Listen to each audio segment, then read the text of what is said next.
as being anything like him pisses me off, and he'd be smart to leave. He stands up and walks straight to the door. He opens it and leaves without even looking back.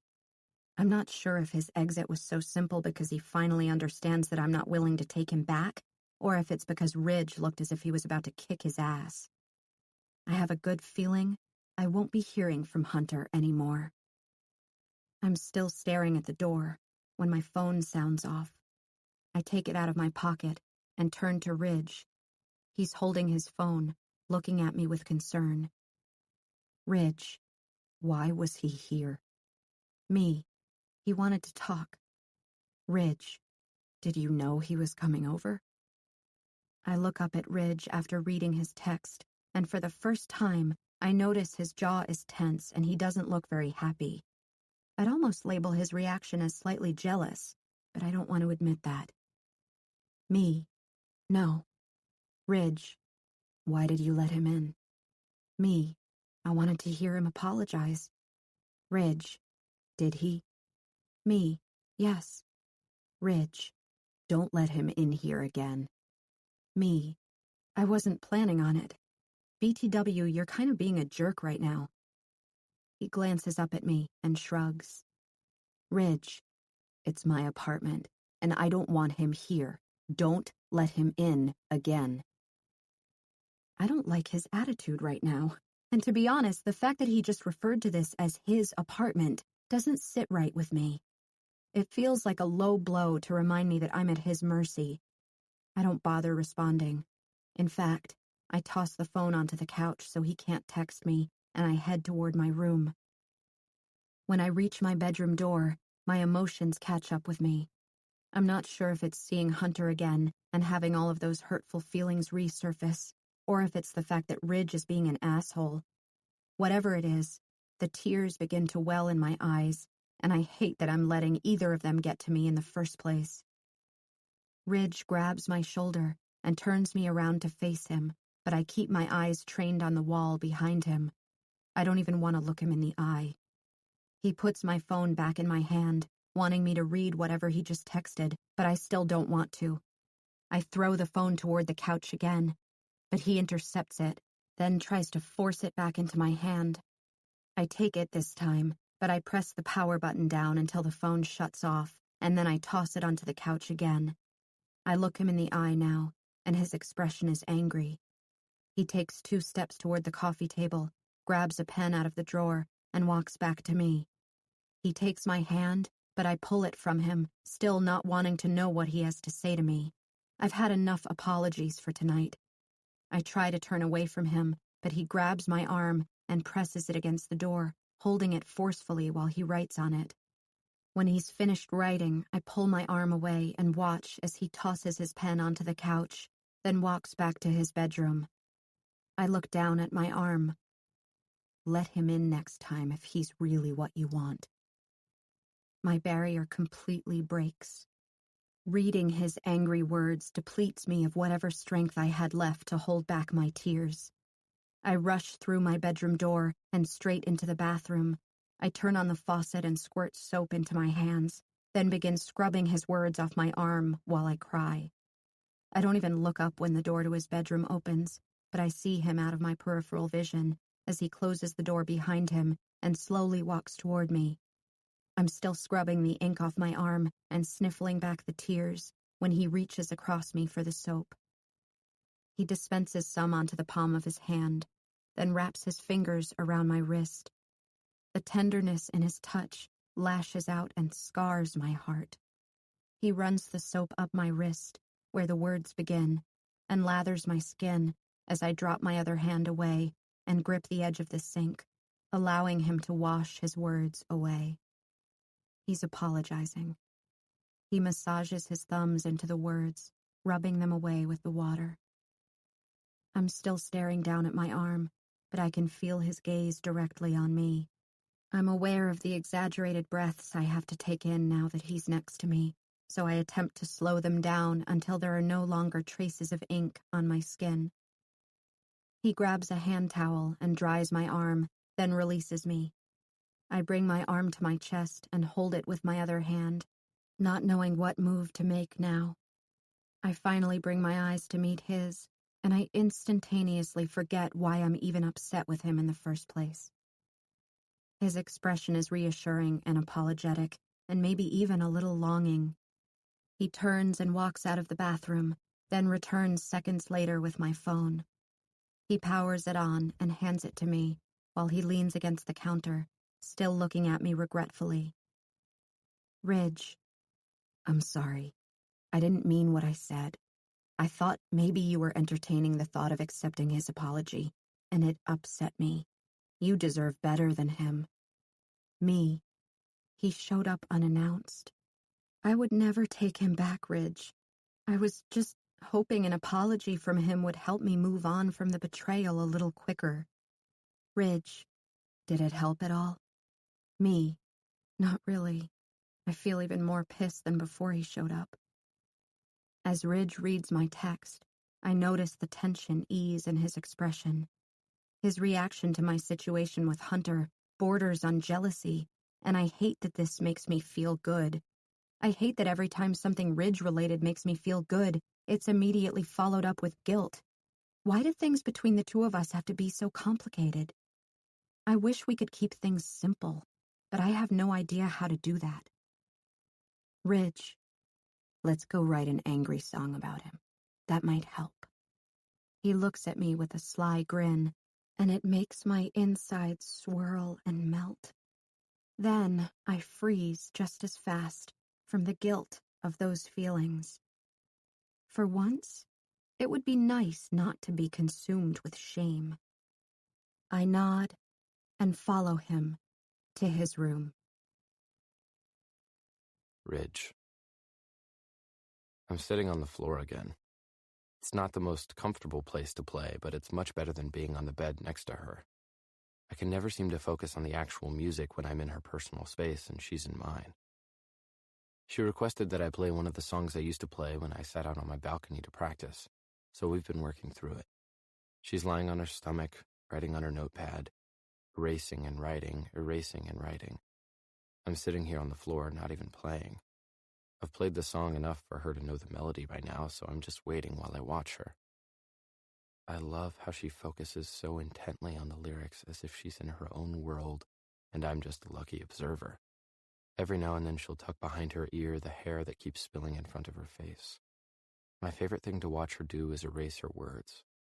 Every time the eraser meets the paper, she pulls her top lip in with her bottom teeth and chews on it. I hate that it's my favorite thing to watch her do, because it shouldn't be. It triggers all these what-ifs in my head, and my mind begins imagining things it shouldn't be imagining. I begin to picture myself lying next to her on the bed while she writes. I imagine her lip being tucked in while I'm just inches from her, looking down on the words she's written. I imagine her glancing up at me, noticing what she's doing to me with her small, innocent gestures. I imagine her rolling onto her back, welcoming me to create secrets with her that'll never leave this room. I close my eyes, wanting to do whatever I can to stop the thoughts. They make me feel just as guilty as if I were to act on them. Sort of similar to how I felt a couple of hours ago when I thought there was a chance she was getting back together with Hunter. I was pissed. I was jealous. I was having thoughts and feelings I knew I shouldn't be having, and it was scaring the shit out of me. I've never had an issue with jealousy until now, and I don't like the person it's turning me into. Especially when the jealousy I'm feeling has nothing to do with the girl I'm in an actual relationship with. I flinch when something hits me on the forehead. I immediately open my eyes and look at Sydney. She's on the bed laughing, pointing at my phone. I pick it up and read her text. Sydney, are you falling asleep? We aren't finished. Me, no, just thinking. She moves over on the bed to make more room and pats the spot next to her. Sydney, come think right here so you can read these. I have most of the lyrics down, but I'm hung up on the chorus. I'm not sure what you want. We haven't openly discussed the fact that we don't write on the bed together anymore. She's focused on the lyrics, though, so I need to pull my shit together and focus on them, too. I set my guitar down and pull myself up, then walk to the bed and lie beside her. I take the notebook out of her hands and pull it in front of me to read what she's written so far. She smells good. Damn. I try to block off my senses somehow, but I know it's a wasted effort. Instead, I focus on the words she's written, quickly impressed at how effortlessly they come to her. Why don't we keep it simple? You talk to your friends, and I'll be here to mingle. But you know that I want to be right by your side, where I ought to be. And you know that I can see the way that your eyes seem to follow me. After reading what she's written, I hand her back the notebook and pick up my phone. I'm confused about the lyrics because they aren't at all what I was expecting. I'm not sure I like them. Me. I thought we were writing an angry song about Hunter. She shrugs, then begins texting me back. Sydney. I tried. The subject of Hunter doesn't really inspire me anymore. You don't have to use them if you don't like them. I can try something different. I stare at her text, not sure how to respond. I don't like the lyrics, but not because they aren't good. It's because the words she's written down make me think she's somehow able to read my mind. Me. I love them. She smiles and says thank you. She flips onto her back, and I catch myself appreciating this moment and this night and her low-cut dress way more than I probably should. When my eyes make their way back to hers, she's watching me, plainly aware of what's going through my head. Eyes don't lie, unfortunately. When neither of us breaks our gaze, I'm forced to swallow the huge lump in my throat. Don't get yourself in trouble, Ridge. Thank God she sits up when she does. Sydney, I'm not sure where you want the chorus to come in. This song is a little more upbeat than the ones I'm used to. I've written 3 different ones, but I don't like how any of them sound. I'm stuck. Me. Let me watch you sing it one more time. I roll off the bed and grab the guitar, then take it back to the bed, but sit on the edge this time. We turn to face each other, and I play while she sings. When we make it to the chorus, she stops singing and shrugs, letting me know this is where she's stuck. I take her notebook and read the lyrics over a few times. I glance up at her without being too obvious about it, and write the first thing that comes to mind. And I must confess, my interest, the way that you move when you're in that dress, it's making me feel like I want to be the only man that you ever see. I pause from writing and look up at her again, feeling every bit of the words in this chorus. I think we both know the words we write have to do with each other, but that doesn't seem to stop us at all. If we keep having moments like these with words that are way too honest, we'll both end up in trouble. I quickly look back down at the paper as more lyrics begin to enter my head. Whoa, oh, oh, oh, I'm in trouble, trouble. Whoa, oh, oh, oh, I'm in trouble now. I refuse to look up at her again while I write. I keep my mind focused on the words that somehow seem to flow from my fingertips every time we're together. I don't question what's inspiring me or what they mean. I don't question it because it's obvious. But it's art. Art is just an expression. An expression isn't the same as an act, as much as it sometimes feels that way. Writing lyrics isn't the same as directly informing someone of your feelings. Is it? I keep my eyes on the paper and continue to write the words I honestly wish I didn't feel. The second I'm finished writing, I'm so worked up I don't allow myself to witness her reaction to the words. I quickly hand her back the notebook and pull my guitar around and begin playing so she can work through the chorus. Chapter 14. Sydney. He's not looking at me. He doesn't even know I'm not singing the lyrics. I can't sing them. I've listened to him play this song dozens of times from his balcony, yet it never held emotion or meaning until this moment. The fact that he can't even look at me makes the song feel way too personal. It feels as if this song somehow just became his song to me. I turn the notebook over, not wanting to read the words anymore. This song is just one more thing that never should have happened, even though I'm positive it's my new favorite. Me. Do you think Brennan can make a rough cut of this one? I want to hear it. I nudge him with my foot after I send the text, then nod toward his phone when he looks at me. He picks it up to read the text and nods. He doesn't reply or make eye contact with me, though. I glance back down to my phone as the room grows quiet in the absence of the sound of his guitar. I don't like how awkward things just got between us, so I attempt to make small talk to fill the void. I roll onto my back and type out a question that's been on my mind for a while to break up the stillness around us. Me, why don't you ever practice on your balcony like you used to? This question gets me immediate eye contact from him, but it doesn't last. His eyes flicker across my face, down my body, and finally back to his phone. Ridge, why would I? You're not out there anymore. And just like that, my defenses are down, and my willpower's shot to hell with his honest reply. I nervously pull my bottom lip in and chew on it, then slowly raise my eyes back to his. He's looking at me as if he wishes he were a guy like Hunter, who cared only about himself. He's not the only one wishing that. I want to be Tori right now so much it hurts. I want to be just like her and not give a shit about my self-respect or about Maggie for just a few minutes. Long enough to allow him to do everything his lyrics make clear he wants to do. His eyes fall to my lips and my mouth runs dry. His eyes fall to my chest, and it begins to heave deeper than it already was. His eyes fall to my legs, and I have to cross them because the way his gaze penetrates my body makes it seem as though he can see right through this dress I'm wearing. His eyes close tightly, and knowing the effect I'm having on him makes me feel as if there might be a lot more truth to his lyrics than he'd like there to be. It's making me feel like I want to be the only man that you ever see.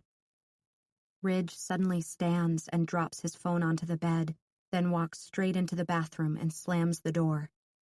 I listen as the shower curtain slides open and the water kicks on. I roll onto my back and release all my pent-up breaths. I'm flustered and confused and angry. I don't like the situation we've put ourselves in, and I know for a fact that even though we haven't acted on it again, nothing about this is innocent. I sit up on the bed, then quickly stand. I need to get out of his room before it completely closes in on me. Just as I'm walking away from the bed, Ridge's phone vibrates on the mattress. I look down at it. Maggie, I'm missing you extra hard today. When you're finished writing with Sydney, can we video chat? I need to see you. Winky face. I stare at her text. I hate her text. I hate that she knows we were just writing together. I hate that he tells her everything. I want these moments to belong to me and Ridge and no one else. It's been 2 hours since he got out of the shower, and I can't bring myself to leave my bedroom. I'm starving, though, and really want to go to the kitchen. I just don't want to see him, because I hate how we left things. I don't like that we both know we almost crossed a line tonight. Actually, I don't like that we did cross a line tonight. Although we aren't verbalizing what we're thinking and feeling, writing it in lyrics isn't any less harmful. There's a knock on my door, and knowing that it's more than likely Ridge causes my heart to betray me by dancing rapidly in my chest. I don't bother getting up to open the door because he nudges it open right after knocking. He holds up a set of headphones and his cell phone, indicating that he has something he wants me to hear. I nod, and he walks over to the bed and hands them to me. He hits play, but takes a seat on the floor, while I scoot back onto the bed. The song begins to play, and I spend the next 3 minutes barely breathing. Ridge and I never once break our stare throughout the duration of the song. I'm in trouble. Why don't we keep it simple? You talk to your friends, and I'll be here to mingle. But you know that I want to be right by your side, where I ought to be. And you know that I can see the way that your eyes seem to follow me. And I must confess, my interest, the way that you move when you're in that dress, it's making me feel like I want to be the only man that you ever see. Whoa, oh, oh, oh, I'm in trouble, trouble. Whoa, oh, oh, oh, I'm in trouble, trouble. Whoa, oh, oh, oh, I'm in trouble now. I see you some places from time to time. You keep to your business and I keep to mine. But you know that I want to be right by your side where I ought to be. And you know that I can see the way that your eyes seem to follow me. And I must confess, my interest, the way that you move when you're in that dress. It's making me feel like I want to be the only man that you ever see. Whoa, oh, oh, oh, I'm in trouble, trouble. Whoa, oh, oh, oh, I'm in trouble, trouble. Whoa, oh, oh, oh, I'm in trouble now. Ridge. Maggie. Guess who gets to see me tomorrow? Me. Kurt Vonnegut? Maggie. Guess again. Me. Anderson Cooper? Maggie. No, but close. Me. Amanda Bynes? Maggie. You're so random. You get to see me tomorrow, and you get to spend a whole 2 days with me, and I know I'm trying to save money, but I bought you 2 new bras. Me. How did I ever get so lucky to find the one and only girl who supports and encourages my transvestite tendencies? Maggie. I ask myself that same question every day. Me. What time do I get to see you? Maggie. Well, it all depends on the dreaded T word again. Me. Ah, yes. Well, we shall discuss it no further. Try to be here by 6, at least. Warren's birthday party is tomorrow night, and I want to spend time with you before all his crazy friends get here. Maggie. Thank you for reminding me. What should I get him? Me. Nothing. Sydney and I are pulling the ultimate prank. We told everyone to donate to charity in lieu of gifts. He'll be pissed when people start handing him all the donation cards in his honor. Maggie. You two are evil. Should I bring something? A cake, maybe? Me. Nope, we got it. We felt bad for the no gifts pranks, so we're about to bake him 5 different flavored cakes to make up for it. Maggie. Make sure one of them is German chocolate. Me. Already got you covered, babe. I love you. Maggie. Love you too. I close out our texts and open the unread one I have from Sydney. Sydney. You forgot vanilla extract, dumbass. It was on the list, item 5. Now you have to go back to the store. Me. Maybe next time you should write more legibly and return my text when I'm at the grocery store, attempting to decipher item 5. I'll be back in 20. Preheat the oven and text me if you think of anything else. I laugh, put my phone into my pocket, grab my keys, and head to the store. Again. We're on cake number 3. I'm beginning to believe that those who are musically gifted seriously lack talent in the kitchen skills department. Sydney and I work really well together when it comes to writing music, but our lack of finesse and knowledge when it comes to mixing a few ingredients together is a little pathetic. She insisted that we bake the cakes from scratch, whereas I would have grabbed the box mixes, but it's kind of fun, so I'm not complaining. She places the 3rd cake in the oven and sets the timer. She turns around and mouths, 30 minutes, then pushes herself up onto the counter. Sydney. Is your little brother coming tomorrow? Me. They're going to try. They opened for a band in San Antonio at 7 tomorrow night, so as long as they get loaded up on time, they should be here by 10. Sydney. The whole band? I get to meet the whole band? Me. Yep, and I bet they'll even sign your boobs. Sydney. Squee! Me. If those letters really make up a sound, I am so glad I can't hear it. She laughs. Sydney. How did y'all come up with the band name Sounds of Cedar? Anytime anyone's asked how I came up with the name of the band, I just say I thought it sounded cool. But I can't lie to Sydney. There's something about her that pulls stories about my childhood out of me that I've never told anyone, not even Maggie. Maggie has asked in the past why I never speak out loud and where I came up with the name of the band, but I don't like to bring up anything negative that might cause her even the smallest amount of concern. She's got enough to deal with in her own life. She doesn't need to add my childhood issues to that. They're in the past, and there's no need to bring them up. However, Sydney's a different story. She seems so curious about me, about life, about people in general. It's easy to tell her things. Sydney. Uh-oh. Looks like I need to prepare myself for a good story because you look like you don't want to answer that. I turn around until my back is pressed against the countertop she's sitting on, and I lean against it. Me. You just love the heart-wrenching stuff, huh? Sydney. Yep. Give it to me. Maggie. Maggie. Maggie. I often find myself repeating Maggie's name when I'm with Sydney, especially when Sydney says things like, give it to me. The last couple of weeks have been okay since our talk. We've definitely had our moments, but one of us is usually quick to begin pointing out flaws and repulsive personality traits to get us back on track. Aside from a couple of weeks ago, when our writing session ended with me having to take a cold shower, 2 nights ago was probably the hardest time of all for me. I don't know what it is about the way she sings. I can simply be watching her, and I get the same feeling I get when I press my ear to her chest or rest my hand against her throat. She closes her eyes and starts singing the words, and the passion and feelings that pour from her are so powerful I sometimes forget I can't even hear her. This particular night, we were writing a song from scratch, and we couldn't communicate well enough to understand it. I needed to hear her, and although we were both reluctant, it ended with my head pressed to her chest and my hand resting against her throat. While she was singing, she casually brought her hand to my hair and was twirling her fingers around. I could have stayed in that position with her all night.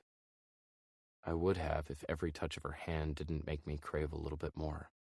I finally had to tear myself away from her, but just being on the floor wasn't enough separation. I wanted her so bad.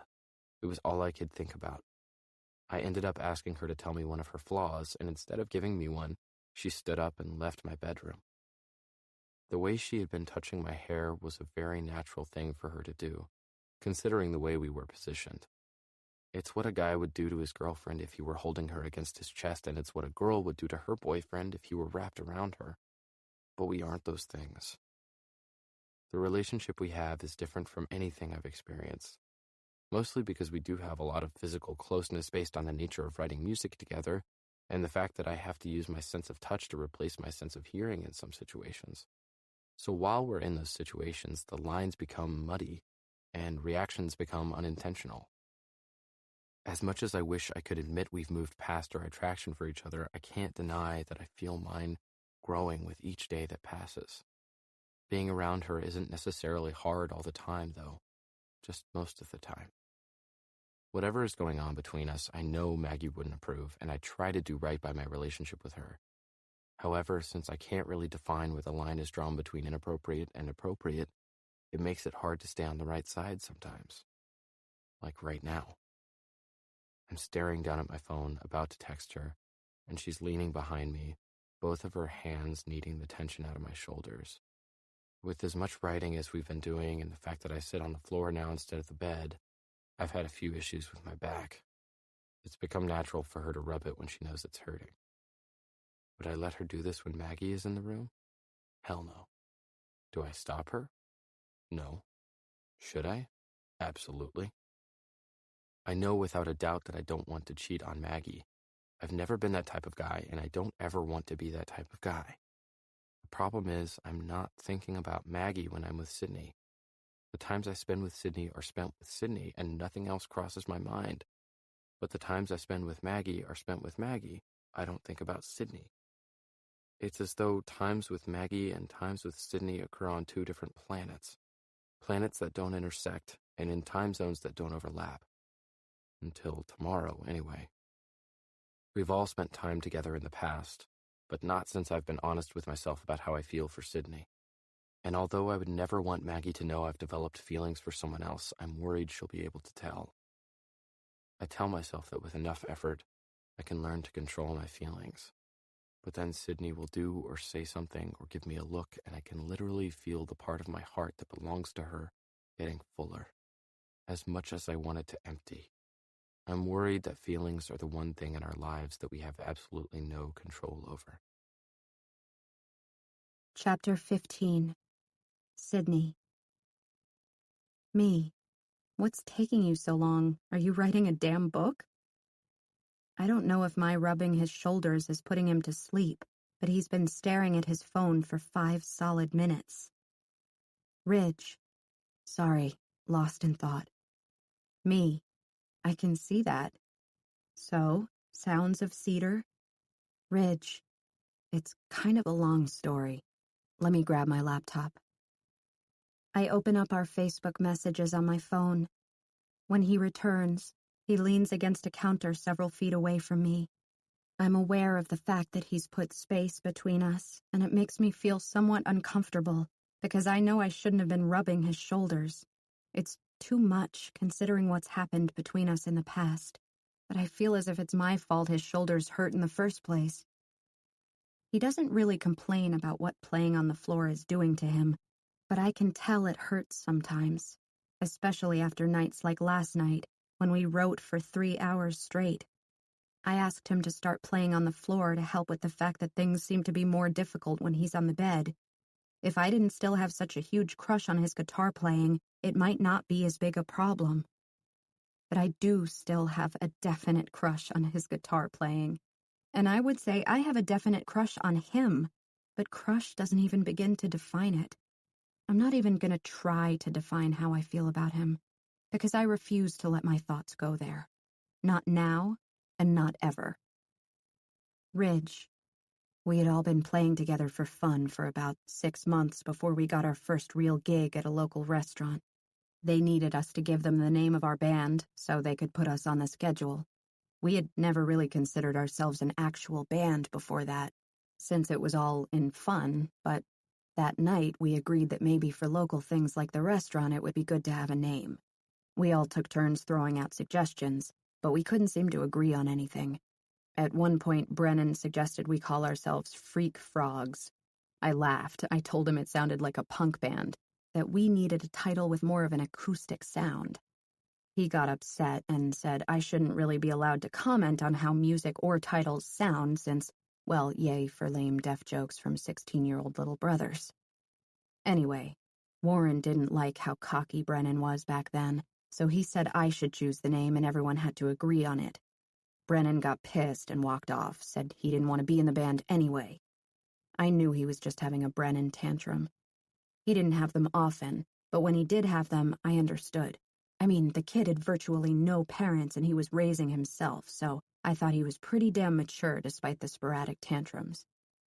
I told the guys I wanted to think on it for a while. I tried to come up with names that I thought would mean something to everyone, but mostly to Brennan. I thought back on what got me into listening to music in the first place. Brennan was around 2 years old, and I was 5. I've already shared to you all the qualities my parents possessed, so I won't go back into that. But in addition to all their addictions, they also liked to party. They would send us to our rooms at night once all their friends began to arrive. I noticed that Brennan was always wearing the same diapers when he woke up that he wore to bed. They never checked on him, never fed him at night or changed him or even checked to see if he was still breathing. This is probably something that had been occurring since he was an infant, but I didn't really notice until I started school, because I think I was just too young. We weren't allowed to leave our rooms at night. I don't remember why I was too scared to leave my room, but I'm sure I'd been punished for it before, or it wouldn't have bothered me. I would wait until the parties were over and my parents went to bed before I could leave my room and go check on Brennan. The problem with this was that I couldn't hear, so I never knew when the music would stop, and I never knew if they had gone to their bedroom because I wasn't allowed to open my door. Instead of risking being caught, I would just press my ear to the floor and feel the vibrations of the music.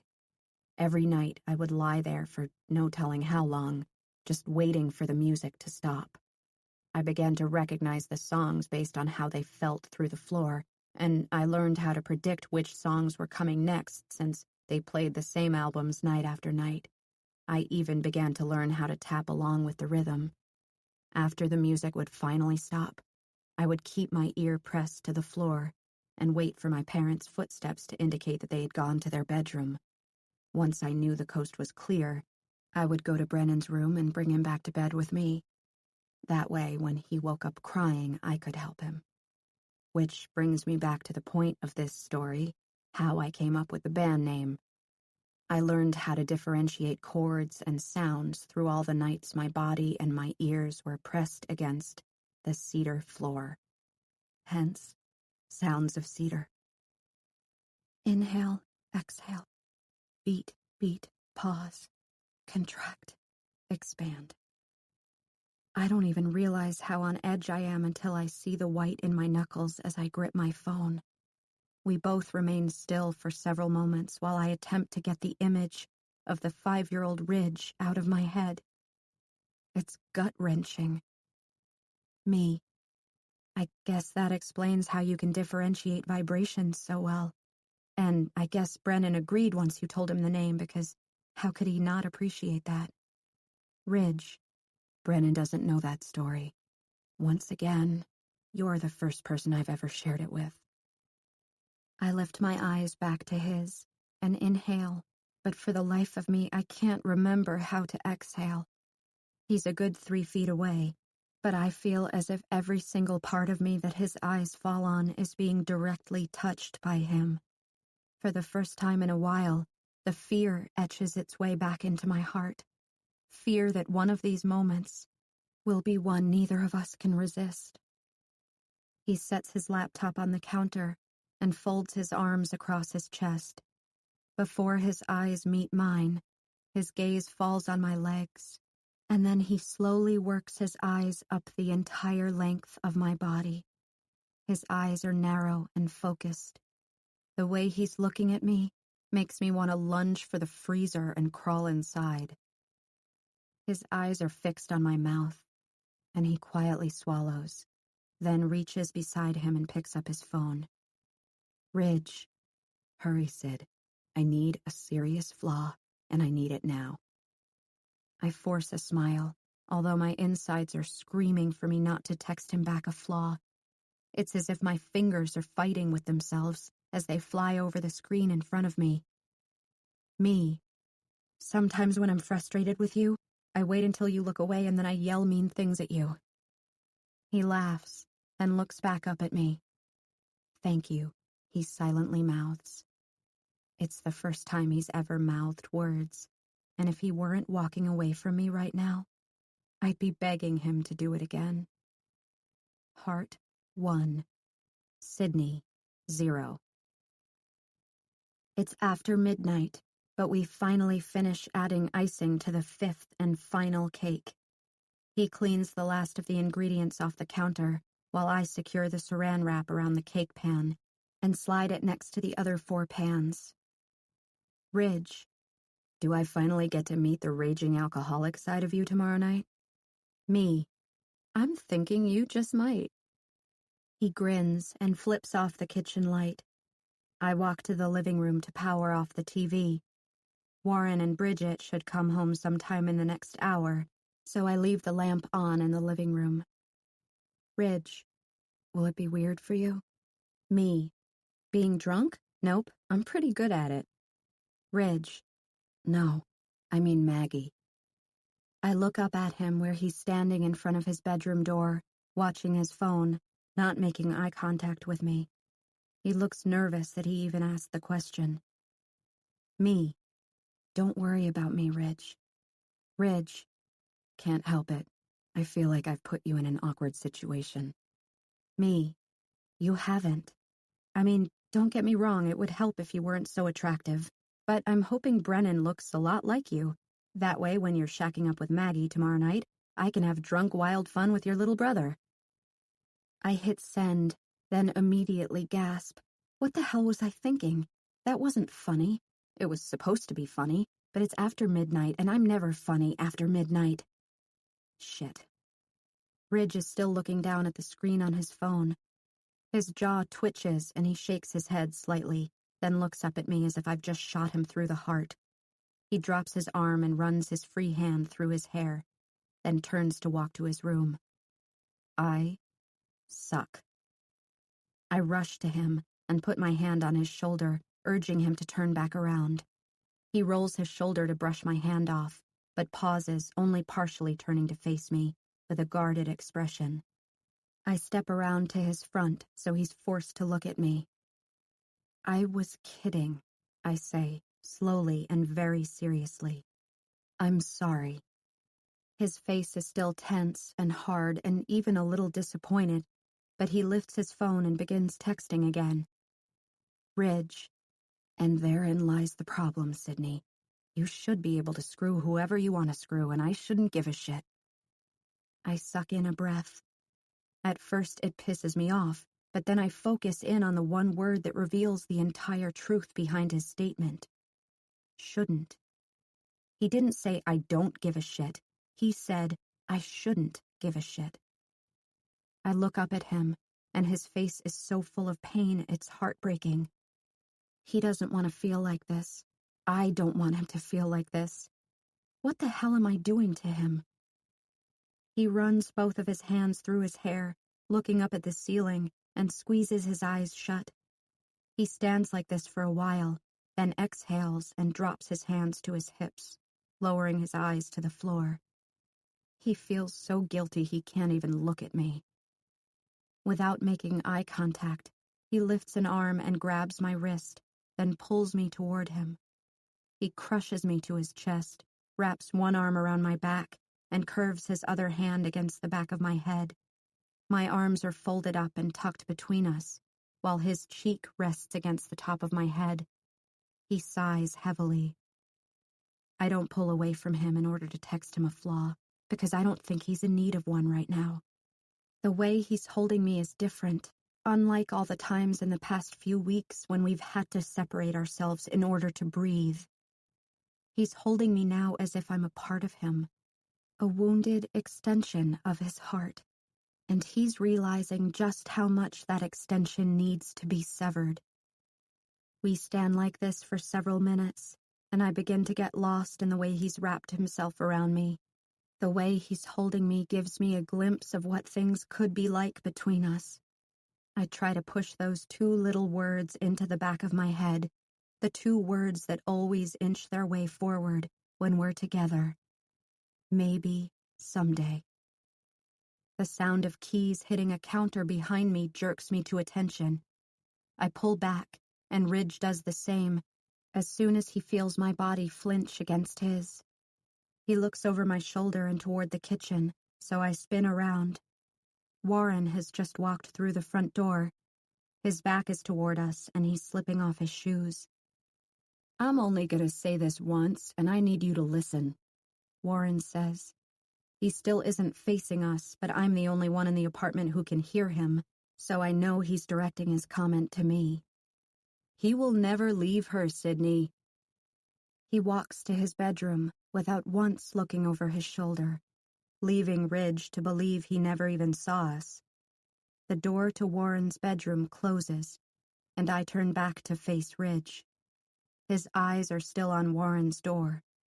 When they flick back to mine, they're full of so many things I know he wishes he could say.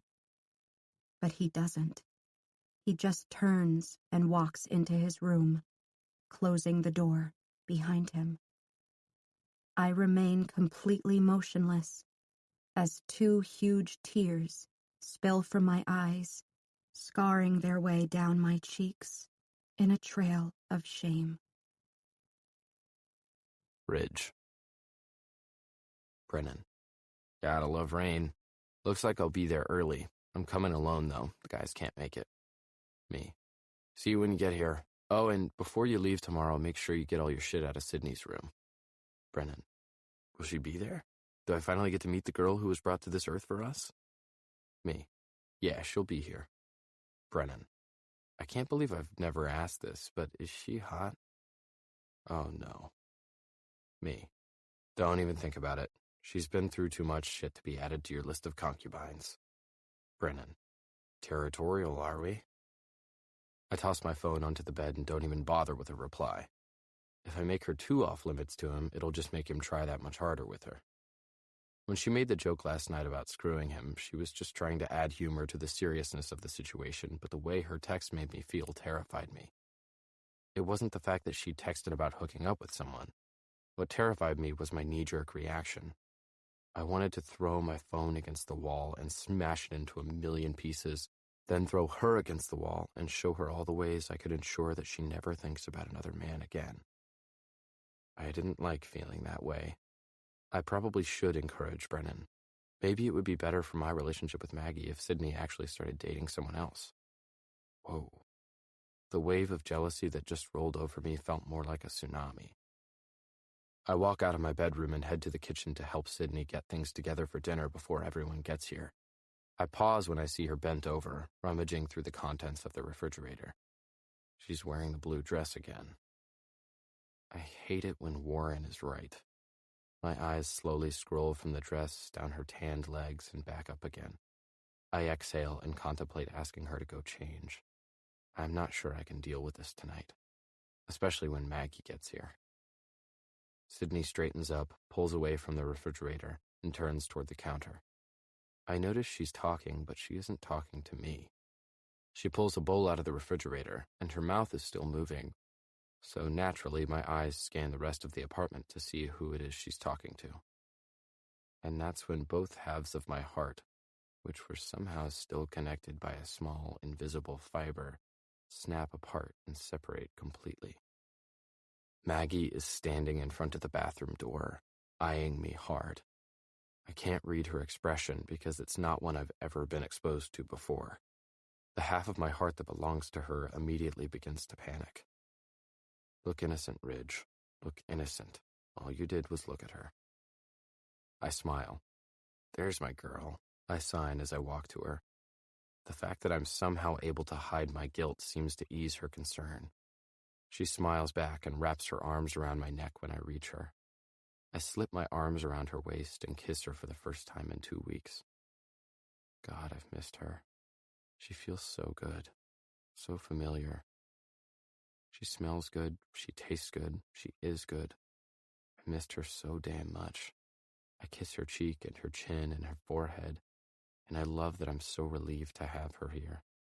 For the past few days, I began to fear that I wouldn't have this reaction the next time I saw her. I have to go really bad. Long drive. She winces and points to the door behind her, and I give her another quick kiss. Once she's inside the bathroom, I slowly turn back around to gauge Sydney's reaction.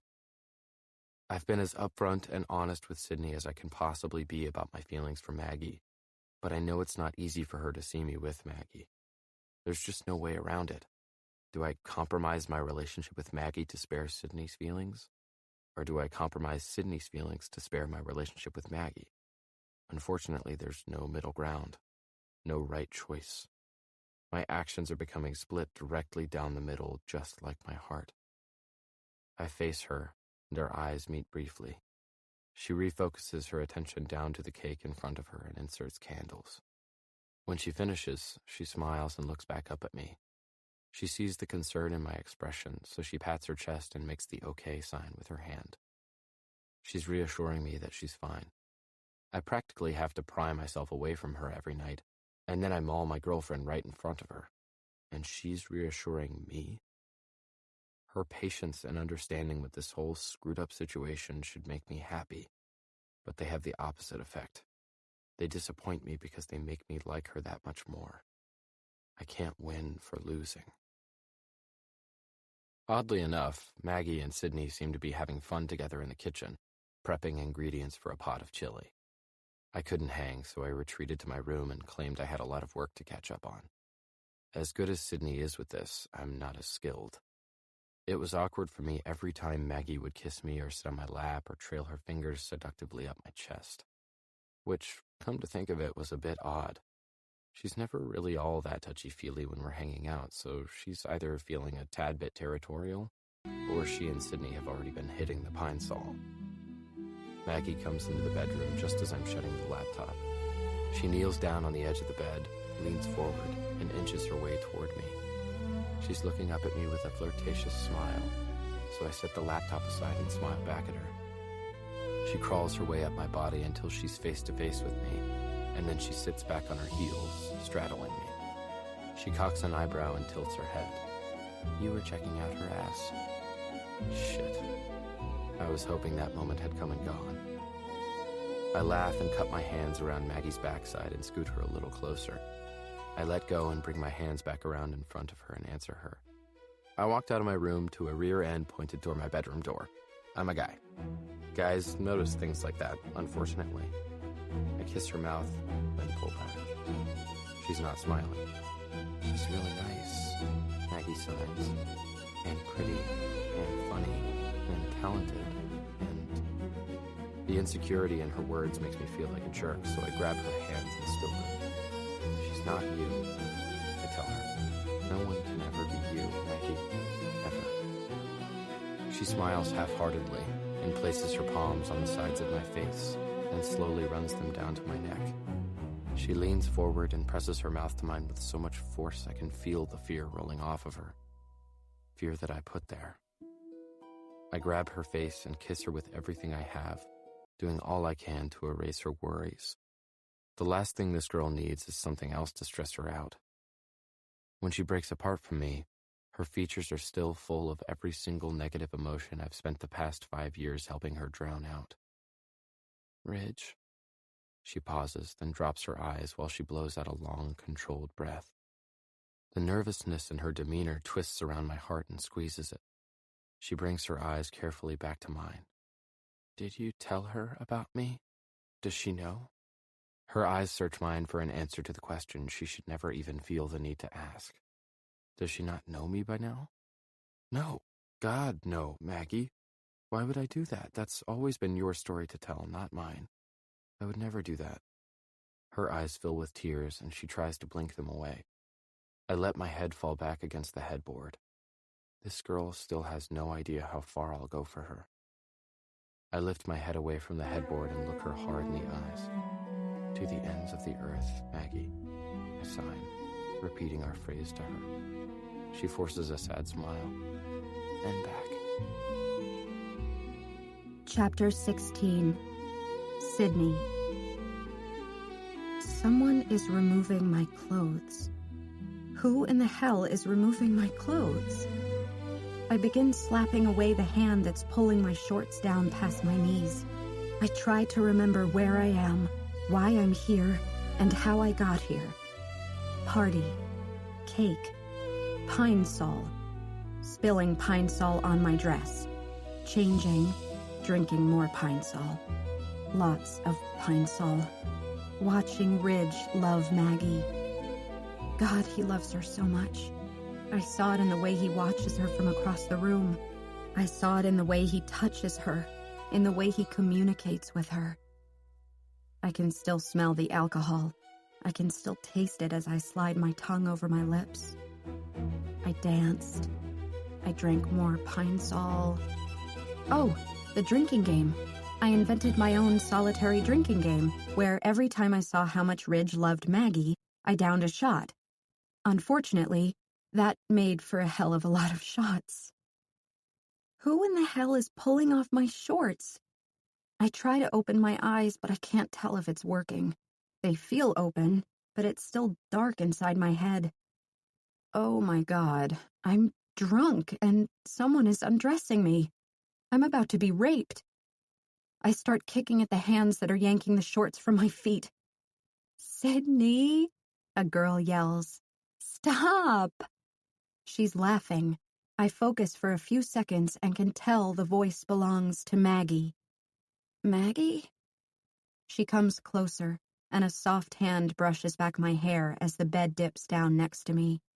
I squeeze my eyes shut, then force them wide open several times until I finally begin to adjust to the dark. She puts her hands on my shirt and attempts to unbutton it. Why in the hell is she still taking off my clothes? Oh my God, Maggie wants to rape me. I slap at her hand and she grips my wrist. Sydney, she laughs. You're covered in puke. I'm trying to help you. Puke? Covered in it? That explains the massive headache. But it doesn't explain why I'm laughing. Why am I laughing? Am I still drunk? What time is it? I ask her. I don't know. Tonight, I think, like midnight. That's it? She nods, then starts laughing with me. You threw up on Brennan. Brennan? I met Brennan? It looks as if her eyes are trying hard to focus on my face. Can I tell you a secret? She says. I nod. Okay, but I probably won't remember it because I think I'm still drunk. She smiles and leans forward. She's so pretty. Maggie is really, really pretty. I can't stand Bridget, she says quietly. I laugh.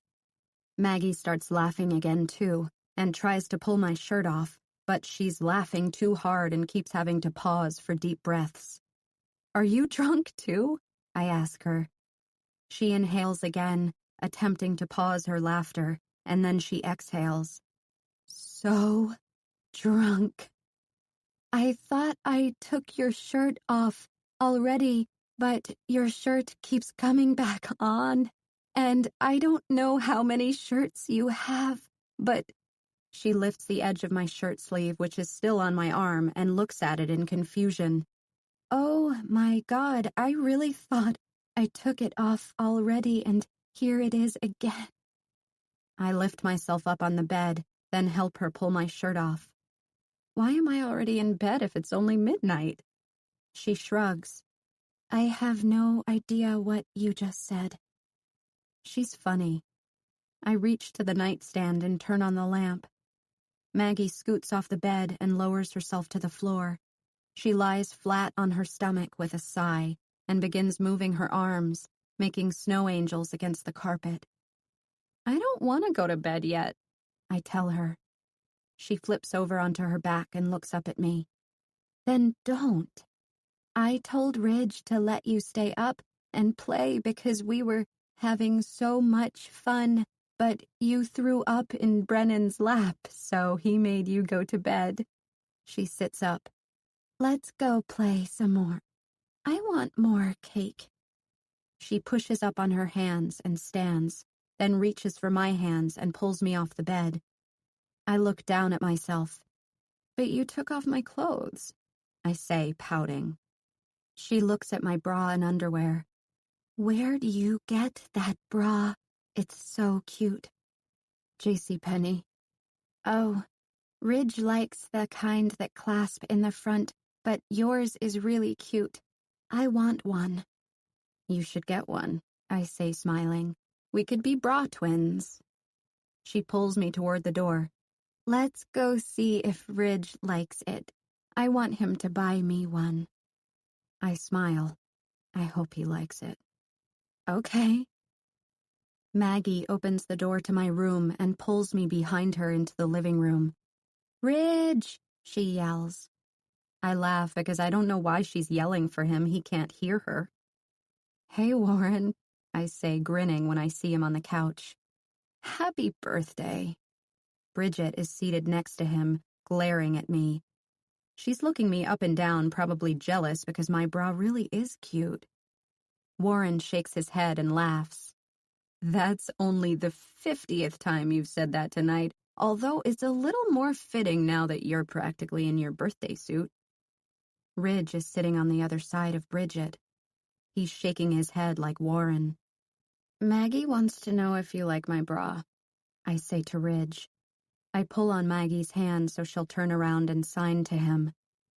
It's a very nice bra, Ridge says, staring at it with a cocked eyebrow. I smile. Then I frown. Did he just... I yank my hand out of Maggie's and turn back toward Ridge. Did you just speak? He laughs. Did you not just ask me a question? I glare at him hard, especially when Warren bursts out into a fit of laughter. Oh my God. He's not deaf? This whole time he's been lying to me? It's been a prank? I instantly want to strangle him, both of them. Tears sting at my eyes, and the second I lunge forward, a strong hand grips my wrist and yanks my arm back. I turn and look up at... Ridge? I turn back to the couch and look at... Ridge? Warren is doubled over Bridget's lap now. He's laughing so hard. Ridge number 1 is laughing now, too. His whole face doesn't laugh when he laughs like Ridge number 2's face does. And his hair is shorter than Ridge number 2's hair, and darker. Ridge number 2 has his arm wrapped around my waist, and he's picking me up. Now I'm upside down. Not good for my stomach. My face is toward his back, and my stomach is slumped over his shoulder as he carries me back toward my bedroom. I look at Warren and the guy I now realize is Brennan, and then I squeeze my eyes shut because I think I'm about to throw up all over Ridge number 2. I'm being seated on something cold, a floor. As soon as my mind comprehends where he's put me, my hands reach forward until I grasp the toilet, and then it suddenly feels as if I've eaten Italian food all over again. He holds my hair back while the toilet fills with pine sol. I wish it really were pine sol. I wouldn't have to clean it. "Don't you love her bra?" Maggie says from behind me, giggling. "I know it's a back clasp, but look at how cute the straps are." I feel a hand on one of my bra straps.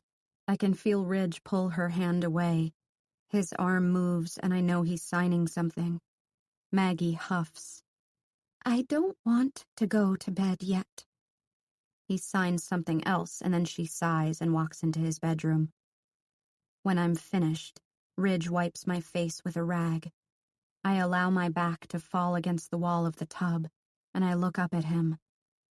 He doesn't look very happy. In fact, he looks a little angry. "It's a party, Ridge," I mumble, and close my eyes again. His hands are under my arms, and I'm being carried again. He makes his way into his room. He lowers me onto his bed, and I roll over and open my eyes. Maggie is grinning at me from the pillow next to me. "Yay, a sleepover," she says with a groggy smile. She grabs my hand and holds it. "Yay," I say, smiling. Covers are pulled over both of us, and I close my eyes. Ridge. How did you get yourself into this mess? Warren and I are both standing at the edge of my bed, staring down at Maggie and Sydney. They're asleep. Sydney is spooning Maggie on the left side of the bed because the right side of the bed is now covered in Maggie's puke. I sigh.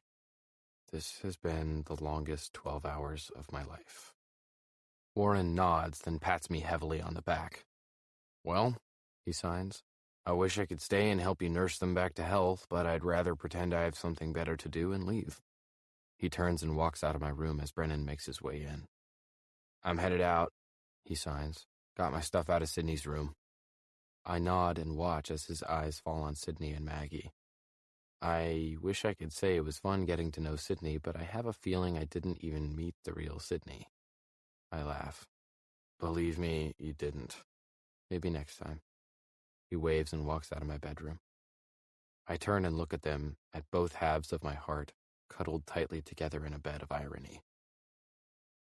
I spent the entire morning assisting them as they alternated between the trash can and the bathroom.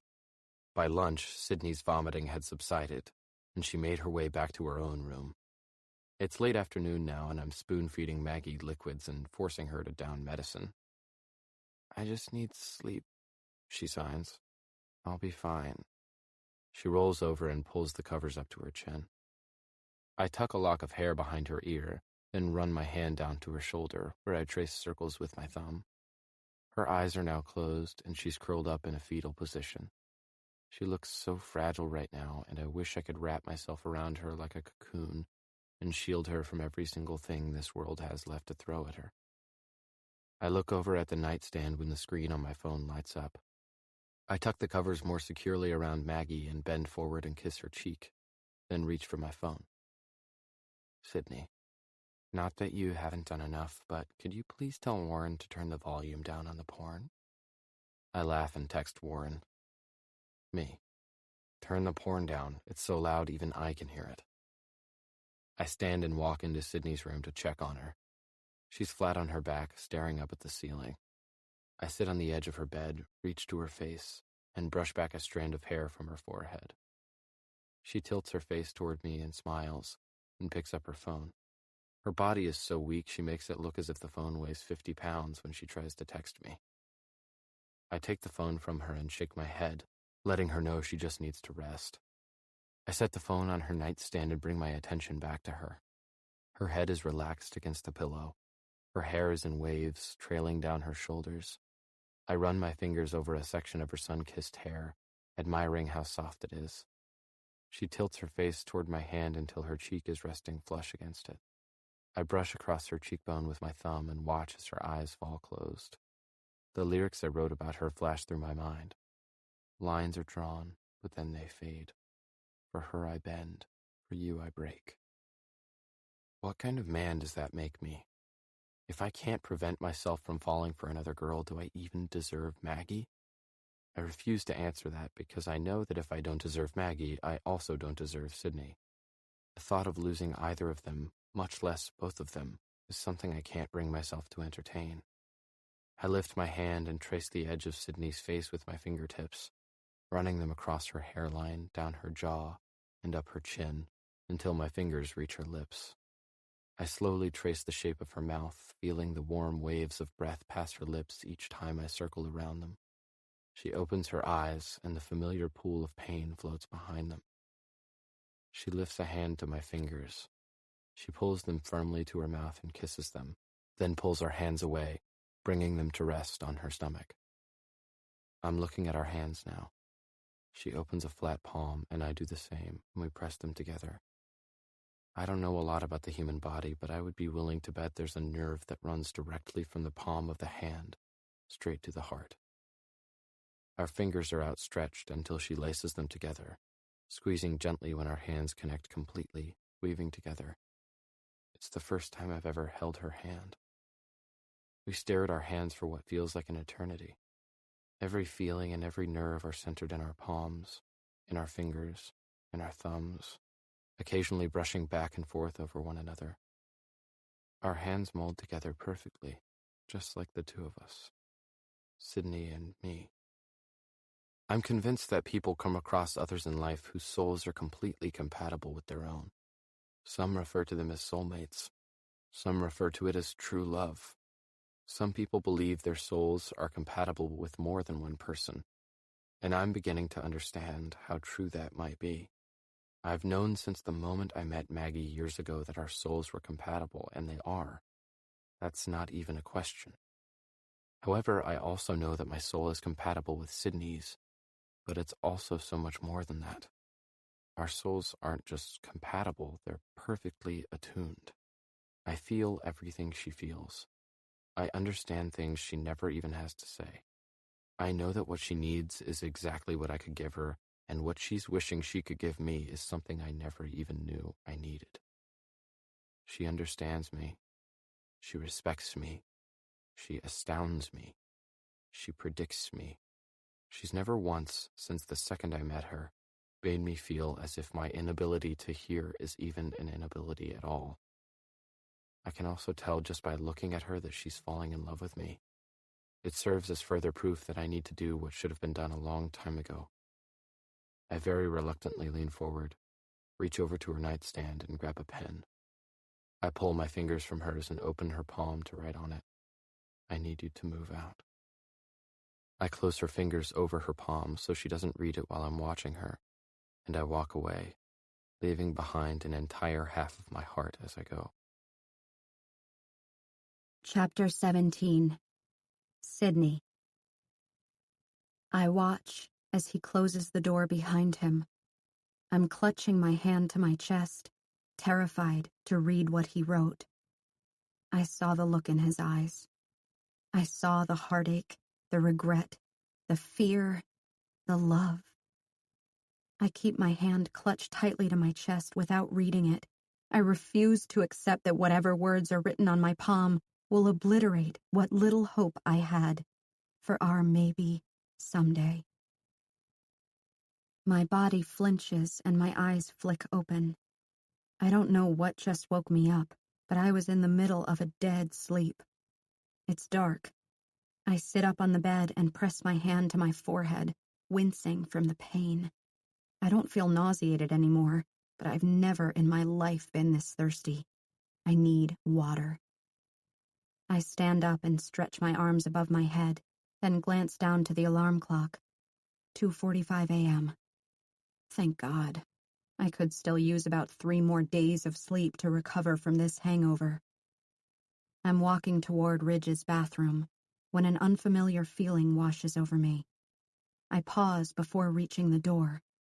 I'm not sure why I pause, but I suddenly feel out of place. It feels strange walking toward this bathroom right now. It doesn't feel as if I'm walking toward my bathroom. It doesn't feel as if it belongs to me at all, unlike how my bathroom felt in my last apartment. That bathroom felt like my bathroom, as if it belonged partly to me. That apartment felt like my apartment. All the furniture in it felt like my furniture. Nothing about this place feels like me, other than the belongings that were contained in the 2 suitcases I brought with me that first night. Nothing else here feels even remotely like mine. The dresser? Borrowed. The bed? Borrowed. Thursday night TV? Borrowed. The kitchen, the living room, my entire bedroom, they all belong to other people. I feel as if I'm just borrowing this life until I find a better one of my own. I felt as if I've been borrowing everything since the day I moved in here. Hell, I'm even borrowing boyfriends. Ridge isn't mine. He'll never be mine. As much as that hurts to accept, I'm so sick of this constant ongoing battle with my heart. I can't take this anymore. I don't deserve this kind of self-torture. In fact, I think I need to move out. I do. Moving out is the only thing that can start the healing, because I can't be around Ridge anymore, not with what his presence does to me. You hear that, heart? We're even now. I smile at the realization that I'm finally about to experience life on my own. I'm consumed with a sense of accomplishment. I open the bathroom door and flip on the light, then immediately fall to my knees. Oh God. Oh no. No, no, no, no! I grab her by the shoulders and turn her over, but her whole body is limp. Her eyes are rolled back in her head, and her face is pale. Oh my God. Ridge! I crawl over her and reach for the door to his bedroom. I'm screaming his name so loudly my throat feels as if it's ripping apart. I attempt to turn the doorknob several times, but my hand keeps slipping. She begins to convulse, so I lunge over her and lift her head, then drop my ear to her mouth to make sure she's breathing. I'm sobbing, screaming his name over and over. I know he can't hear me, but I'm scared to let go of her head. Maggie, I cry. What am I doing? I don't know what to do. Do something, Sydney. I lower her head carefully back to the floor and spin around. I grab the doorknob more firmly and pull myself to my feet. I swing his bedroom door open and rush toward the bed, then jump on it and climb over to where he's lying. Ridge! I scream, shaking his shoulder. He lifts an elbow in defense as he rolls over, then lowers it when he sees me hovering over him. Maggie! I yell hysterically, pointing to the bathroom. His eyes flash to the empty spot on his bed, and his focus shoots up to the open bathroom door. He's off the bed and on the bathroom floor on his knees in seconds. Before I even make it back to the bathroom, he's got her head cradled in his arms, and he's pulling her onto his lap. He turns his head to look at me and signs something. I shake my head as the tears continue to flow down my cheeks. I have no idea what he's trying to say to me. He signs again and points toward his bed. I look at the bed, then look back at him helplessly. His expression is growing more frustrated by the second. Ridge, I don't know what you're asking me. He slams his fist against the bathroom cabinet out of frustration, then holds his hand up to his ear as if he's holding a phone. He needs his phone. I rush to the bed and search for it, my hands flying frantically over the bed, the covers, the nightstand. I finally find it under his pillow and run it back to him. He enters his password to unlock it, then hands it back to me. I dial 911, put the phone to my ear, and wait for it to ring while I drop to my knees next to them. His eyes are full of fear as he continues to hold her head against his chest. He's watching me, nervously waiting for the call to connect. He intermittently presses his lips into her hair as he continues to try to get her to open her eyes. As soon as the operator answers, I'm bombarded with a list of questions that I don't know the answers to. I give her the address because it's the only thing I know, and she begins firing more questions I don't know how to communicate to him. Is she allergic to anything? I say to Ridge, repeating what the operator is asking. He shrugs and shakes his head, not understanding me. Does she have any pre-existing conditions? He shakes his head again to tell me he has no idea what I'm asking him. Is she diabetic? I ask Ridge the questions over and over, but he can't understand me. The operator is firing questions at me and I'm firing them at Ridge, and we're both too frantic for him even to read my lips. I'm crying. We're both terrified. We're both frustrated with the fact that we can't communicate. Is she wearing a medical bracelet? The operator asks. I lift both of her wrists. No, she doesn't have anything on her. I look up at the ceiling and close my eyes, knowing that I'm not helping a damn bit. Warren? I yell.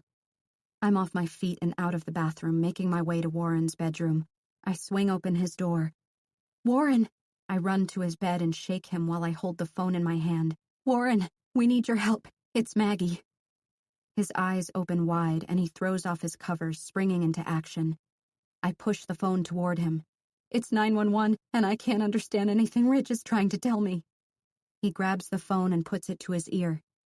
She has CFRD, he yells hastily into the phone. Stage 2 CF. CFRD. I follow him to the bathroom and watch as he signs to Ridge while holding the phone in the palm of his hand, away from his ear. Ridge signs something back, and Warren runs into the kitchen. He opens the refrigerator, reaches toward the back of the second shelf, and pulls out a bag. He runs with it to the bathroom and drops to his knees next to Ridge. He lets the phone fall to the floor and shoves it aside with his knee. Warren, she has questions. I yell, confused about why he tossed the phone aside. We know what to do until they get here, Sid, he says. He pulls a syringe from the bag and hands it to Ridge. Ridge pulls the lid off of it and injects Maggie in the stomach. Is she diabetic? I ask, watching helplessly as Warren and Ridge silently converse. I'm ignored, but I don't expect anything different. They're in what looks like familiar territory for both of them, and I'm too confused to keep watching. I turn around and lean against the wall, then squeeze my eyes shut in an attempt to calm myself. A few silent moments pass, and then there's banging at the door. Warren is running toward the door before I can even react. He lets the paramedics inside, and I step out of the way, watching as everyone in the room around me seems to know what the hell is going on. I continue to back out of everyone's way until my calves meet the couch, and I fall down onto it. They lift Maggie onto the gurney and begin pushing her toward the front door. Ridge walks swiftly behind them. Warren comes from Ridge's bedroom and tosses him a pair of shoes. Ridge puts them on, then signs something else to Warren and slips out the door behind the gurney. I watch as Warren rushes to his room. He reemerges with a shirt and shoes on and his baseball cap in hand. He grabs his keys off the bar and heads back into Ridge's bedroom. He comes back out with a bag of Ridge's things and heads for the front door. Wait, I yell. Warren turns to look at me. His phone. He'll need his phone. I rush to the bathroom, grab Ridge's phone from the floor, and take it back to Warren. I'm coming with you, I say, slipping my foot into a shoe by the front door. No, you're not. I look up at him, somewhat in shock at the harshness of his voice, as I slip my other shoe on. He begins to pull the door shut on me, and I slap a palm against it. I'm coming with you, I say again, more determined this time. He turns and looks at me with hardened eyes. He doesn't need you there, Sydney. I have no idea what he means by that, but his tone pisses me off. I push against his chest and step outside with him. I'm coming, I say with finality. I walk down the stairs just as the ambulance begins to pull away. Ridge is standing with his hands clasped behind his head, watching as it leaves. Warren makes it to the bottom of the stairs, and as soon as Ridge sees him, they both rush toward Ridge's car. I follow them. Warren climbs into the driver's seat, Ridge into the passenger seat. I open the door to the back seat and pull it shut behind me. Warren pulls out of the parking lot and speeds until we're caught up to the ambulance. Ridge is terrified. I can see it in the way his arms are wrapped around himself, and he's shaking his knee, fidgeting with the sleeve of his shirt, chewing on the corner of his bottom lip. I still have no idea what's wrong with Maggie, and I'm scared that she might not be okay. It still doesn't feel like my business, and I'm definitely not about to ask Warren what's going on. The nervousness seeping from Ridge is making my heart ache for him. I move to the edge of the back seat and reach forward, placing a comforting hand on his shoulder. He lifts his hand to mine and grabs it, then squeezes it tightly. I want to help him, but I can't. I don't know how. All I can think about is how completely helpless I feel, how much he's hurting, and how scared I am that he might lose Maggie, because it's so painfully obvious how that would kill him. He brings his other hand up to mine, which is still gripping his shoulder. He squeezes both of his hands around mine, desperately, then tilts his face toward his shoulder. He kisses the top of my hand, and I feel a tear fall against my skin. I close my eyes and press my forehead against the back of his seat, and I cry. We're in the waiting room. Well, Warren and I are in the waiting room. Ridge has been with Maggie since we arrived an hour ago, and Warren hasn't spoken a single word to me, which is why I'm not speaking to him. He obviously has an issue, and I'm not really in the mood to defend myself, because I've done absolutely nothing to Warren that should even require defending. I slouch back in my chair and pull up the search browser on my phone, curious to know about what Warren said to the 911 operator. I type CFRD into the search box and hit enter. My eyes are pulled to the very first result: managing cystic fibrosis-related diabetes. I click on the link, and it explains the different types of diabetes, but doesn't explain much more. I've heard of cystic fibrosis, but don't know enough about it to know how it affects Maggie. I click a link on the left of the page that says, "What is cystic fibrosis?" My heart begins to pound, and my tears are flowing as I take in the same words that stick out on every single page, no matter how many pages I click. Genetic disorder of the lungs, life-threatening, shortened life expectancy, no known cure, survival rates into mid and upper 30s. I can't read any more through all the tears I'm crying for Maggie, for Ridge. I close the browser on my phone, and my eyes are pulled to my hand. I take in the unread words in Ridge's handwriting across my palm. I need you to move out. Ridge. Both Warren and Sydney spring to their feet when I round the corner to the waiting room. How is she? Warren signs. Better. She's awake now. Warren nods, and Sydney is looking back and forth between us. The doctor says the alcohol and dehydration probably caused her. I stopped signing because Warren's lips are pressed into a firm line as he watches my explanation.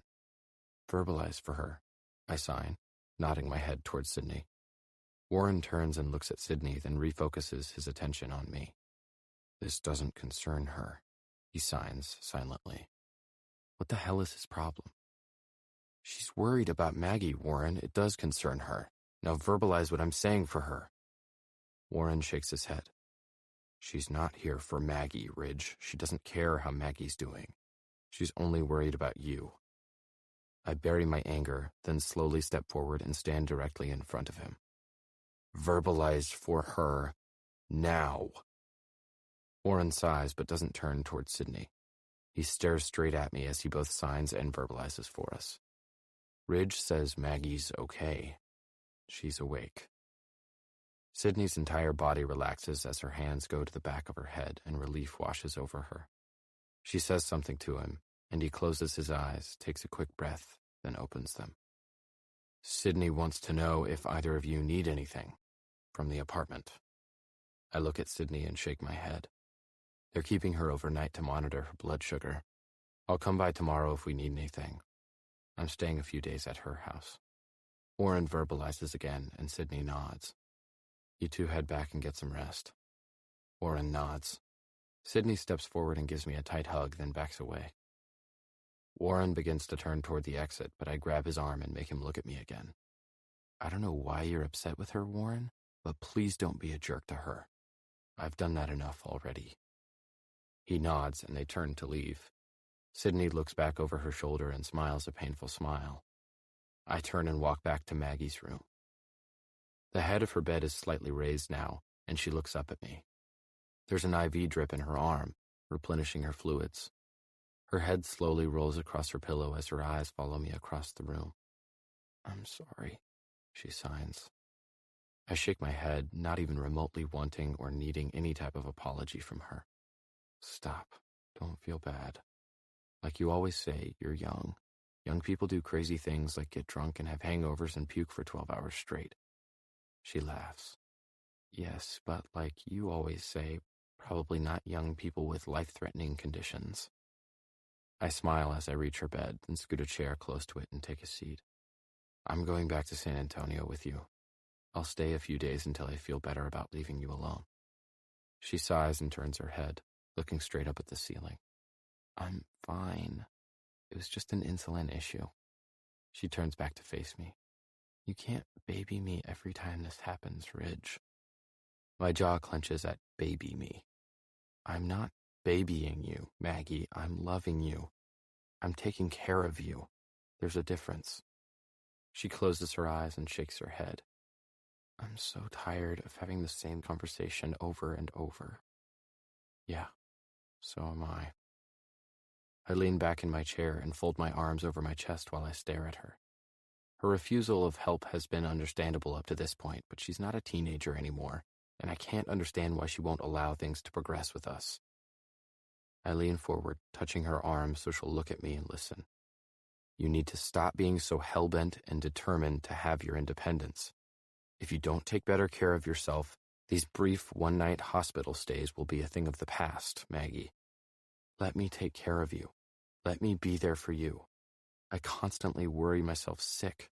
Your internship is causing you so much stress, not to mention the thesis. I understand why you want to live a normal life and do all the things other people our age do, like go to college and have a career. I pause to run my hands through my hair and focus on the point I want to make. If we lived together, I could do so much more for you. Things would be easier for both of us. And when things like this happen, I'll be there to help you so you don't convulse alone on the bathroom floor until you die. Breathe, Reg. Okay, that was harsh. Way too harsh.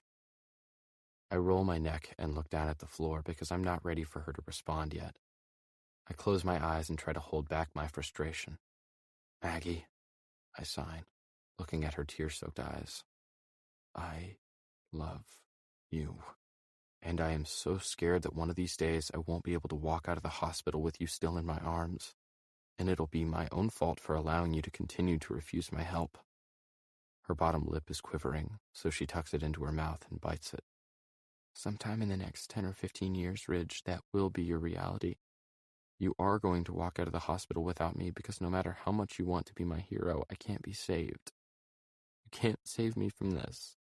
We both know you're one of the few people I have in this world, so until the day comes when I can absolutely no longer take care of myself, I refuse to become your burden.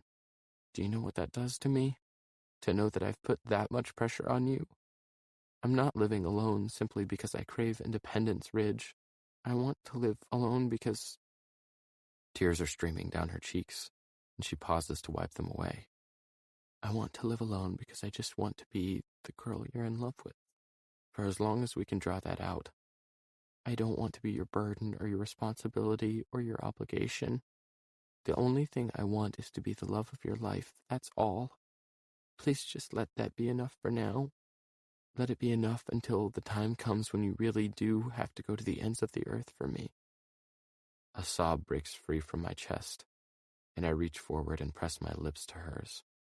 I grip her face desperately between my hands and lift my leg onto the bed. She wraps her arms around me as I pull the rest of my body on top of hers and do whatever I can to shield her from the unfairness of this evil, goddamned world. Chapter 18. Sydney. I close the door to Ridge's car and follow Warren up the stairs toward the apartment. Neither of us said a word to each other on the drive home from the hospital. The rigidness in his jaw said all he needed to say, which was, more or less, "Don't speak to me." I spent the drive with my focus out the window and my questions lodged in my throat. We walk into the apartment, and he tosses his keys onto the bar as I shut the door behind me.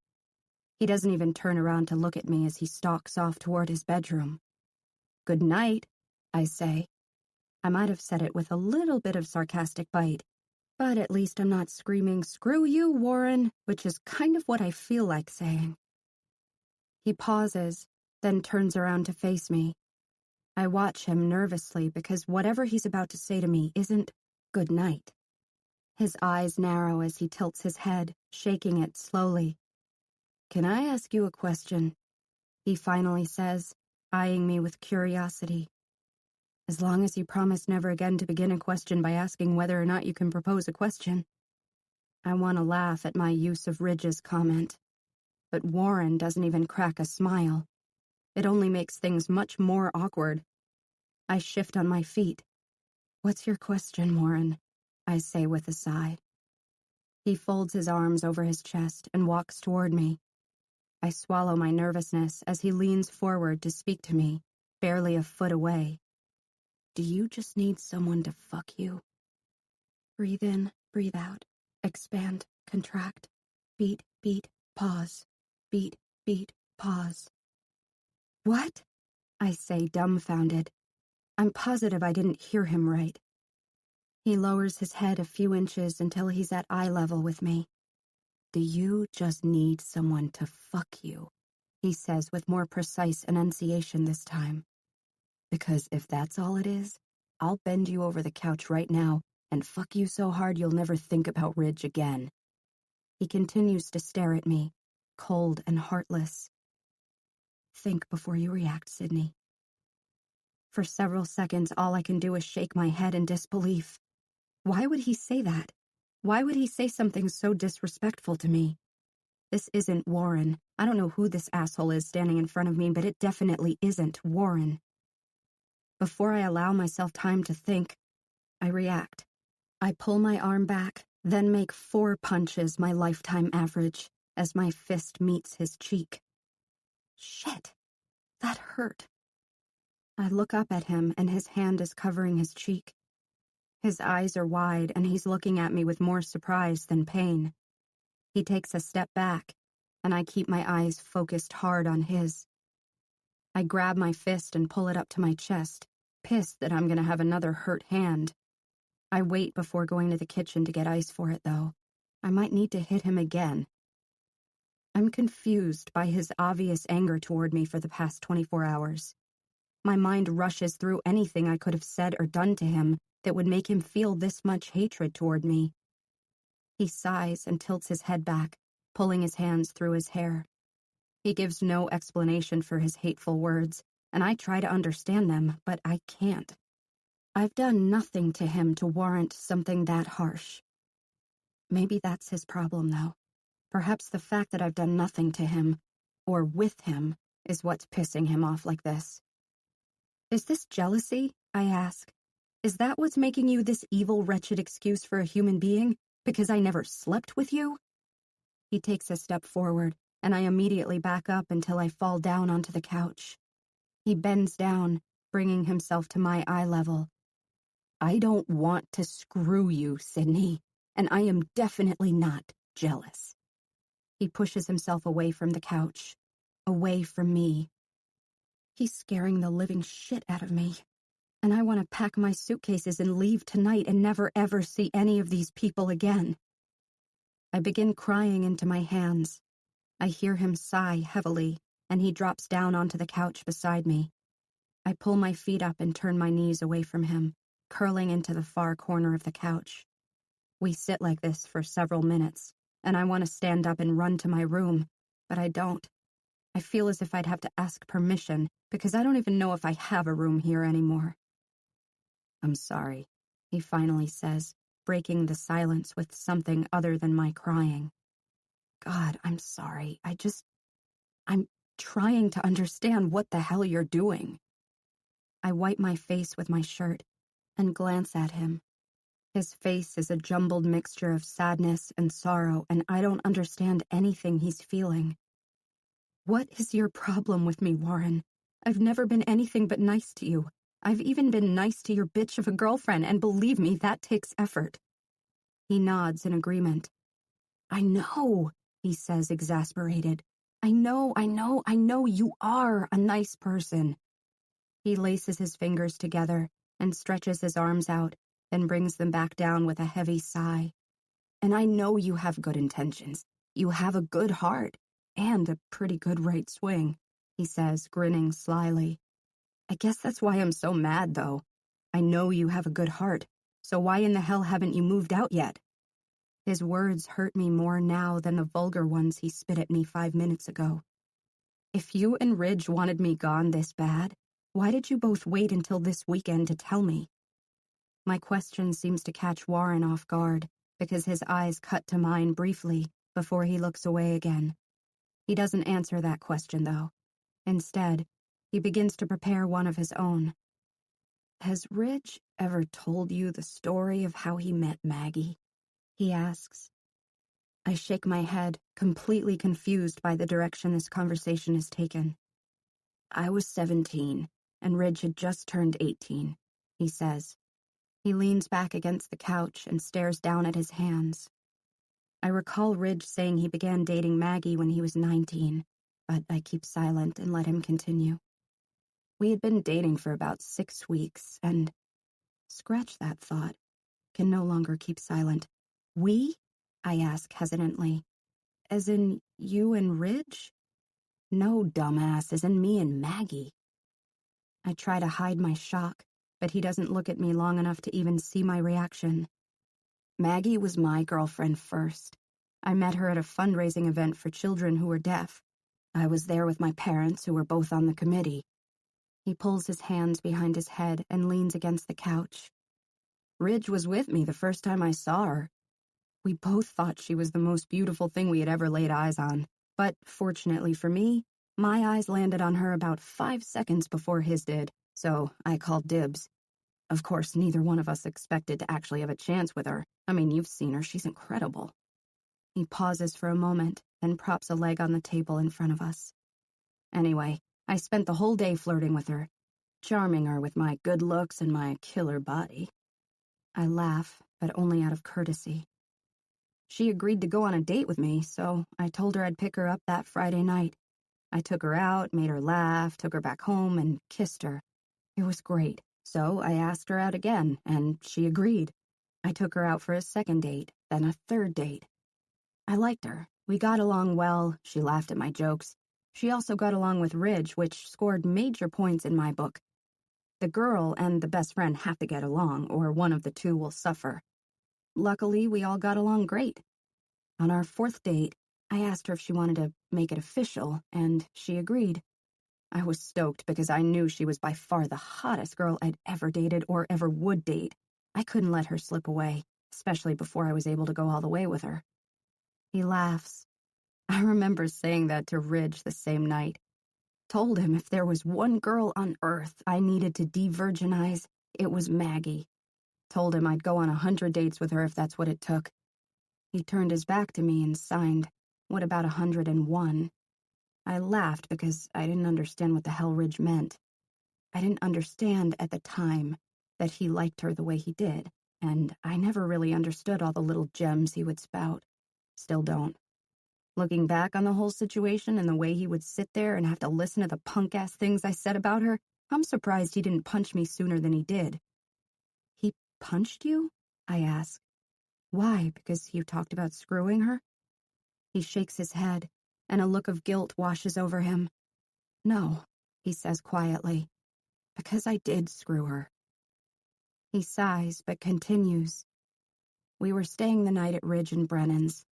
Maggie spent a lot of time over there with me, and we had been dating for about 6 weeks.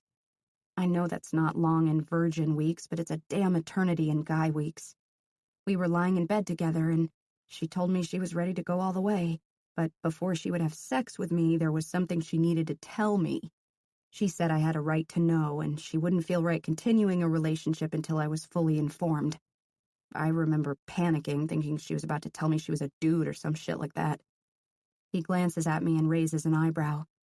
Because, let's be honest, Sid, there are some really hot transvestite-looking dudes out there. He laughs and looks straight ahead again. That's when she told me about her illness, told me about the statistics, the fact that she didn't want children, the reality of how much time she had left. She said she wanted to lay the truth out for me because it wouldn't be fair to anyone who saw something long-term with her. She said the likelihood of her making it to the age of 40 or even 35 was small. She said she needed to be with someone who understood that, someone who accepted that. You didn't want that responsibility? I ask him. He shakes his head slowly. Sydney, I didn't care about the responsibility. I was a 17-year-old guy in bed with the most beautiful girl I had ever seen, and all she was asking me to do was agree to love her. When she mentioned the words future and husband and not wanting kids, it took all I had not to roll my eyes, because in my head, those were a lifetime away. I would be with a million girls before then. I didn't know how to think that far ahead, so I just did what I thought any guy would do in that situation. I reassured her and told her that her illness didn't matter to me and that I loved her. Then I kissed her, took off her clothes, and took her virginity. He hangs his head in what looks like shame. After she left the next morning, I was bragging to Ridge about finally getting to bang a virgin. Probably went into way too much detail. I also mentioned the conversation we had beforehand and told him all about her illness. I was brutally honest with him to a fault sometimes. I told him that her whole situation kind of freaked me out and that I was going to give it 2 weeks before I broke up with her so I wouldn't look like such a douche. That's when he beat the living shit out of me. My eyes widen. Good for Ridge, I say. Warren nods. Yeah. Apparently he liked her a whole lot more than he let on, but he just kept his mouth shut and allowed me to make an ass of myself for the whole 6 weeks I dated her. I should have caught on about how he felt, but Ridge is a lot more selfless than I am. He would have never done anything to betray what we had, but after that night, he lost a whole lot of respect for me. And that hurt Sydney. He's like my brother. I felt like I had disappointed the one person I looked up to the most. So you broke up with Maggie and Ridge started dating her? Yes and no. We had a long conversation about it that afternoon, because Ridge is big on sharing his thoughts and shit. We agreed we had to honor the bro code, and it wouldn't really be good for us if he picked up and started dating a girl I had just screwed.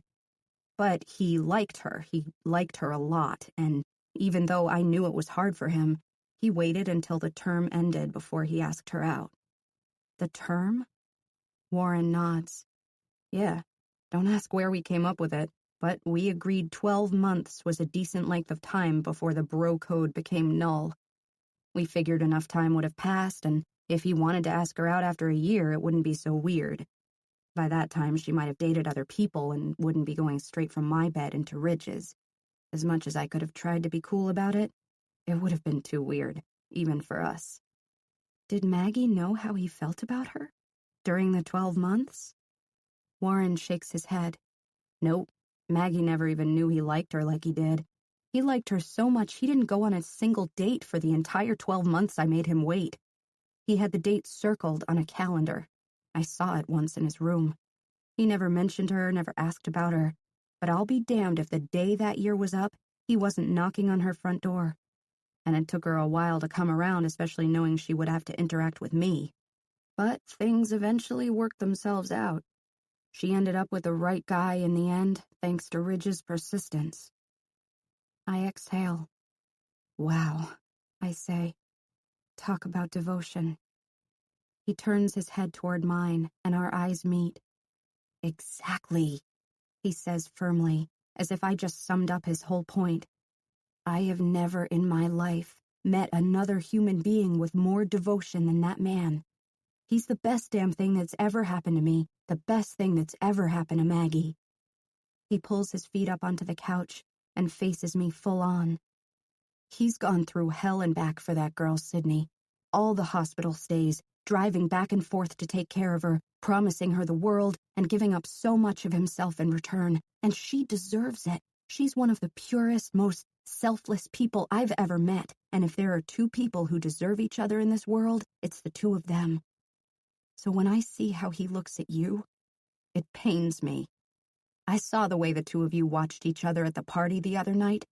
I saw the jealousy in his eyes every time you spoke to Brennan. I've never seen him struggle with his choice or the sacrifices he's made for Maggie until you showed up. He's falling in love with you, Sydney, and I know you know that. However, I also know his heart, and he'll never leave Maggie. He loves her. He would never do that to her.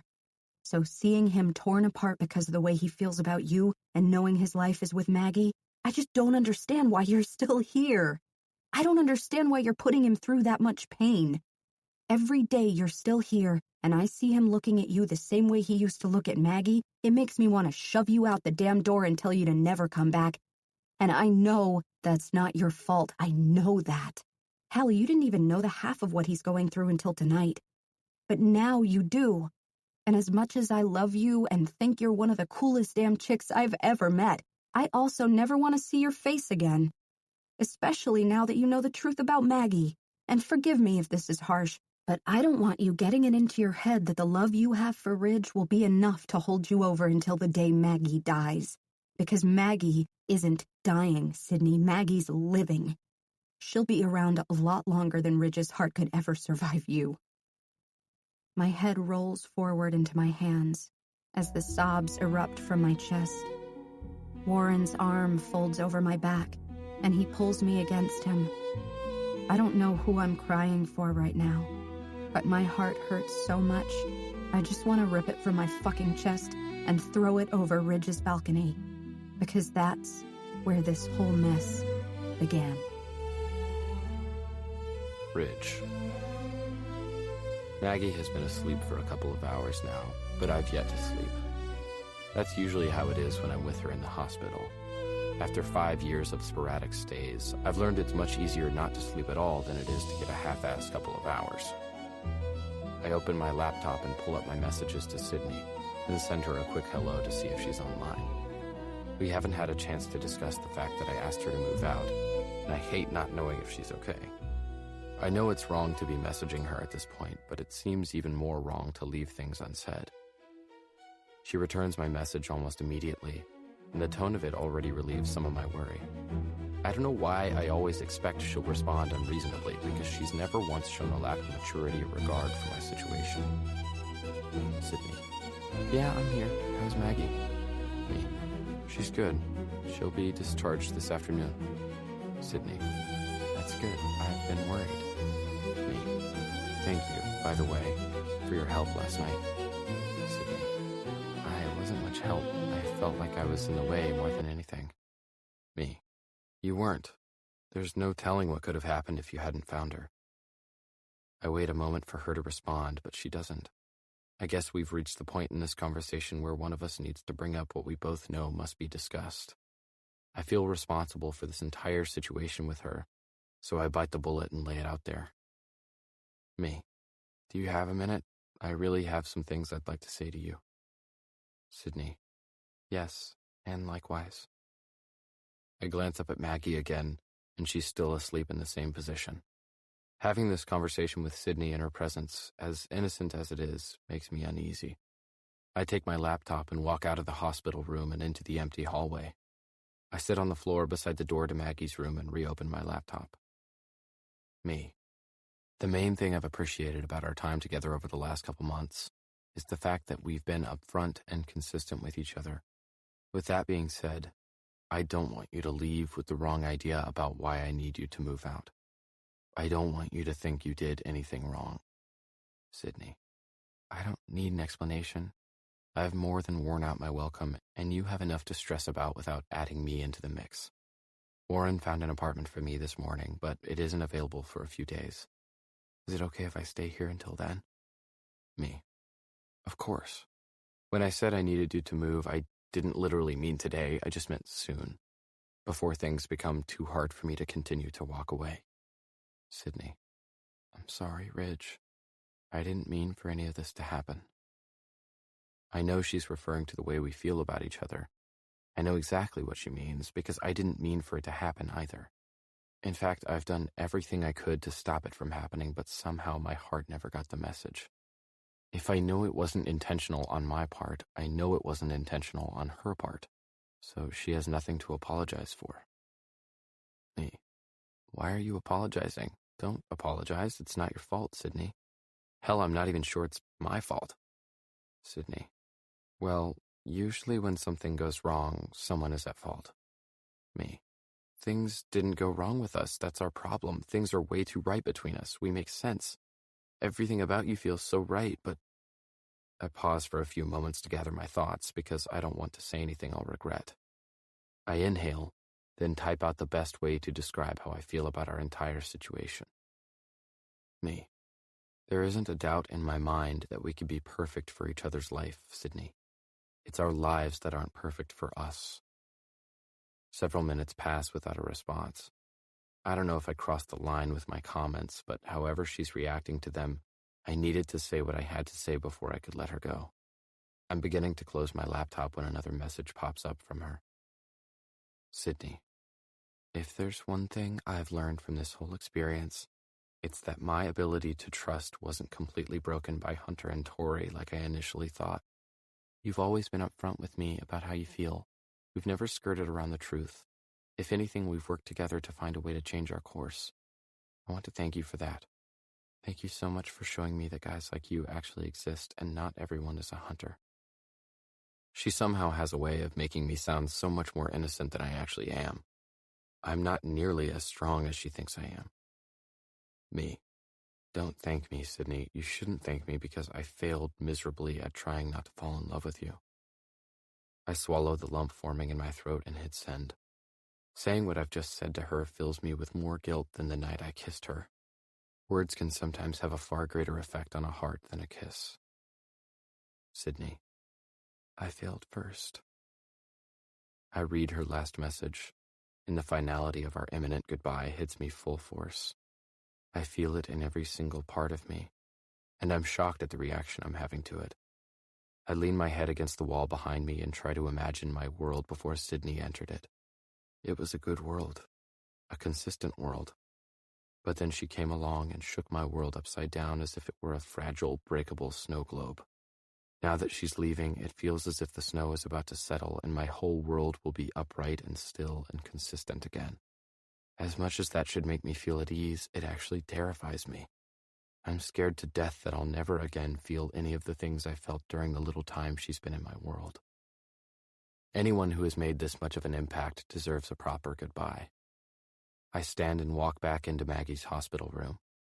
She's still asleep, so I walk over to her bed, give her a light kiss on the forehead, and leave her a note explaining that I'm heading to the apartment to pack a few things before she's released. Then I leave to go and give the other half of my heart a proper goodbye. I'm outside Sydney's bedroom door, preparing to knock. We've said everything that needs to be said, and even a lot that probably shouldn't have been said. But I can't not see her one last time before I go. She'll be gone by the time I get back from San Antonio. I have no plans to contact her after today, so the fact that I know this is definitely goodbye is pressing on the walls of my chest, and it fucking hurts like hell. If I were to look at my situation from an outsider's point of view, I would be telling myself to forget about Sydney's feelings, that my loyalty should lie solely with Maggie. I would be telling myself to leave and that Sydney doesn't deserve a goodbye, even after all we've been through. Is life really that black and white, though? Can a simple right or wrong define my situation? Do Sydney's feelings not count in this mix somewhere despite my loyalty to Maggie? It doesn't seem right just to let her go, but it's unfair to Maggie not to just let her go. I don't know how I ever got myself into this mess to begin with. But I know the only way to end it is to break off all contact with Sydney. I knew the moment I held her hand last night that there wasn't a flaw in the world that could have stopped my heart from feeling what it was feeling. I'm not proud of the fact that Maggie doesn't make up all of my heart anymore. I fought it. I fought it hard because I didn't want it to happen. Now that the fight is finally coming to an end, I'm not even sure if I'm winning or losing. I'm not even sure which side I'm rooting for, much less which side I was on. I knock lightly on Sydney's door, then place my palms flat against the door frame and look down, half of me hoping she refuses to open it, and half of me restraining myself from breaking down the damn door to get to her. Within seconds, we're face to face for what I know is the last time. Her blue eyes are wide with fear and surprise, and maybe even a small amount of relief when she sees me standing in front of her. She doesn't know how to feel about seeing me here, but her confusion is comforting. It's good to know I'm not alone in this, that we're both sharing the same mixture of emotions. We're in this together, Sydney and me. We're just two completely confused souls, scared of a much unwanted yet crucial goodbye. Chapter 19. Sydney. Be still, heart. Please be still. I don't want him to be standing here in front of me. I don't want him to be looking at me, wearing the expression that mirrors my own feelings. I don't want him to hurt like I'm hurting. I don't want him to miss me like I'll miss him. I don't want him to be falling for me like I've been falling for him. I want him to be with Maggie right now.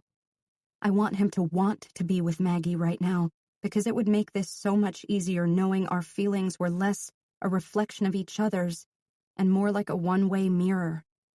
If this weren't so hard for him, it would make it easier for me to forget him, easier to accept his choice. Instead, it makes my heart hurt twice as much, knowing that our goodbye is hurting him just as much as it's hurting me. It's killing me, because nothing and no one could ever fit my life the way I know he could. I feel as though I'm willingly forking over my one chance for an exceptional life, and in return, I'm accepting a mediocre version without Ridge in it. My father's words ring in my head, and I'm beginning to wonder if he had a point after all. A life of mediocrity is a waste of a life. Our eyes remain in their silent embrace for several moments, until we both break our gaze, allowing ourselves to take in every last thing about each other. His eyes scroll carefully over my face, as if he's committing me to memory. His memory is the last place I want to be. I would give anything to always be in his present. I lean my head against my open bedroom door and stare at his hands still gripping the doorframe. The same hands I'll never see play a guitar again. The same hands that will never hold mine again. The same hands that will never again touch me and hold me in order to listen to me sing. The same hands that are suddenly reaching for me, wrapping themselves around me, gripping my back in an embrace so tight I don't know if I could break away even if I tried. But I'm not trying to break away. I'm reciprocating. I'm hugging him with just as much desperation. I find solace against his chest, while his cheek presses against the top of my head. With each heavy, uncontrolled breath that passes through his lungs, my own breaths try to keep pace. However, mine are coming in much shorter gasps, thanks to the tears that are working their way out of me. My sadness is consuming me, and I don't even try to hold it in as I cry huge tears of grief. I'm crying tears over the death of something that never even had the chance to live.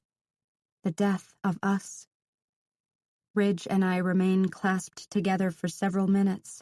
So many minutes that I'm trying not to count, for fear that we've been standing here way too long for it to be an appropriate embrace. Apparently he notices this too, because he slides his hands up my back and to my shoulders, then pulls away from me. I lift my face from his shirt and wipe at my eyes before looking back up at him. Once we make eye contact again, he removes his hands from my shoulders and tentatively places them on either side of my face. His eyes study mine for several moments, and the way he's looking at me makes me hate myself because I love it so much. I love the way he's looking at me, as if I'm the only thing that matters right now. I'm the only one he sees. He's the only one I see. My thoughts once again lead back to some of the lyrics he wrote. It's making me feel like I want to be the only man that you ever see. His gaze flickers between my mouth and my eyes, almost as if he can't decide if he wants to kiss me, stare at me, or talk to me. Sydney, he whispers. I gasp and clutch a hand to my chest. My heart just disintegrated at the sound of his voice. I don't speak well, he says with a quiet and unsure voice. Oh, my heart. Hearing him speak is almost too much to take in. Each word that meets my ears is enough to bring me to my knees, and it's not even the sound of his voice or the quality of his speech. It's the fact that he's choosing this moment to speak for the first time in 15 years. He pauses before finishing what he needs to say, and it gives my heart and my lungs a moment to catch up with the rest of me. He sounds exactly as I imagined he would sound after hearing his laughter so many times. His voice is slightly deeper than his laughter, but somewhat out of focus. His voice reminds me of a photograph in a way. I can understand his words, but they're out of focus. It's as if I'm looking at a picture, and the subject is recognizable but not in focus, similar to his words. I just fell in love with his voice, with the out-of-focus picture he's painting with his words. With him. He inhales softly, then nervously exhales before continuing. I need you to hear this, he says, cradling my head in his hands. I will never regret you. Beat, beat, pause, contract, expand, inhale, exhale. I just officially lost the war on my heart. I don't even bother verbalizing a response to him. My reaction can be seen in my tears. He leans forward and presses his lips to my forehead. Then he drops his hands and slowly backs away from me. With each move he makes to pull apart from me, I feel my heart crumbling.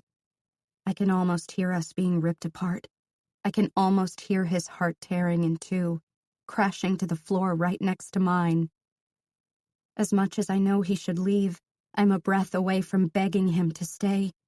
I want to fall to my knees right next to our shattered hearts and beg him to choose me. The pathetic part of me wants to beg him just to kiss me, even if he doesn't choose me. But the part of me that ultimately wins is the part that keeps her mouth shut, because I know Maggie deserves him more than I do. I keep my hands to my sides as he backs away another step, preparing to turn through my bedroom door. Our eyes are still locked, but when my phone sounds off in my pocket, I jump, quickly tearing my gaze from his. I hear his phone vibrate in his pocket. The sudden interruption of both of our phones is only obvious to me until he sees me opening my cell phone at the same time as he pulls his out of his pocket. Our eyes meet briefly, but the interruption of the outside world seems to have brought us both back to the reality of our situation, back to the fact that his heart belongs with someone else, and this is still goodbye. I watch as he reads his first text. I'm unable to take my eyes off of him in order to read mine. His expression quickly becomes tortured by whatever words he's reading, and he slowly shakes his head. He winces. Until this very moment, I'd never seen a heart break right before my eyes. Whatever he just read has completely shattered him. He doesn't look at me again. In one swift movement, he grips his phone tightly in his hand, as if it's become an extension of him, and he heads straight for the front door and swings it open. I step out into the living room, watching him in fear as I walk toward the front door. He doesn't even shut the door behind him as he takes the stairs 2 at a time, jumping over the edge of the railing to shave off another half a second in his frantic race to get to wherever it is he desperately needs to be. I look down at my phone and unlock the screen. Maggie's number shows as the last incoming text message. I open it and see that Ridge and I were the only recipients. I read it carefully, immediately recognizing the familiar string of words she's typed out to both of us. Maggie. Maggie showed up last night an hour after I got back to my room. I was convinced you were going to barge in and tell her what a jerk I am for kissing you. I immediately walk to the couch and sit, no longer able to support my body weight. Her words knocked the breath out of me, sucked the strength from my limbs, and robbed me of any sense of dignity I thought I had left. I tried to recall the medium through which Ridge's words were initially typed. His laptop. Oh no. Our messages. Maggie is reading our messages. No, no, no. She won't understand. She'll only see the words that'll hurt. She won't be able to see how much Ridge has been fighting this for her. Another text shows up from Maggie, and I don't want to read it. I don't want to see our conversation through Maggie's eyes. Maggie. I never thought it was possible to have honest feelings for more than one person, but you've convinced me how incredibly wrong I was.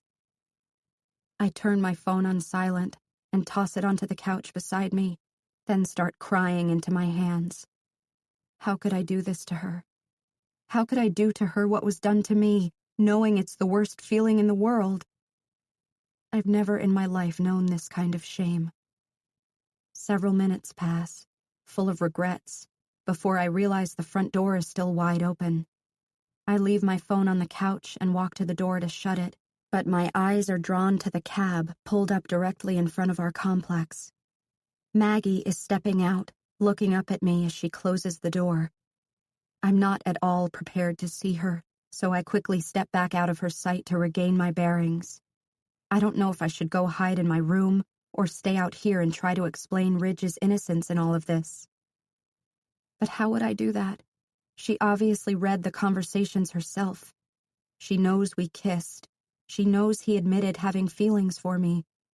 As much as I can try to convince her that he did everything he could not to feel that way, it doesn't excuse the fact that the guy she's in love with has openly admitted his feelings for someone else. Nothing can excuse that, and I feel like complete shit for being a part of it.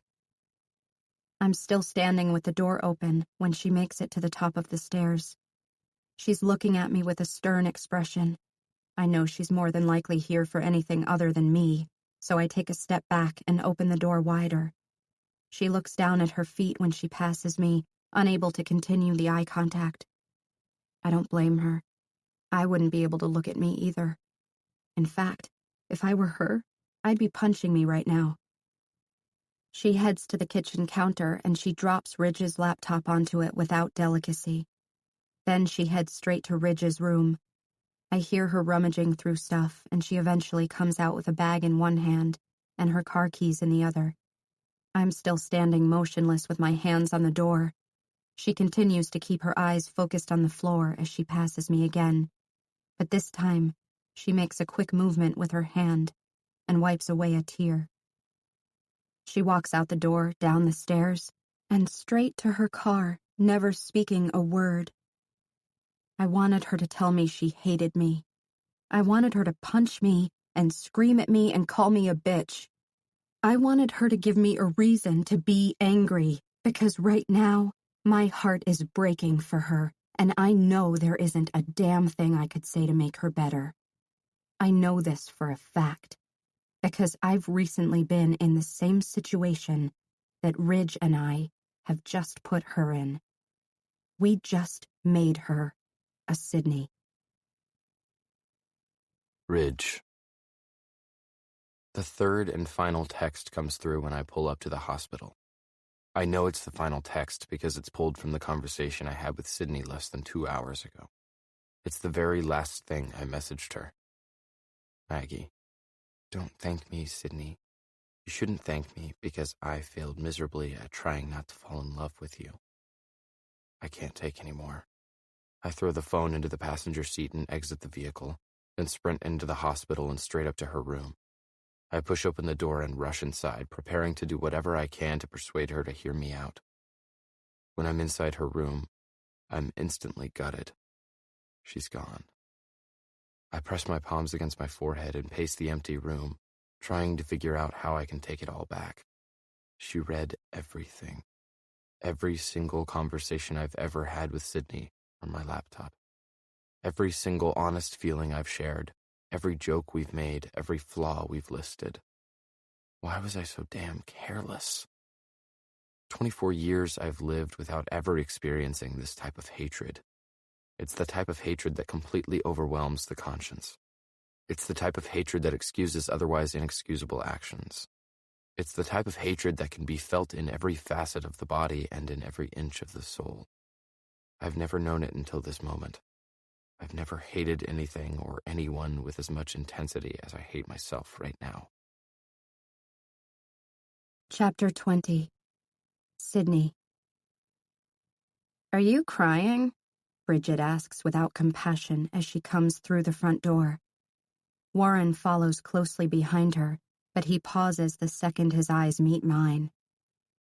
I don't know how long I've been sitting motionless on the couch, but it still isn't long enough for reality to have been absorbed just yet. I'm still hoping this is a dream, or a nightmare. This isn't how things were supposed to turn out. Sydney? Warren says hesitantly. He knows something is wrong, because I'm sure my swollen, bloodshot eyes clearly give me away. I attempt to form an answer, but I fail to come up with one. As much a part of this as I am, I still feel that Ridge and Maggie's situation isn't mine to be sharing. Luckily, Warren doesn't have to ask me what's wrong, because I'm spared by Ridge's presence. He's barging through the front door, taking both Bridget's and Warren's attention off of me. He pushes between the two of them and heads straight for his room. He swings open the door, then comes out through the bathroom seconds later. He looks at Warren and signs something. Warren shrugs and signs back, but I can't follow their conversation at all. When Ridge responds again, Warren looks directly at me. What does he mean? Warren asks me. I shrug. I failed to learn sign language between now and the last time we spoke, Warren. How the hell should I know? I don't know where my unwarranted sarcasm is coming from, but I feel Warren should have anticipated that one. He shakes his head. Where's Maggie, Sydney? Warren points at the counter toward Ridge's computer. He says she had his computer, so she had to come by here after she left the hospital. I look at Ridge to answer, but can't deny the fact that jealousy is coursing through me at watching his reaction when it comes to Maggie. I don't know where she went. All she did was walk in, set your computer down, and grab her things. She's been gone for half an hour. Warren is signing everything I'm saying to Ridge. When he finishes, Ridge runs a frustrated hand through his hair, then takes a step toward me. His eyes are angry and hurt, and he begins signing with forceful movements of his hands. His obvious anger makes me wince, but his disappointment in me fills me with my own share of anger. He wants to know how you could just let her leave, Warren says. I immediately stand up and look Ridge directly in the eye. What did you expect me to do, Ridge?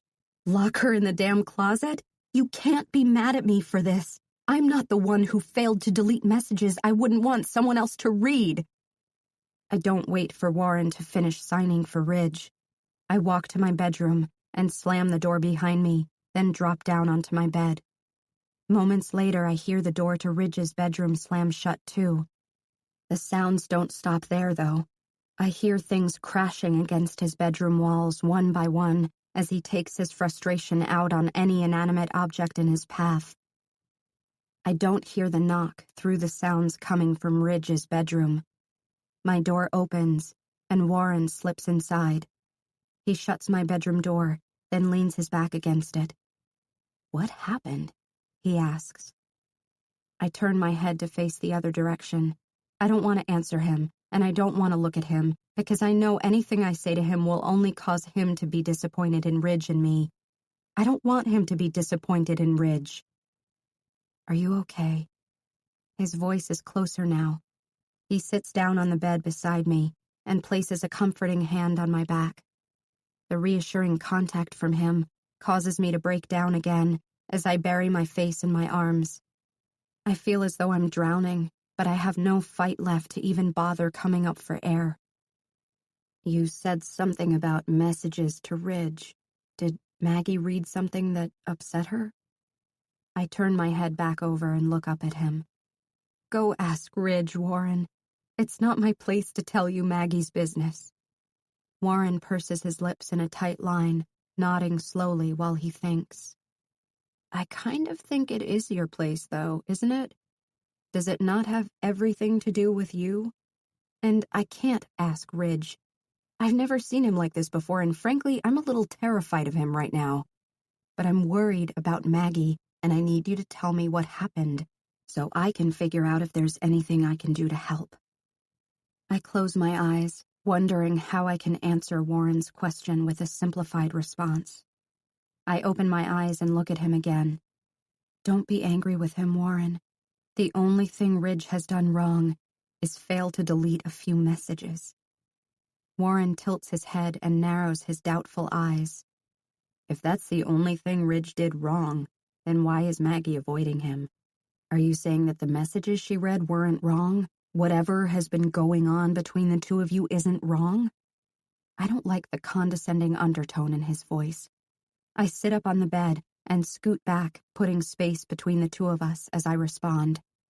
The fact that Ridge has been honest in his conversations with me is not something he did wrong. The fact that he has feelings for me also isn't wrong, when you know exactly how much he's fought those feelings. People can't control matters of the heart, Warren. They can only control their actions, which is exactly what Ridge did. He lost control once for 10 seconds, but after that, every single time temptation reared its ugly head, he walked in the other direction. The only thing Ridge has done wrong is fail to delete his messages, because by doing so he failed to protect Maggie. He failed to protect her from the harsh truth that people don't get to choose who they fall in love with. They only get to choose who they stay in love with.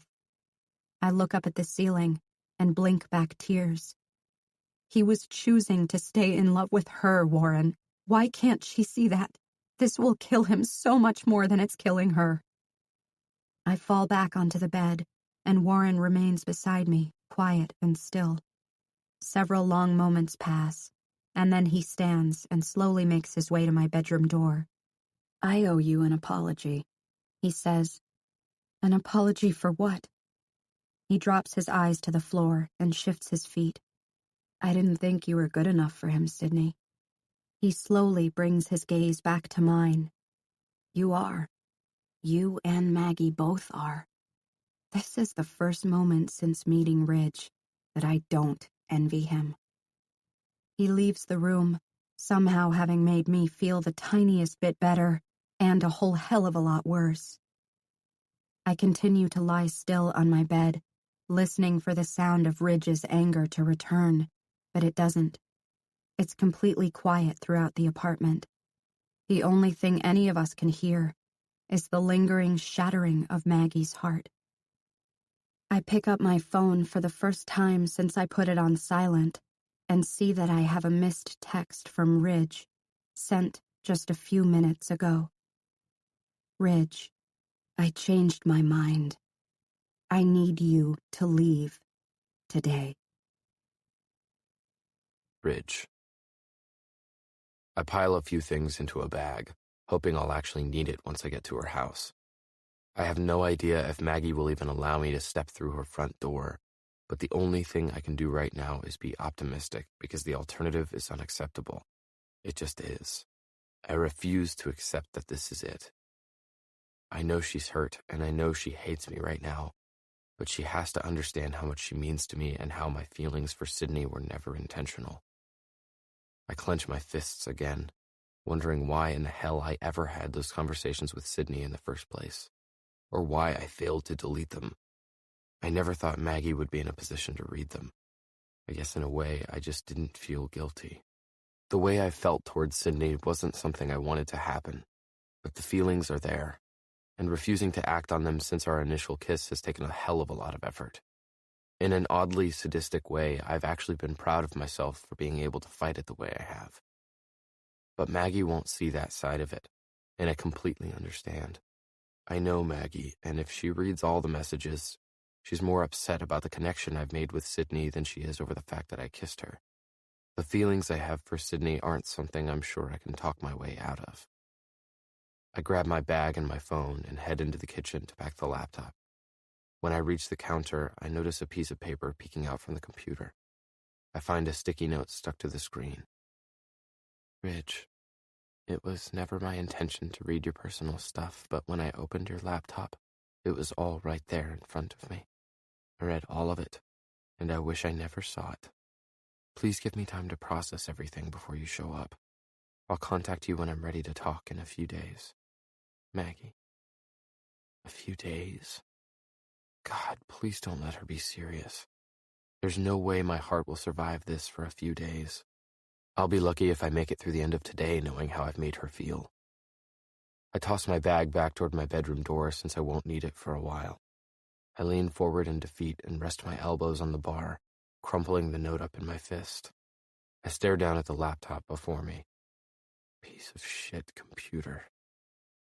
Why the hell didn't I have a password on it? Why the hell didn't I take it with me when I left the hospital? Why the hell didn't I delete everything? Why the hell did I even write anything to Sydney in the first place? I've never hated an inanimate object as much as I hate this computer. I slam the screen shut and bring my fist down on top of it with all my strength. I wish I could hear it crack. I wish I could hear the sound my fist makes each time I bring it down forcefully.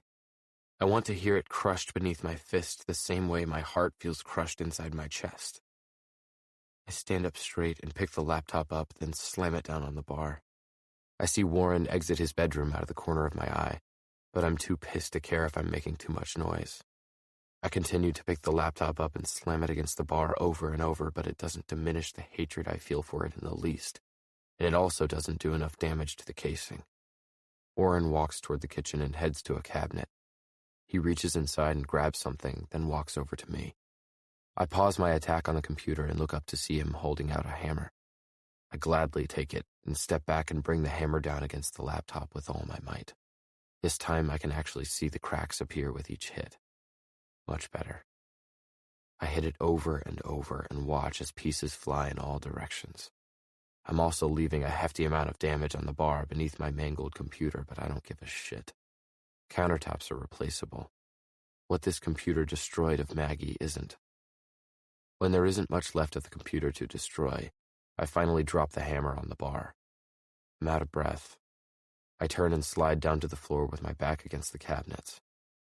Warren walks around me and sits on the floor in front of me, resting his back against the wall behind him. Feel better? He signs. I shake my head. I don't feel better. I just feel worse. Now I know for a fact that it's not the laptop I'm mad at. It's me. I'm mad at myself. Anything I can do to help? I ponder his question. The only thing that could help me get Maggie back is to prove to her that there's nothing going on between me and Sydney. In order to prove that to her, I need to not have any interaction with Sydney whatsoever. That's kind of hard with her in the very next room. Can you help Sydney move? I sign. Today. Warren lowers his chin at my request, eyeing me with disappointment. Today? Her apartment won't be ready for 3 more days.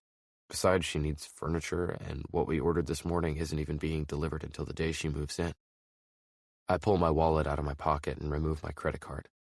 Take her to a hotel, then. I'll pay for her room until her apartment is ready. I need her out in case Maggie comes back. She can't be here. Warren takes my card and stares at it for several seconds before bringing his eyes back to mine. This is kind of a shitty move, considering this is your fault. Don't expect me to be the one to ask her to leave today. You owe her that much. I have to admit, Warren's reaction surprises me. Yesterday, he seemed to hate Sydney. Today, he's acting as if he's protecting her. I already told her I need her to leave today. Do me a favor and make sure she gets moved in okay this week. Get her everything she needs, groceries, extra furniture, whatever. I'm beginning to stand up when the door to Sydney's room opens. She's walking out backward, pulling both of her suitcases. Warren scrambles to his feet next to me, and as soon as she turns around and her eyes lock with mine, she freezes. The guilt over what I'm having her do hits me when I see the tears in her eyes.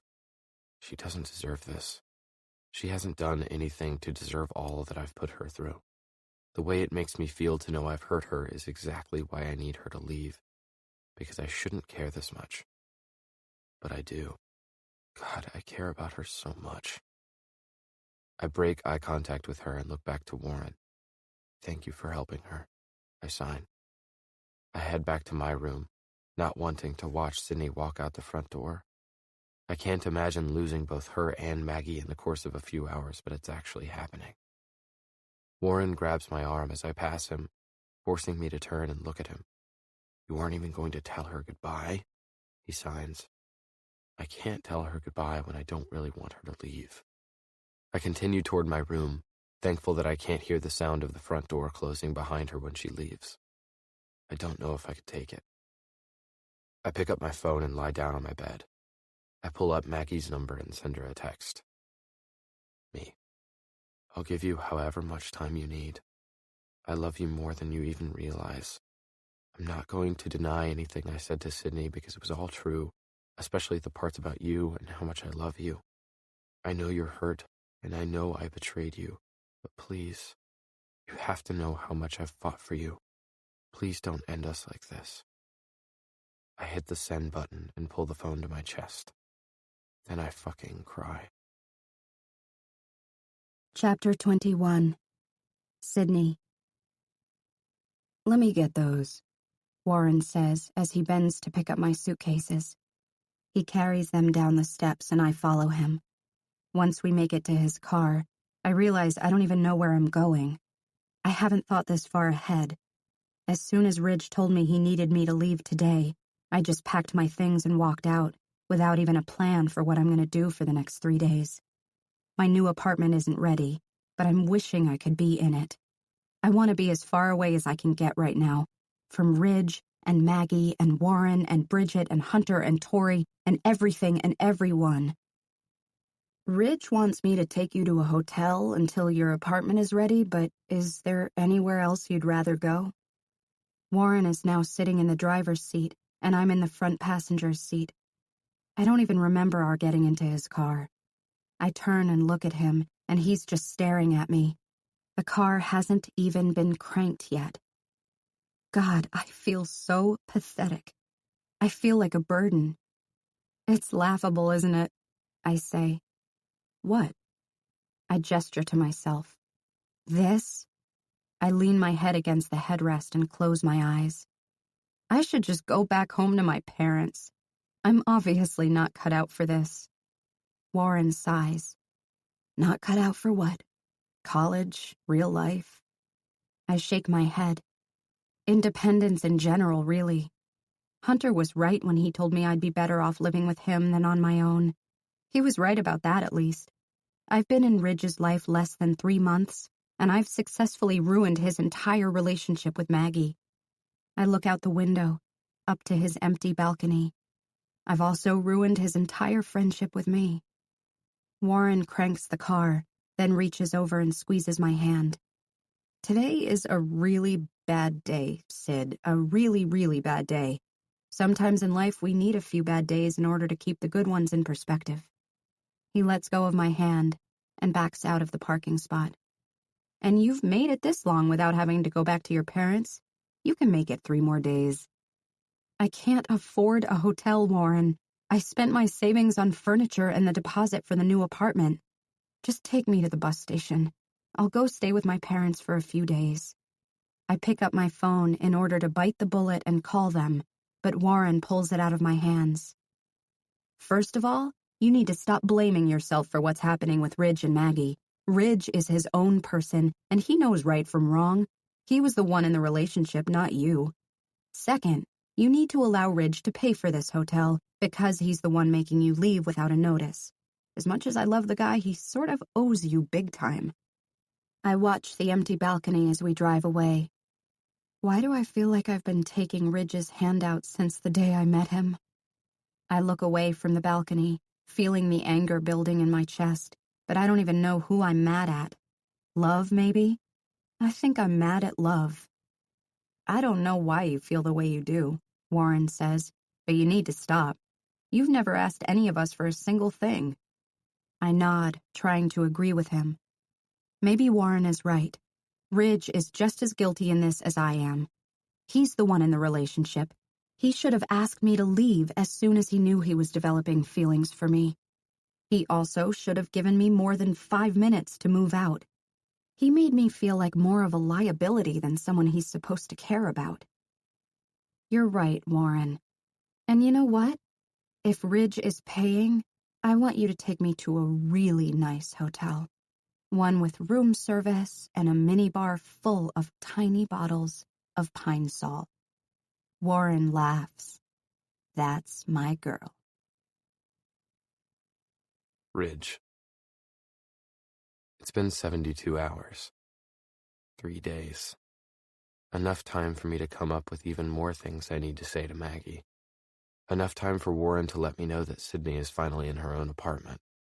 He wouldn't tell me which one, but that's probably for the best. 72 hours has also been enough time for me to realize that I miss having Sydney in my life almost as much as I miss Maggie. And it's enough time to know that I'm not going another day without talking to Maggie. I need to know that she's okay. I've done nothing but pace this apartment since the moment I lost her. Since the moment I lost both of them. I pick up my phone and palm it for several minutes, too scared to text her. I'm afraid of what her response will be. When I finally do type out a text, I close my eyes and hit send. Me. Are you ready to talk about it? I stare at my phone, waiting for her to respond. I want to know if she's okay. I want to be able to tell her my side. The fact that she's more than likely thinking the worst is killing me, and it feels as if I haven't been able to breathe since she found out about Sydney and me. Maggie. I'll never be ready, but it needs to be done. I'm home all night. As ready as I am to see her, I'm also scared to death. I don't want to see her heartbroken. Me. I'll be there in an hour. I grab my things and head straight out the door, straight back to the half of my heart that needs the most mending. I have a key to her place. I've had a key to her place for 3 years, but I haven't had to ring her doorbell in all that time. I'm ringing her doorbell right now, and it doesn't feel right. It feels as though I'm asking permission to break through an invisible barrier that shouldn't even be here in the first place. I take a step away from the door and wait. After several painfully long seconds, she opens the door and makes brief eye contact with me as she steps aside to let me in. I pictured her on the drive over with her hair a mess, makeup smudged underneath her eyes from all the crying, and sporting 3-day-old pajamas. The typical heartbroken attire for a girl who just lost all trust in the man she loves. I think I would rather she looked the way I pictured her than how she actually looks. She's dressed in her typical jeans, and her hair is neatly pulled back. There isn't a smudge of makeup on her face or a tear in her eyes. She gives me a faint smile as she closes the front door. I watch her closely because I'm not sure what to do. Of course, my first instinct is to pull her to me and kiss her. But my first instinct probably isn't the best.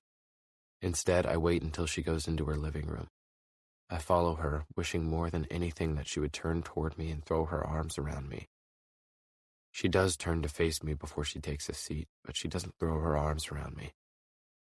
Well, she signs, how do we do this? Her expression is hesitant and pained, but at least she's confronting it. I know this is hard for her. How about we quit acting like we're not allowed to be ourselves?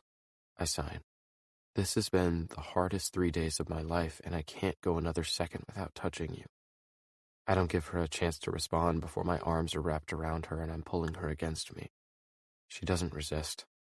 Her arms wrap tightly around me, and as soon as my cheek is pressed against the top of her head, I feel her begin to cry. This is the Maggie I need. The vulnerable Maggie. The Maggie who still loves me, despite what I've put her through. I hug her and pull her to the couch, keeping her secured against me as I sit with her now on my lap.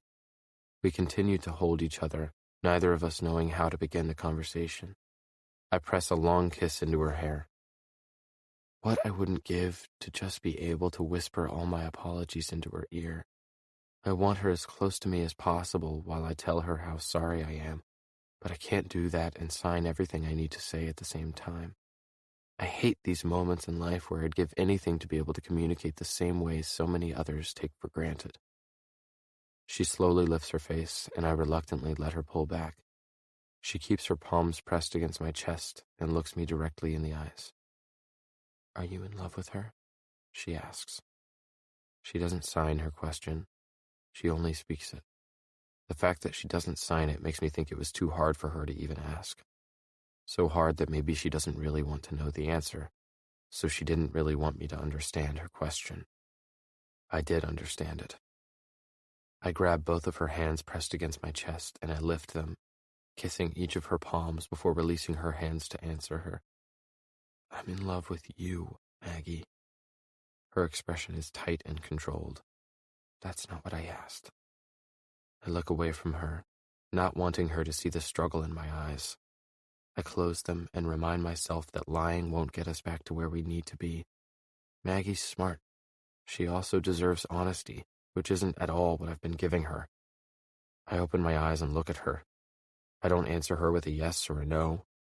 I shrug because I honestly don't know if I'm in love with Sydney. How could I be when I'm in love with Maggie? It shouldn't be possible for the heart to love more than one person at once. She diverts her eyes away and scoots off my lap. She stands and slowly walks the length of the living room and back. She's thinking, so I give her a moment. I know my answer has hurt her, but I know a lie would have hurt her even more. She finally turns to me. "I can spend all night asking you really brutal questions, Ridge. I don't want to do that. I've had a lot of time to think this through, and I have a lot I need to say to you." "If brutal questions will help you, then ask me brutal questions, please. We've been together 5 years, and I can't let this tear us apart." She shakes her head, then takes a seat on the couch opposite me. "I don't need to ask the questions because I already know all the answers. I just need to talk to you now about where we go from here." I lean forward, not liking where this is going. I don't like it at all. "At least allow me to explain myself. You can't come to a decision about what happens to us without hearing me out first." She shakes her head again, and my heart clenches. "I already know, Ridge. I know you. I know your heart. I've read your conversations with Sydney. I already know what you're going to tell me. You're going to tell me how much you love me, how you would do anything for me. You're going to apologize for developing feelings for another girl, despite how hard you tried to prevent that from happening. You're going to tell me you love me so much more than I know, and how your relationship with me is so much more important to you than your feelings for Sydney. You're going to tell me you'll do anything to make it up to me, and that I just need to give you a chance. You're probably going to be brutally honest with me also and tell me that you do have feelings for Sydney, but they don't compare to how you feel about me." She stands and moves to sit next to me on the couch. There are traces of tears in her eyes, but she isn't crying anymore. She faces me and begins signing again. "And you know what, Ridge? I believe you, and I understand all of it. I do. I've read your conversations. It's as if I was right there, sifting through it all while the two of you were attempting to fight whatever was developing between you. I keep telling myself to quit logging back into your account, but I can't stop. I've read those conversations a million times. I deciphered every word, every sentence, every punctuation mark. I wanted to find the spot in your conversations that proved your disloyalty to me. I wanted to find the moment in your conversations where you became this despicable excuse for a man by admitting that what you felt for her was purely sexual. God, Ridge, I wanted to find that moment so bad, but I couldn't. I know you kissed her, but even the kiss seemed excusable after the two of you had that open discussion about it. I'm your girlfriend, and even I began to excuse it. I'm not saying what you did is readily forgivable by any means. You should have asked her to move out the second you felt compelled to kiss her. Hell, you shouldn't have ever asked her to move in if there was even the slightest possibility that you were attracted to her. What you did was wrong in every sense of the word, but what's so messed up is that I feel like I understand it. Maybe it's because I know you too well, but the fact that you're falling in love with Sydney is obvious, and I can't just sit back and share your heart with her, Ridge. can't do it. No, no, no, no, no. I quickly pull her to me, wanting the comfort of her to subdue the panic building within me. She can be heartbroken. She can even be pissed or terrified. But the one thing I won't let her be is okay. She can't just be okay with this. Tears begin to sting my eyes as I hold her, as if my embrace is somehow supposed to convince her of how I feel. I'm shaking my head no, trying to get her not to take this conversation where I'm afraid it's headed. I press my lips against hers in an attempt to make it all go away. I hold her face in the palms of my hands and try desperately to show her how I feel, without having to pull apart from her again. Her lips part and I kiss her, something I've done on a regular basis for more than 5 years, but never with so much conviction or fear. Her mouth tastes of tears, and I'm not sure whose they are, because we're both crying now. She pushes against my chest, wanting to speak to me, but I don't want her to. I don't want to watch her tell me how okay my feelings for Sydney are. They're not okay. They shouldn't be okay at all. She sits up and pushes me away from her, and wipes her tears. I lean my elbow onto the couch and cover my mouth with my trembling hand. There's more. There's so much more I need to tell you, and I need you to give me the opportunity to get it out, okay? I simply nod, when all I want to do is tell her how hearing her out is the last thing my heart can take right now. She adjusts herself and pulls her legs onto the couch. She wraps her arms around them and rests her cheek on her knee, looking away from me. She's still and quiet and contemplating. I'm a complete wreck as I sit here and wait. She unwraps her hands from around her legs and slowly lifts her head to look me in the eyes. "Remember the day we met?" she asks. There's a faint smile in her eyes, and my panic eases slightly at the pleasantness in her memory. I nod. I noticed you first, before I noticed Warren. When Warren approached me, I was hoping he was approaching me for you. I remember making eye contact with you over his shoulder, because I wanted to smile at you so you would know that you caught my eye the same way I caught yours. But when I realized Warren wasn't approaching me for you, I was disappointed. There was something about you that tugged at me in a way that Warren didn't, but you didn't seem to have that same reaction to me. Warren was cute, so I agreed to go out with him, especially since I thought you weren't into me that day. I close my eyes and soak in her words for a moment. I never knew this. I'm not sure at this point that I want to know this. After several quiet moments, I reluctantly open my eyes again and let her finish. For the short time I dated Warren, you and I would have these brief conversations and moments of eye contact that always seemed to make you uncomfortable. And I knew it made you uncomfortable because you were developing feelings for me. But your loyalty to Warren was so strong that you wouldn't allow yourself to go there. I always admired that about you, because I knew the two of us would have worked so well. To be honest, I was secretly hoping you would betray his friendship and just kiss me or something, because you were all I thought about. I'm not even sure I was with Warren for Warren. I think I was with him for you all along. Then, a few weeks after Warren and I broke up, I began to think I'd never see you again, because you never came for me like I hoped you would. The thought of that terrified me, so I showed up at your apartment one day. You weren't there, but Brennan was. I think he knew why I was there, so he told me not to worry, that I just needed to give you time. He told me about the deal you and Warren made, and that you really did have feelings for me, but didn't feel right pursuing them yet. He even showed me the date you had circled on the calendar. I'll never forget how that made me feel, and from that point on, I counted down the days until you showed up at my front door. She wipes away a tear. I briefly close my eyes and try to show her respect by not allowing myself to pull her to me again. But it's so hard. I never knew she came for me. Brennan never told me, and right now I'm struggling with wanting to let him know how pissed I am that he kept quiet, and how much I love him for informing Maggie of how I felt. I fell in love with you during that year of waiting for you. I fell in love with your loyalty to Warren. I fell in love with your loyalty to me. I fell in love with your patience and your willpower. I fell in love with the fact that you didn't want to start things out wrong with us. You wanted everything to be as right as it could be, So you waited an entire year. Believe me, Ridge, I know how hard it was, because I was waiting right along with you. I lift my hand and wipe a tear from her cheek, then let her finish. I swore I wouldn't allow my illness to interfere with us. I wouldn't let it prevent me from completely falling in love with you. I wouldn't let it be my crutch to push you away. You were so adamant that it didn't matter to you, and I was so desperate to believe you. We were both lying to ourselves. I think my illness is the thing you love the most about me. My breath catches in my throat. Those words hurt me more than any words ever have. Why would you say something like that, Maggie? I know it sounds absurd to you because you don't see it that way. It's who you are. You're loyal. You love people to a fault. You want to take care of everyone around you, including me, Brennan, Warren, Sydney. It's just who you are. And seeing how Warren treated me back then made you want to jump in and become my hero.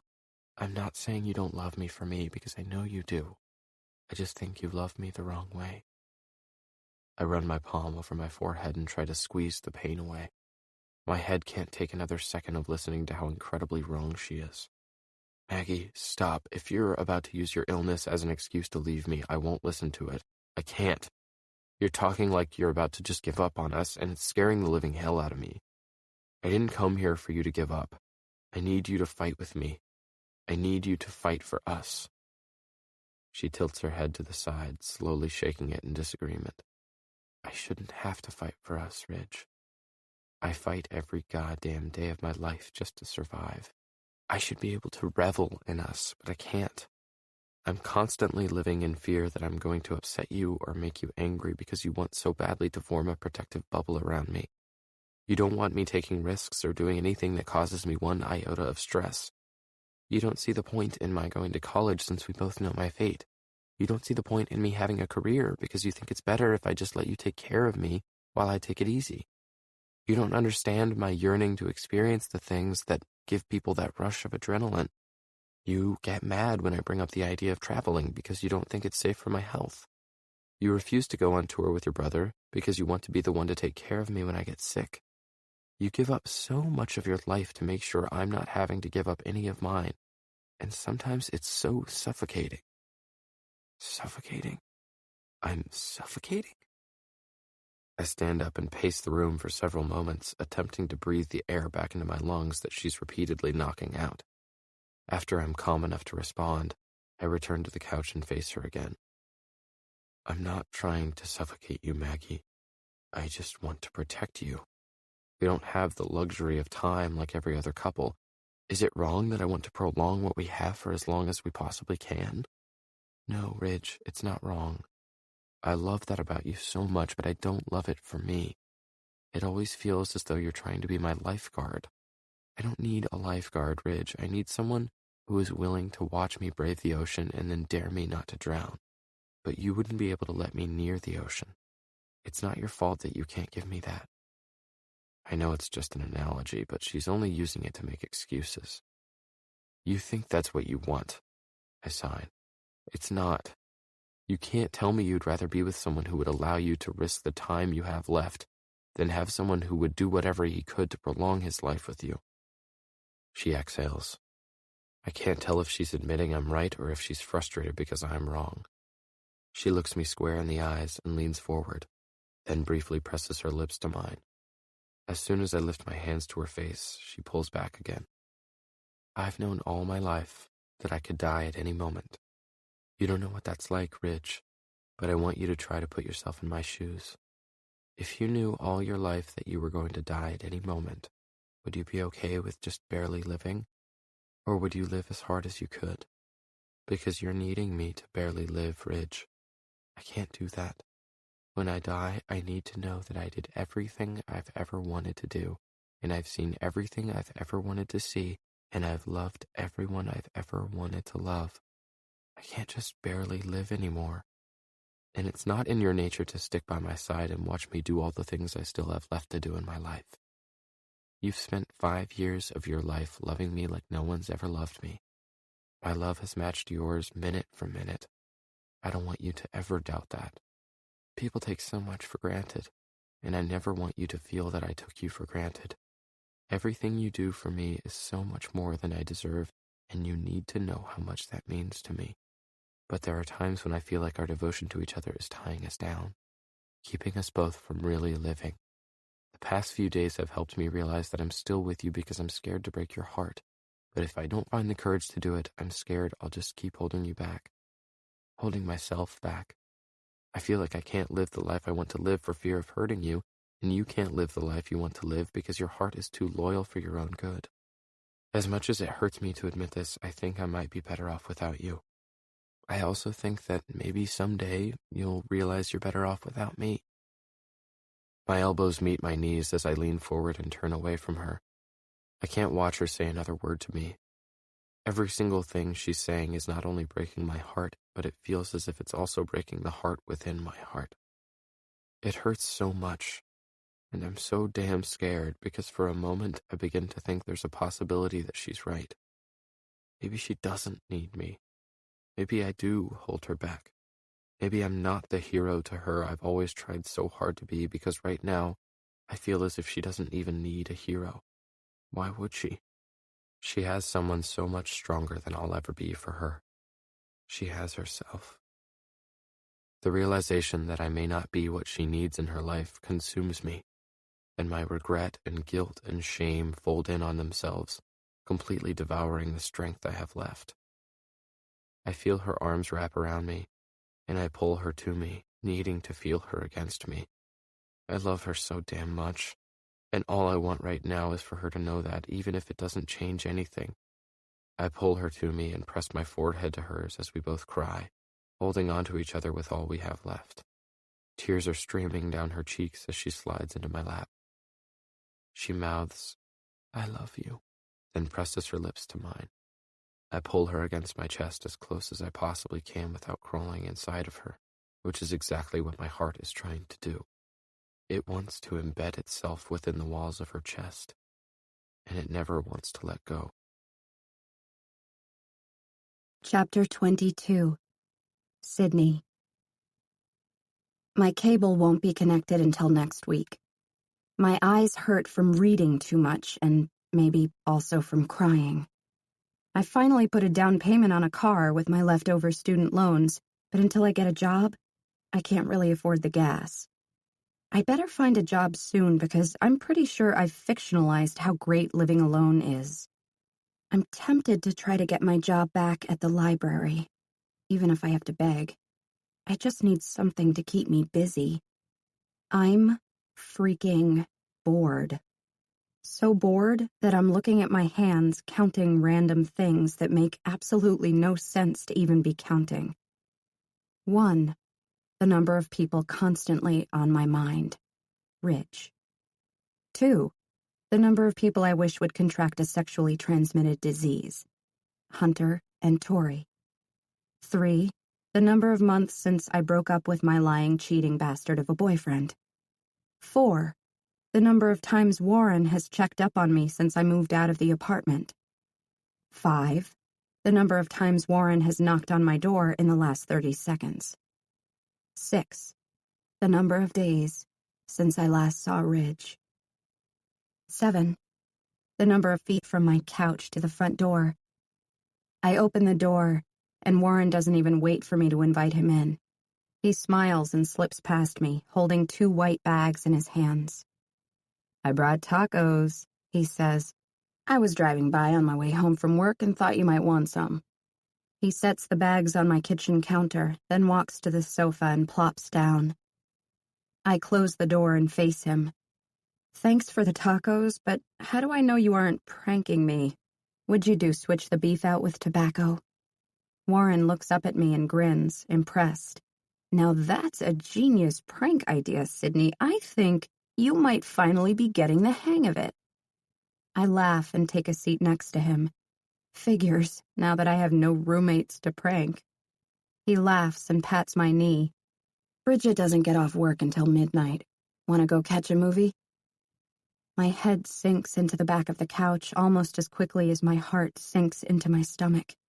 I hate feeling as if he's only here because he feels sorry for me. The last thing I want to be is someone's worry. "Warren, You don't have to keep coming by here to check on me every day. I know you're trying to be nice, but I'm fine. He shifts his weight on the couch so that he's facing me. I'm not coming by here because I feel sorry for you, Sydney. You're my friend. I miss having you around the apartment. And I might be coming by here because I feel a tad bit remorseful for treating you like complete shit the night Maggie was admitted to the hospital. I nod. Yeah, you were quite the asshole that night. I know. He laughs. Don't worry, Ridge hasn't let me forget it. Ridge. God, even hearing his name hurts. Warren realizes his slip-up when he sees the change in my expression. Shit, sorry. I press my palms into the couch and stand up, wanting to escape the awkwardness of our conversation. It's really not a subject I need to be talking about anyway. Well, are you hungry? I ask as I head to the kitchen. I just spent hours slaving over the stove to make these tacos, so you'd better eat one. Warren laughs, walks into the kitchen with me, and takes one of the tacos. I unwrap one and lean against the bar, but before I even bring it to my mouth, I become too nauseated to eat. In all honesty, I haven't slept or eaten very much in the 6 days since I moved out. I hate knowing that I had a part in causing so much hurt in another person. Maggie didn't do anything to deserve how we made her feel. It's also hard as hell not knowing how things have turned out between the two of them. I haven't asked Warren about it for obvious reasons, because whatever the outcome, it wouldn't change things. But now it feels as if I have this huge gaping hole in my chest from the constant curiosity. As much as I've wished for the last 3 months that Ridge didn't have a girlfriend, it's nothing compared to how much I've hoped she could forgive him. Penny for your thoughts? I glance up at Warren, who's leaning against the counter watching me think. I shrug my shoulders and set my uneaten food aside, then hug myself and stare down at my feet, afraid that if I look directly at him, he'll know what I'm thinking. Look, he says, dipping his head to try to get me to look him in the eye. I know you haven't asked about him because you know as well as I do how much you need to move on. But if you have questions, I'll answer them, Sydney. I'll answer them because you're my friend, and that's what friends do. My chest rises with my deep intake of breath, and before I can fully release it, the question spills from my mouth. How is he? Warren clenches his jaw, which makes me think he wishes he hadn't given me the opening to ask about Ridge. He's okay. He'll be okay. I nod, but instantly have a million follow-up questions to ask. Did she take him back? Has he asked about me? Does he seem happy? Do you think he regrets me now? I decide to take it one question at a time, because I'm not even sure his answers will be good for me at this point. I swallow nervously, then look up at him. Did she forgive him? Warren is the one who can't hold the eye contact now. He straightens up, turns around with his back to me, and places his palms flat on the counter. His head hangs between his shoulders as he sighs uncomfortably. I'm not sure if I should be telling you this. He pauses for a moment, then turns back around to face me. She did forgive him. From what he told me, she understood the situation between you and Ridge. I'm not saying she wasn't upset about it at all, but she did forgive him. His answer completely slays me. I slap my hand over my mouth to muffle my cry, and then I turn away from Warren. I'm confused by my reaction and confused by my heart. I'm immediately consumed with relief to know that she forgave him, but the relief washes away with grief at the realization that she forgave him. I don't even know how to feel. I'm relieved for Ridge and grieving for myself. Warren sighs heavily, and I feel awful for allowing him to see me react this way. I shouldn't have asked. Damn it, why did I ask? I wasn't finished, Sydney, he says quietly. I shake my head and keep facing the opposite direction while he gets out the rest of what he wants to say. She forgave him for what happened with you. but what happened with you was also an eye-opener about why they were even together in the first place. It turns out she couldn't find a good enough reason to take him back. Ridge said she's got a lot of life left to live, but she can't live it to the fullest when he's constantly trying to hold her back. I bring both hands to my face, completely perplexed by my heart now. Just seconds ago, I was grieving because she forgave him, and now I'm grieving because she didn't. Just 3 months ago, I was sitting outside on my suitcases in the rain, believing I was experiencing what it felt like to be heartbroken. God, I was wrong. So damn wrong. This is heartbroken. This, right now. Warren's arms wrap around me, and he pulls me to him. I know he doesn't want to see me upset, and I'm really trying my best not to appear that way. Crying about it won't help anyway. It hasn't helped for the past 6 days I've been doing it. I pull away from Warren and walk to the counter where I tear off a paper towel. I wad it up and wipe my eyes with it. I hate feelings, I say as I sniffle back more tears. Warren laughs and nods in agreement. Why do you think I chose to be with a girl who has none? The Bridget diss makes me laugh. I do my best to suck it up and wipe away the rest of my tears, because, as I told myself before, the outcome of Ridge and Maggie doesn't matter to my situation. No matter how things turn out between them, it still doesn't mean anything for Ridge and me. Things are entirely too complicated between us, and nothing but space and time can change that. I'll go watch a movie with you, I say to Warren, but it better not be a porn. Ridge. Give me my damn keys, Ridge. Warren signs. I calmly shake my head for the 3rd time in 5 minutes. I'll give you the keys when you tell me where she lives. He glares at me hard, still refusing to budge.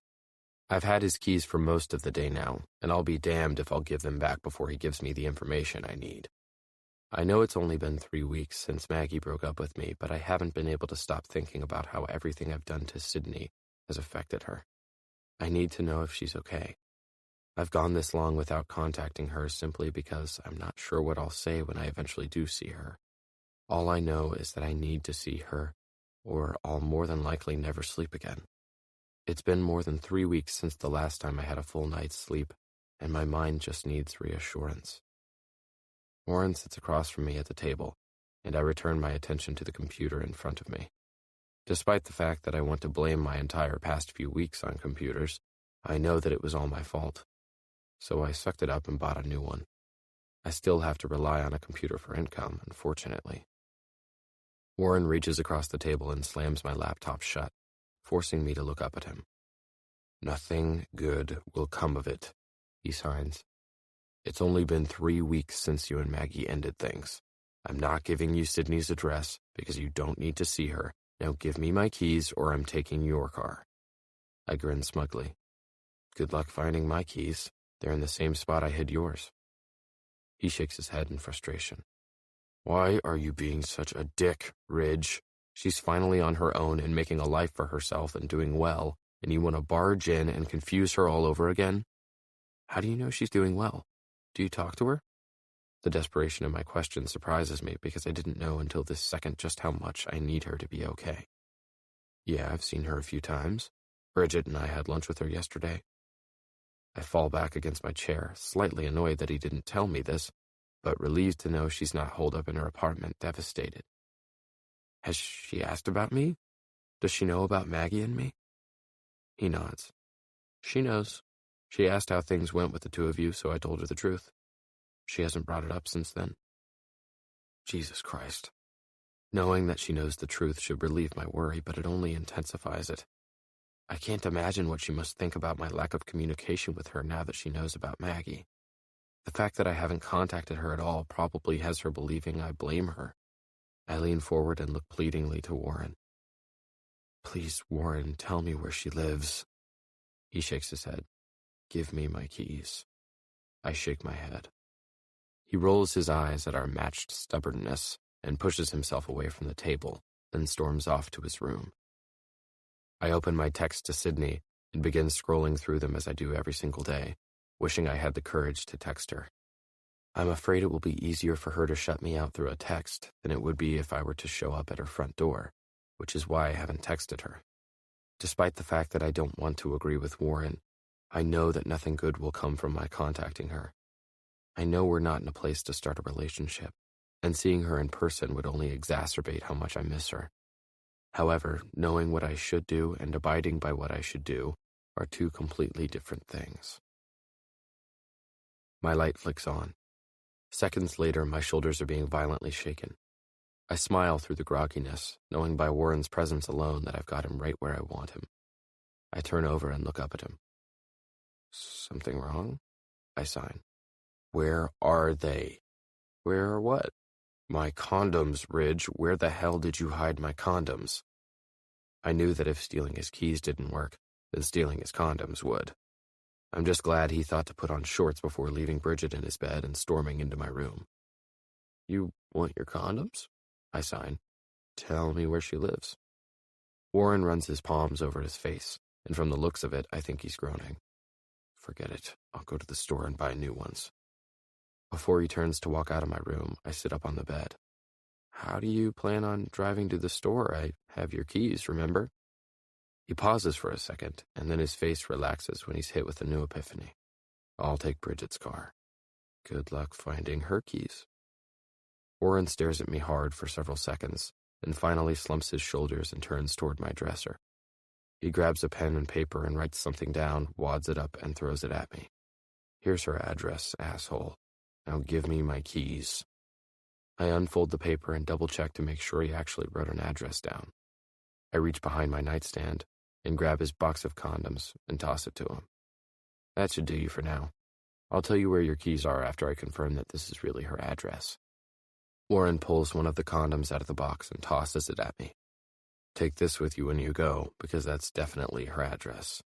He turns and leaves the room, and no sooner is he gone than I'm up and dressed and heading out the front door. I don't even know what time it is. I don't even care. Chapter 23. Sydney. Sound triggers. They happen a lot, but mostly when I hear certain songs, especially songs Hunter and I both loved. If I listen to a song during a particularly depressing period, then hear it later on down the road, it brings back all the old feelings associated with that song. There are songs I used to love that now I absolutely refuse to listen to. They trigger memories and feelings I don't want to experience again. My text tone has become one of those sound triggers. Namely, Ridge's text tone. It's very distinct, a snippet from the demo of our song, Maybe Someday. I assigned it to him after I heard the song for the first time. I'd like to say that sound trigger is a negative one, but I'm not so sure it is. The kiss I experienced with him during the song certainly led to negative feelings of guilt, but the kiss itself still turns my heart into a hot mess just thinking about it. And I think about it a lot. Way more than I should. In fact, I'm thinking about it right now as the snippet of our song pours from the speakers of my cell phone, indicating that I'm receiving a text. From Ridge.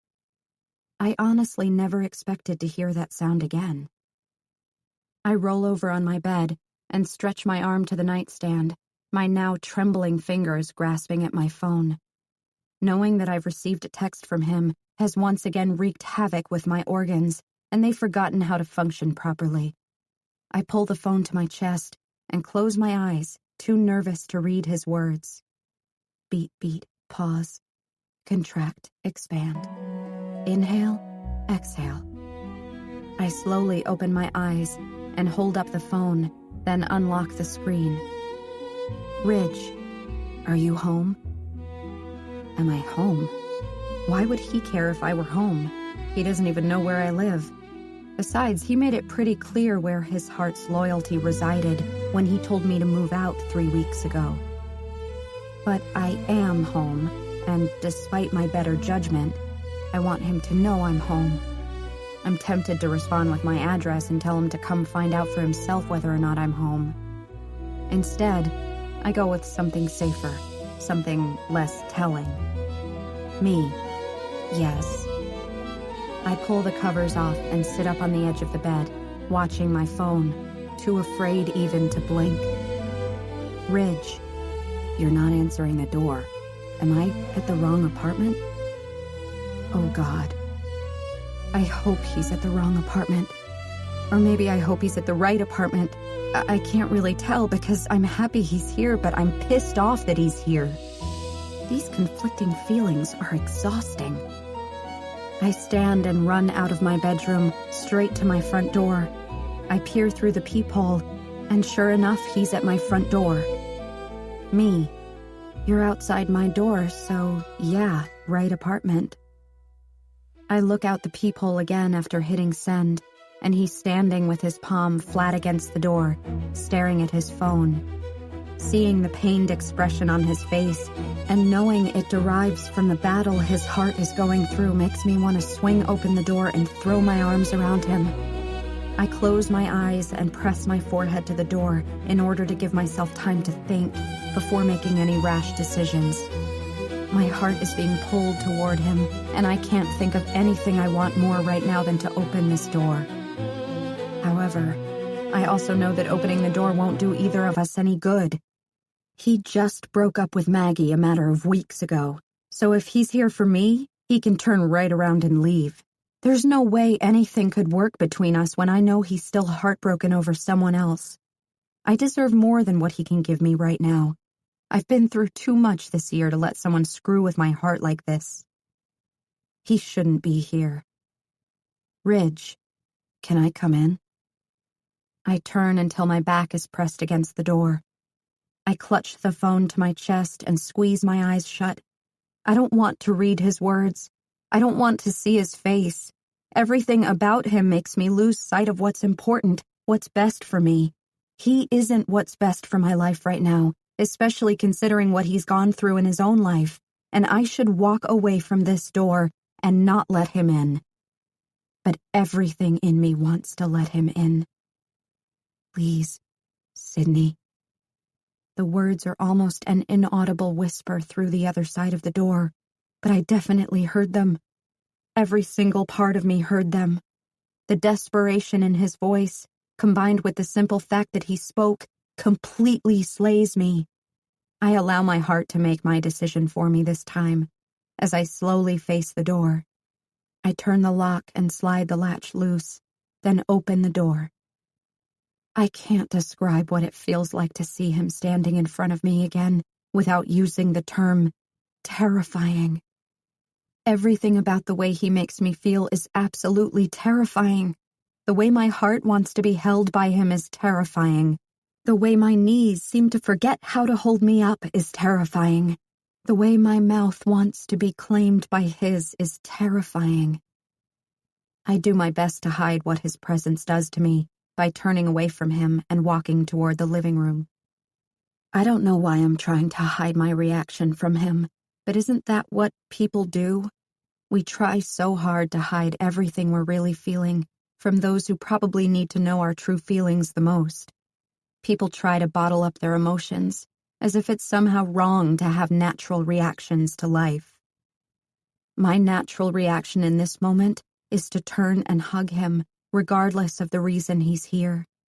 My arms want to be around him, my face wants to be pressed against his chest, my back wants to be cradled by him. Yet I'm standing here trying to pretend that's the last thing I need from him. Why? I inhale a calming breath, then turn around when I hear him close the front door behind him. I lift my eyes to meet his, and he's standing several feet in front of me, watching me. I can tell by the tightness in his expression that he's doing exactly what I'm doing. He's holding back everything he's feeling, for the sake of... what? Pride? Fear? The one thing I've always admired about my relationship with Ridge is that we're so honest and real with each other. I've always been able to say exactly what I was thinking, and so has he. I don't like this shift we've made. I try to smile at him, but I'm not sure if my smile is working right now. I speak to him and enunciate clearly so he can read my lips. Are you here because you need a flaw? He laughs and exhales at the same time, relieved that I'm not angry. I'm not angry. I've never been mad at him. The decisions he's made during the time he's known me aren't decisions I can hold against him. The only thing I hold against him is the night he kissed me and ruined me for every other kiss I'll ever experience. I take a seat on the couch and look up at him. Are you okay? I ask. He sighs and I quickly look away. It's hard enough being in the same room as him right now, but even harder to make eye contact with him. He completes the walk into the living room and sits on the couch next to me. I debated buying more furniture, but one couch was all I could afford. A love seat at that. I'm not so sure I'm sad about my lack of furniture, though, because his leg is touching my thigh, and the simple contact causes heat to roll through me like a riptide. I look down at our knees when they brush together and realize I'm still wearing the t-shirt I threw on right before I went to bed. I guess I was so shocked by the fact that he said he was at my apartment door that I didn't concern myself with how I looked. I'm in nothing but an oversized cotton t-shirt that falls to my knees, and my hair is more than likely a wreck. He's in jeans and a gray Sounds of Cedar t-shirt. I would say I feel underdressed, but I'm actually dressed appropriately for what I was doing before he showed up, which was going to bed. Ridge, I don't know if I'm okay. Are you okay? I forgot I even asked him a question for a second. I shrug. I'm sure I will be fine, but I'm not going to lie and tell him I am. I think it's obvious that neither one of us can really be okay with how everything has turned out. I'm not okay with losing Ridge, and Ridge isn't okay with losing Maggie. Me. I'm sorry about Maggie.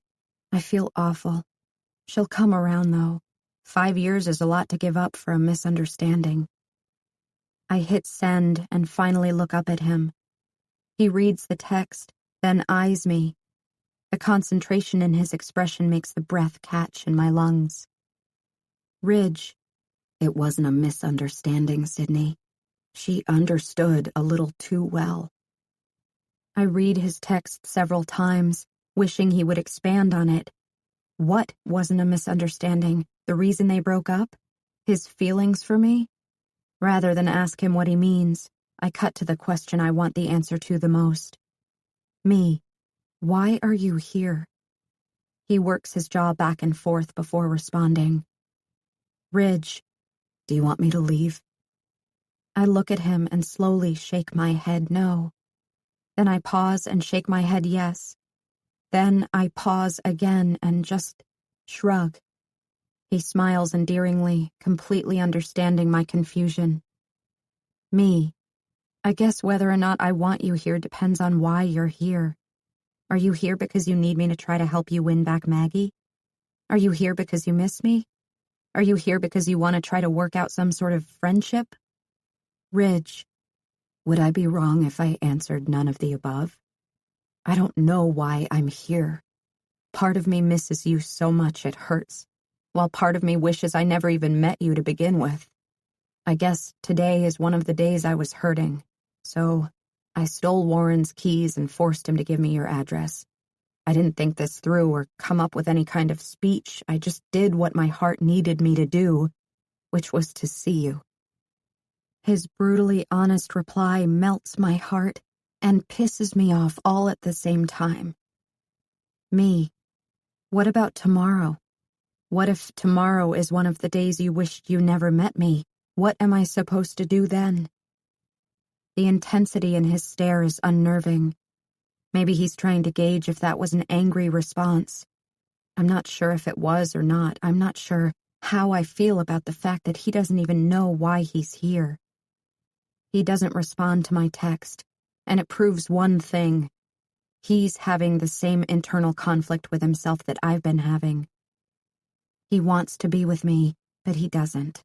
He wants to love me, but he doesn't know if he should. He wants to see me, but he knows he shouldn't.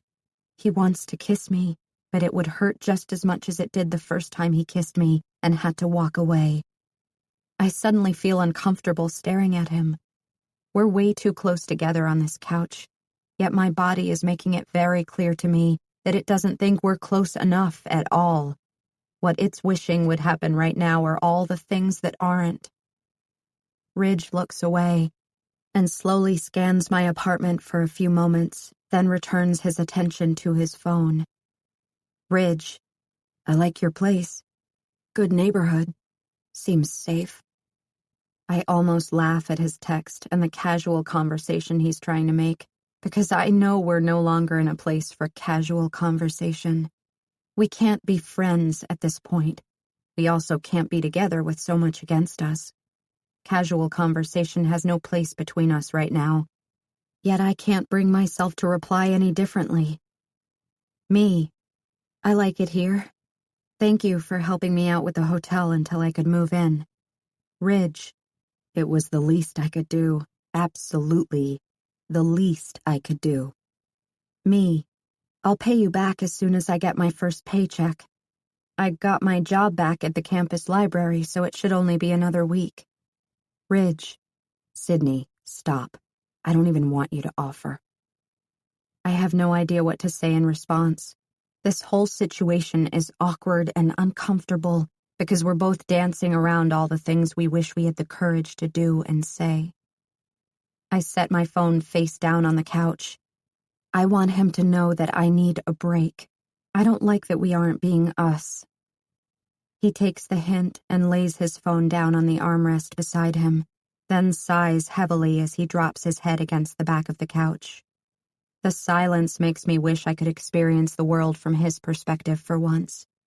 I find it almost impossible to put myself in his shoes, though. People with the advantage of hearing take so much for granted, and I've never understood that to the extent that I understand it now. There's nothing being spoken between us, yet I understand by his heavy sigh that he's frustrated with himself. I understand how much he's holding back by the way his breaths are being sharply pulled in. I suppose his expertise in a silent world gives him an ability to read people, just in different ways. Instead of focusing on the sounds of my breath, he focuses on the rise and fall of my chest. Rather than listening to quiet sighs, he more than likely watches my eyes, my hands, my posture. Maybe that's why his face is tilted toward mine now, because he wants to see me and get a feel for what's going through my head. I feel as if he reads me too well. The way he's watching me forces me to try to control every facial expression and every breath. I close my eyes and lean my head back, knowing he's staring, trying to get a sense of where I am. I also wish I could just turn to him and tell him. I want to tell him how much I've missed him. I want to tell him how much he means to me. I want to tell him how horrible I feel, because before I showed up in his life, everything seemed perfect for him. I want to tell him that even though we both regretted it, that minute we spent kissing was the 1 minute out of my entire life that I wouldn't trade for the world. At moments like these, I'm thankful he can't hear me, or there would have been so many things spoken that I would regret. Instead, there are so many things left unsaid that I wish I had the courage to say. Ridge's weight shifts on the couch, and my eyes naturally open out of curiosity. He's leaning across the arm of the couch, reaching for something. When he turns back around, he's holding a pen in his hand. He smiles softly, then picks up my arm. He turns his body toward mine and presses the pen to my open palm. I swallow hard and slowly look up at his face, but he's looking down at my hand as he writes. I could swear I almost see a faint smile flash across his lips. When he's finished, he brings my palm to his mouth and blows softly to dry the ink. His lips are moist and puckered into a pout, and holy hell, it just got really warm in this apartment. He lowers my hand, and I look down at it. Just wanted to touch your hand. I laugh softly. mostly because his words are so innocent and sweet compared to the things he's written on me in the past. I've been sitting here on this couch with him for 10 minutes, wishing he would touch me, and then he goes and admits he was thinking the exact same thing. It's so juvenile, as if we're teenagers. I'm almost embarrassed that it pleases me this much that he's touching me, but I can't recall a time I've ever wanted anything more. He hasn't released my hand yet, and I'm still looking down at his writing, smiling. I brush my thumb across the back of his hand, and he gasps quietly. The permission I just gave him with that tiny movement seems to have broken some invisible barrier, because he immediately slides his hand over mine and presses our palms together, then intertwines our fingers. The warmth of his hand doesn't come close to the warmth that just shot through my entire body. God, if just holding hands with him feels this intense, I can't imagine what everything else with him would feel like. We're both watching our hands now, feeling every bit of the connection pulsating through our palms. He brushes over my thumb and flips our hands over, then takes the pen and presses it to my wrist. He moves the pen slowly up my wrist, drawing in a straight line all the way up my forearm. I don't stop him. I simply watch him. When he reaches the crease in my elbow, he begins to write again. I read each word as he writes it. Just an excuse to touch you here, too. Without releasing my hand, he lifts my arm and keeps his eyes focused on mine as he bends forward and blows softly up and down my arm. He presses his lips lightly against his words and kisses them without once breaking eye contact. When his lips meet my arm, I feel a soft flick of his tongue tease my arm for a split second before his mouth closes over my skin. That might have just made me whimper. Yep, pretty sure I just whimpered. God, I'm so glad he couldn't hear that. He pulls his lips away from my arm and continues to watch me, gauging my reaction. His eyes are dark and piercing, and they're focused all over me. On my lips, on my eyes, on my neck, on my hair, on my chest. He can't seem to take me in fast enough. He presses the pen against my skin again, starting where he left off. He rolls the pen slowly up my arm, watching it intently the whole time. When he reaches the sleeve of my t-shirt, he pushes it up carefully until my shoulder is exposed. He makes a small mark with the pen, then slowly leans over me. My head falls back against the couch when I feel his lips meet my skin. His breath is close and warm against my shoulder. I'm not even thinking about the fact that he's drawing all over me. That can be washed off later. Right now, I just want his pen to keep going and going until it's completely out of ink. He pulls away and releases my hand, switching the pen to his other hand. He pulls my sleeve back down over my shoulder, then slips his fingers inside the collar of my t-shirt, tugging it to expose more of my collarbone.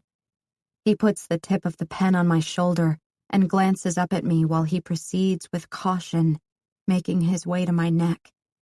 His expression is heated, and I can tell he's proceeding with caution despite the fact that I know exactly what he wishes were happening right now and where he plans to go with this pen. He doesn't have to verbalize it when his eyes clearly state it for him. He moves the pen slowly up my neck. I naturally tilt my head to the side, and as soon as I do, I hear a rush of air hiss quietly through his teeth. He comes to a stop just below my ear. I squeeze my eyes shut and hope my heart doesn't explode when he leans in, because it definitely feels as if it could. His lips press gently against my skin, and I swear the room flips upside down. Or maybe that was just my heart. One of my hands slides up his arm and grasps the back of his head, not wanting him to pull away from this spot. His tongue makes another quick appearance against my neck, but he doesn't let my desperation stall him.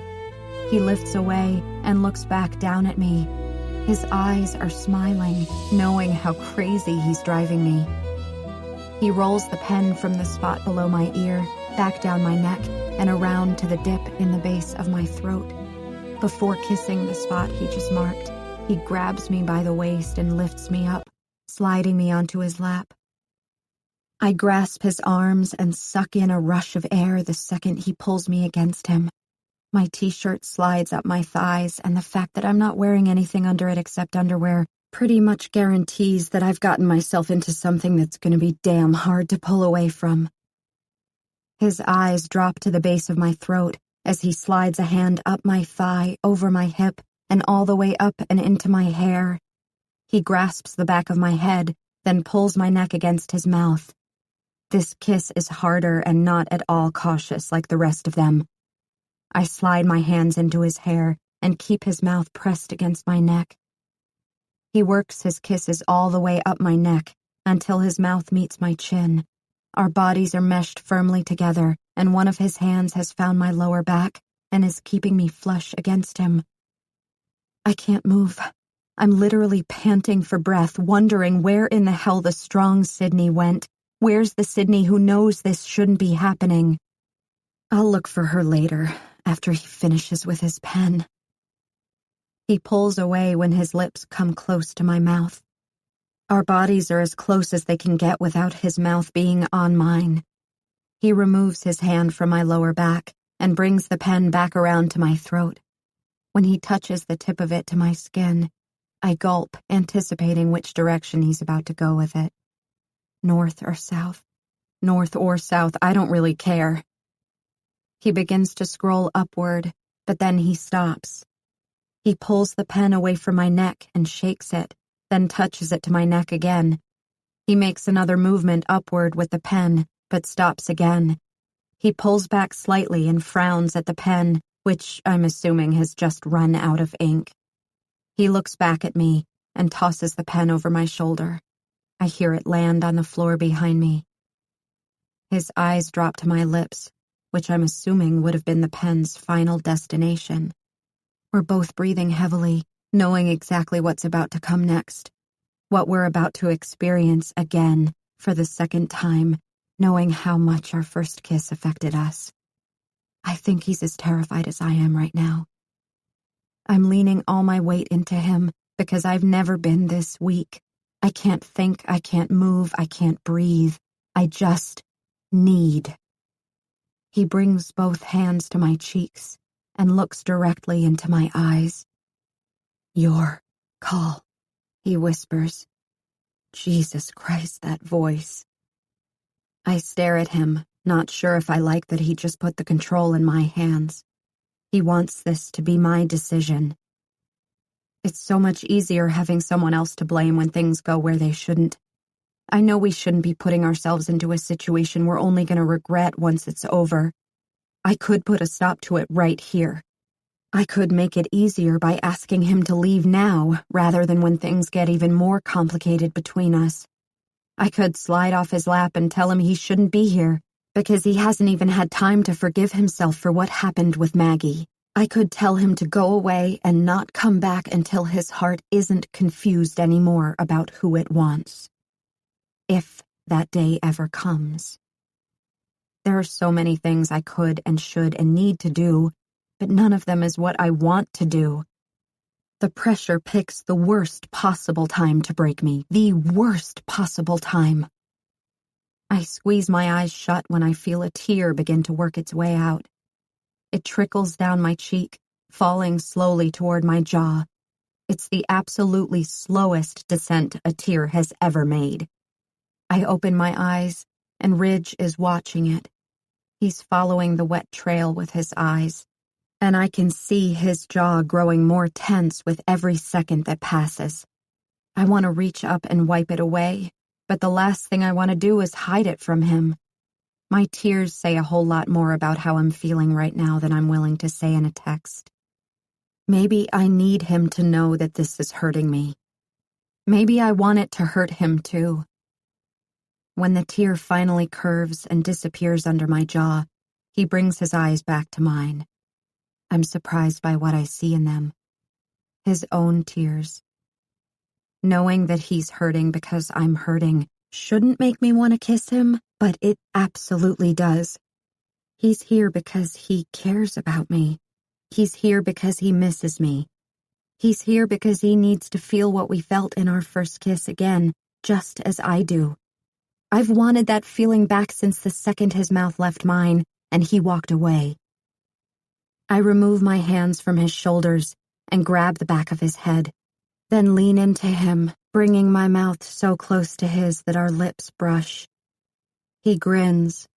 "Good call," he whispers. He closes the space between our mouths, and everything else falls away. The guilt, the worries, the concern over what happens after this kiss ends. It all melts away the second his mouth claims mine. He gently coaxes my lips apart with his tongue, and all the chaos running through my heart and head is eliminated when I feel his warmth inside my mouth. Kisses like his should come with a warning label. They can't be good for the heart. He runs a hand around to my upper thigh, then slips it beneath the hem of my t-shirt. His hand glides across my back, and he grips me tightly, then lifts his hips at the same time as he pulls me harder against him. Oh, my goodness. I become weaker and weaker with every rhythmic movement he creates with our bodies. I find whatever parts of him I can hold on to because I feel as if I'm falling. I grab his shirt and his hair while I moan softly into his mouth. When he feels the sound escape my throat, he quickly pulls away from my mouth and squeezes his eyes shut, breathing heavily. When he opens his eyes again, he's staring at my throat. He pulls his hand from beneath my shirt, then slowly brings it up to my neck. Oh, my dear sweet God. He wraps his fingers around my neck, gently pressing his palm into the base of my throat while he stares at my mouth. The thought of him wanting to feel what he's doing to me makes my head swarm and the entire room spin. I'm somehow able to glance into his eyes long enough to see them transform from a calm desire to an almost carnal need. With his other hand still curved around the back of my head, he pulls me to him with more urgency, covering my mouth with his. The second his tongue finds mine again, I give him more moans than he can possibly keep up with. This is exactly what I've wanted from him. I've wanted him to show up and tell me how much he missed me. I've needed to know that he cares about me, that he wants me. I've needed to feel his mouth on mine again, so I could know that the way his first kiss made me feel wasn't just in my head this whole time. Now that I have it, I'm not sure I'm strong enough for it. I know that the second this ends and he walks out the front door, my heart will die all over again. The more I open up to him, the more I need him. The more I admit to myself that I need him, the more it hurts to know that I still don't exactly have him. I'm still not convinced that he's here for the right reasons. Even if he is here for the right reasons, it's still wrong timing, not to mention all the questions still running through my head. I try to push them away, and for brief moments it works. When his hands graze my cheek or his lips close over mine, I forget all about those questions that I can't seem to run away from. But then he'll pause to catch his breath, and he'll look me in the eye, and all those questions just cram right back into the front of my head until they're so heavy that they're forcing more tears to want to escape. I clench his arms when the uncertainty begins to take over. I shake my head and try to push against him. He pulls away from my mouth and sees my doubt building, and he shakes his head to get me to stop analyzing this moment between us. His eyes are pleading as he strokes my cheek, pulls me flush against him, and tries to kiss me again, but I struggle out of his arms. "Ridge, no," I say. "I can't." I'm still shaking my head when his hand grips my wrist. I slide off his lap and keep walking until his fingers fall away from me. I walk straight to the kitchen sink and dispense soap into my hands. then begin scrubbing the ink off my arm. I reach into a drawer and pull out a rag, then wet it and press it to my neck. Tears are streaming down my cheeks as I try to wash away the reminders of what just happened between us. The reminders are going to make him that much harder to overcome. Ridge comes up behind me and places his hands on my shoulders. He turns me around to face him. When he sees that I'm crying, his eyes fill with apology, and he pulls the rag from my hand. He brushes the hair off my shoulders and gently rubs my skin, washing away the ink. He looks incredibly guilty for making me cry, but it's not his fault. It's never his fault. It's no one's fault. It's both our faults. When he's finished rubbing away the ink, he tosses the rag behind me onto the counter, then pulls me against his chest. The comfort that surrounds me makes this even harder. I want this all the time. I want him all the time. I want these tiny snippets of perfection between us to be our constant reality. But that can't happen right now. I completely understand his earlier comment when he said that there are times he misses me and times he wishes he never met me, because right now, I'm wishing I never set foot out onto my balcony the first time I heard his guitar. If I never experienced how he could make me feel, then I wouldn't miss it after he's gone. I wipe my eyes and pull away from him. There's so much we need to discuss, so I walk to the couch, retrieve our phones, and bring his to him. I move away from him to lean against the other counter while I type, but he grabs my arm and pulls me back. He leans against the bar and pulls my back against his chest, then wraps his arms around me from behind. He kisses the side of my head, then moves his lips to my ear. "Stay here," he says, wanting me to remain pressed against him. It's crazy how being held by someone for just a few minutes can forever change how it feels not to be held by him. The second he releases his hold on you, it suddenly feels as if a part of you is missing. I guess he feels it too, which is why he wants me near him. Does he feel this way about Maggie too? Questions like this refuse to leave my mind. Questions like this keep me from believing he could ever be happy with the outcome of his situation, because he lost her in the end. I don't want to be someone's second choice. I lean my head against his shoulder and squeeze my eyes shut, trying my best not to let my mind go there again.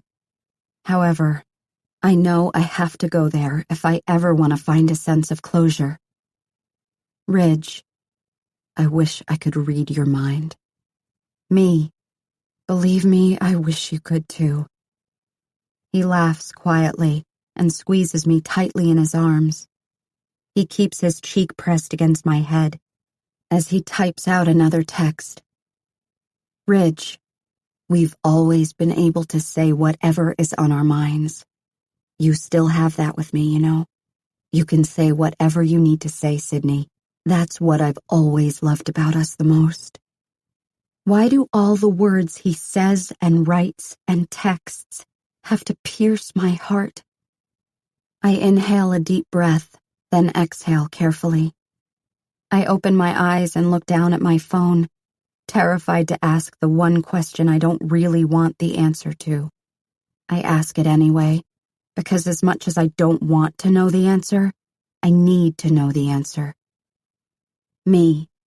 If she texted you right now and said she made the wrong choice, would you go? Would you walk out my front door without thinking twice? My head stills when the rapid rise and fall of his chest comes to a sudden halt. I can no longer hear his breaths. His grip around me loosens slightly. My heart crumbles. I don't need to read an answer from him. I don't even need to hear it. I can feel it in every part of him. It's not as if I were expecting his answer to be any different. He spent 5 years with her. It's obvious that he loves her. He's never said otherwise. I was just hoping he was wrong. I immediately break away from him and walk swiftly toward my bedroom. I want to lock myself inside until he leaves. I don't want him to see what this does to me. I don't want him to see that I love him the same way he loves Maggie. I reach my bedroom and swing open the door. I rush inside and begin to shut the door behind me, but he pushes the door open. He steps into my bedroom and turns me around to face him. His eyes are searching mine, desperately trying to get across whatever it is he wishes he could say. He opens his mouth as if he's going to speak, but then he closes it again. He releases my arms, then turns around and runs his hands through his hair. He grips the back of his neck, then kicks my bedroom door shut with a frustrated groan. He leans his forearm into the door and presses his forehead against it. I do nothing but stand still and watch him try to fight the war within himself. The same war I've been fighting. He remains in the same position while he lifts his phone and responds to my text. Ridge, that's not a fair question. Me. Yeah, well, you didn't really put me in a fair situation by showing up here tonight. He turns until his back is flat against my bedroom door. He brings two frustrated hands to his forehead, then lifts his leg at the knee and kicks the door behind him. Seeing him struggle with who he really wants is more pain than I'm willing to endure. I deserve more than he can give me right now, and his conflict is screwing with my heart, screwing with my head. Everything with him is just too much. Me. I want you to leave. I can't be around you anymore. It terrifies me that you're wishing I were her. He hangs his head and stares at the floor for several moments while I continue to stare at him. He isn't denying that he'd rather be with Maggie right now. He isn't making excuses or telling me he could love me more than he loves her. He's completely quiet because he knows I'm right. Me, I need you to leave. Please. And if you really care about me, you won't come back. He slowly turns and faces me. His eyes lock with mine, and I've never seen more emotions flash through them than in this moment.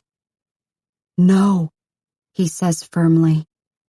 He begins walking toward me, and I begin backing away from him.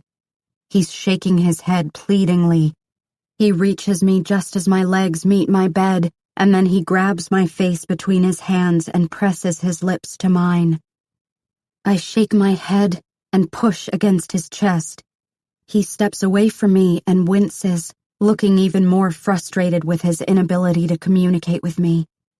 His eyes search the room for whatever will help him convince me I'm wrong, but I know nothing can help our situation. He just needs to realize this too. He looks down at my bed, then back at me. He grabs my hand and pulls me around to the side of the bed. He places his hands on my shoulders and pushes me down until I'm seated. I have no idea what he's doing, so I don't resist. Yet. He continues to lower me until I'm lying with my back flat on the bed. He stands straight up and removes his t-shirt. Before he even has it completely over his head, I'm already attempting to roll off the bed. If he thinks sex will fix our situation, he's not as smart as I thought he was. No, he says again when he sees me trying to escape. The sheer conviction in his voice causes me to freeze, and I fall back against my mattress again. He kneels down on the bed, grabs a pillow, and lays it beside my head. He lies down next to me, and my whole body tenses from his close proximity. He picks up his phone. Ridge. Listen to me, Sydney.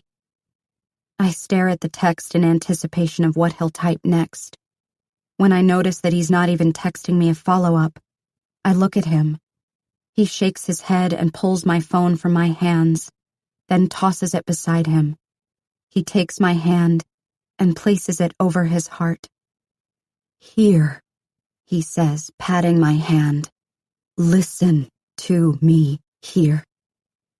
My chest tightens when I realize what he wants me to do. He pulls me to him, and I willingly allow it. He gently lowers my head to his heart as he adjusts himself beneath me and helps me get comfortable. I relax against his chest, finding the rhythm of his heartbeat. Beat, beat, pause. Beat, beat, pause. Beat, beat, pause. It's absolutely beautiful. The way it sounds is beautiful. The way it cares is beautiful. The way it loves is beautiful. He presses his lips to the top of my head. I close my eyes and I cry. Ridge. I hold her against me for so long I'm not even sure if she's awake. I still have so much I want to say to her, but I don't want to move. I love the way she feels when we're wrapped together like this.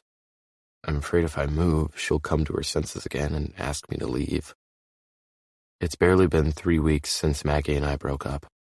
When Sydney asked if I'd take Maggie back, I didn't answer, but only because I know she wouldn't believe my answer. I love Maggie, but I honestly don't think Maggie and I are best for each other anymore. I know exactly where we went wrong. The beginning of our relationship was romantic to the point where it was almost fictionalized. We were 19 years old. We barely knew each other. The way we waited for an entire year only built up feelings that weren't based on anything except false hopes and idealized love. By the time Maggie and I were finally able to be together, I think we were more in love with the idea of us rather than with the actual us. Of course, I loved her. I still love her. But until I met Sydney, I had no idea how much my love for Maggie was built up from my desire to swoop in and save her.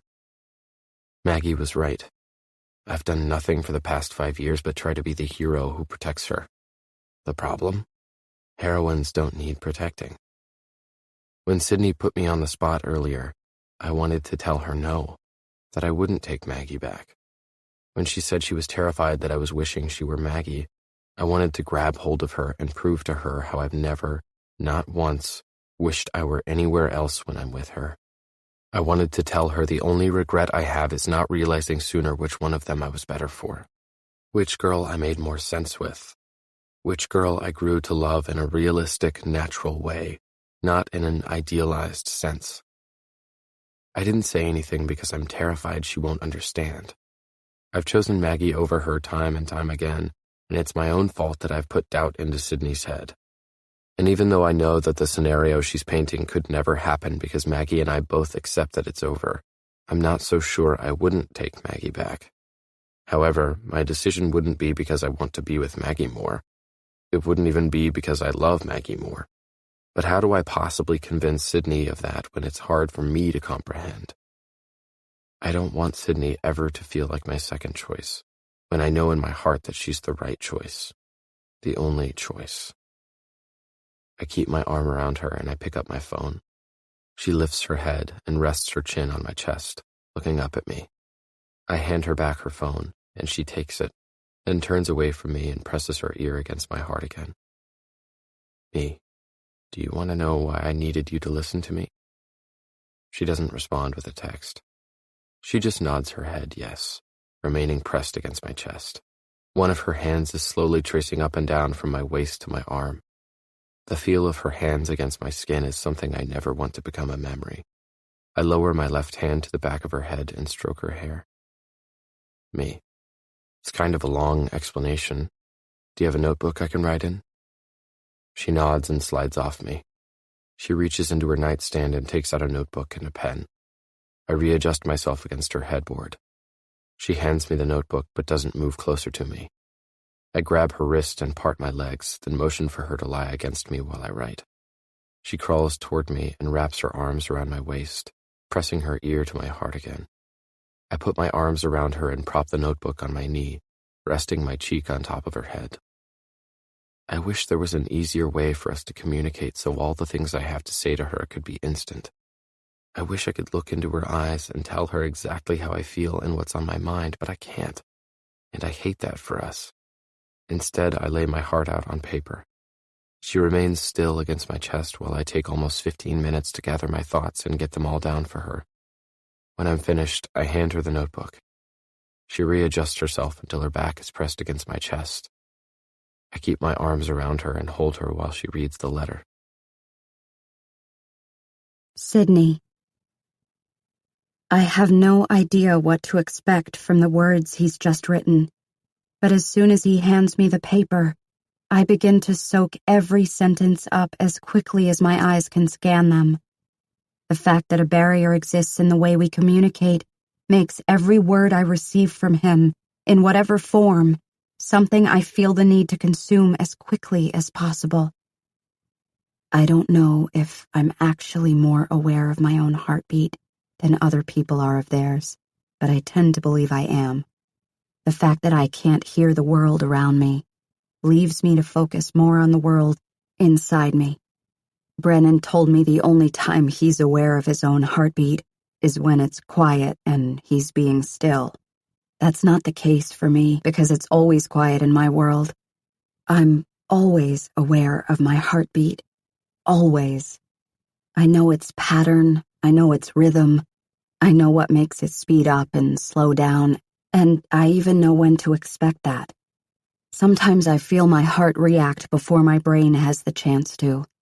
The reactions of my heart have always been something I was able to predict. Until a few months ago. The first night you walked out onto your balcony was the first night I noticed the change. It was subtle, but it was there. Just an extra little skip. I brushed it off because I didn't want to think it had anything to do with you. I liked how loyal my heart was to Maggie, and I didn't want my loyalty to her to change.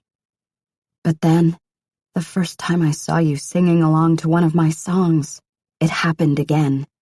Only that time it was more obvious. It would speed up a little faster every time I saw your lips moving. It would start beating in places I never felt my heart beat before. That first night I saw you singing, I had to get up and go inside to finish playing because I didn't like how you made my heart feel. For the first time, I felt as though I had absolutely no control over it, and that made me feel horrible. The first time I walked out of my bedroom to find you standing in my apartment, soaking wet from the rain, my God, I didn't know hearts could beat like that. I knew my heart like the back of my hand, and nothing had ever made it react like you did. I put the blankets on the couch for you as quickly as I could, pointed you in the direction of the bathroom, and immediately went back to my bedroom. I'll spare you the details of what I had to do while you were in my shower in order to calm myself down after seeing you up close for the first time. My physical reaction to you didn't worry me. Physical reactions are normal, and at that point my heart still belonged to Maggie. My heartbeats were all for Maggie. They always had been. But the more time I spent with you, the more you started to unintentionally infiltrate and steal some of those heartbeats. I did everything I could to prevent it from happening. For a while, I convinced myself that I was stronger than my heart, which is why I allowed you to stay. I thought what I felt for you was nothing but attraction, and that if I let myself have you in my fantasies enough, that would suffice in reality. However, I soon realized that the way I fantasized about you wasn't at all how guys normally fantasize about girls they're attracted to. I didn't imagine myself stealing kisses from you when no one was around. I didn't imagine myself sliding into your bed in the middle of the night and doing to you all the things we both wished I would do. Instead, I was imagining what it would feel like if you fell asleep in my arms. I was imagining what it would feel like to wake up next to you in the morning. I was imagining your smiles and your laughter and even how good it would feel to be able to comfort you when you cried. The trouble I had gotten myself into became obvious the night I put those headphones in your ears and watched you sing the song we created together. Watching those words pass your lips and knowing I couldn't hear them and feeling how much my heart ached for us in that moment, I knew what was happening was so much more than I could control. My strength was overpowered by my weakness for you. The second my lips touched yours, my heart split completely in two. Half of it belonged to you from that point on. Every other beat of my heart was for you. I knew I should have asked you to leave that night, but I couldn't bring myself to do it. The thought of saying goodbye to you hurt way too much. I had planned on asking you to move out the next day, but once we talked through everything, the ease with which we dealt with our situation gave me more excuses to ignore it. Knowing we were both fighting it gave me hope that I could give back to Maggie the part of my heart I had lost to you. The weekend of Warren's party was when I realized it was too late. I spent the entire night of the party trying not to watch you, trying not to be obvious, trying to keep my attention focused on Maggie where it should have been. However, all the effort and denial in the world couldn't have saved me from what happened the next day. When I walked into your room and sat down beside you on the bed, I felt it. I felt you give me a piece of your heart. And Sydney, I wanted it. I wanted your heart more than I've ever wanted anything.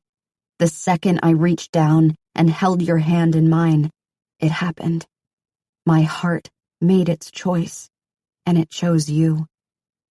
My relationship with Maggie was a good one, and I never want to disrespect what I had with her. When I told you I've loved her since the moment I met her, and that I'd love her until the moment I die, I was being honest. I have always loved her, I do love her, and I always will love her. She's an incredible person who deserves so much more than what life has handed her, and it pisses me off to this day when I think about it. I would switch my fate with hers in a second if I had that option. Unfortunately, life doesn't work that way. Fate doesn't work that way. So even after I knew I had found in you what I would never find in my relationship with Maggie, it still wasn't enough. No matter how much I cared for you or how deep my feelings for you ran, it would have never been enough to get me to leave Maggie. If I couldn't change her fate, I was at least going to give her the best damn life I could give her.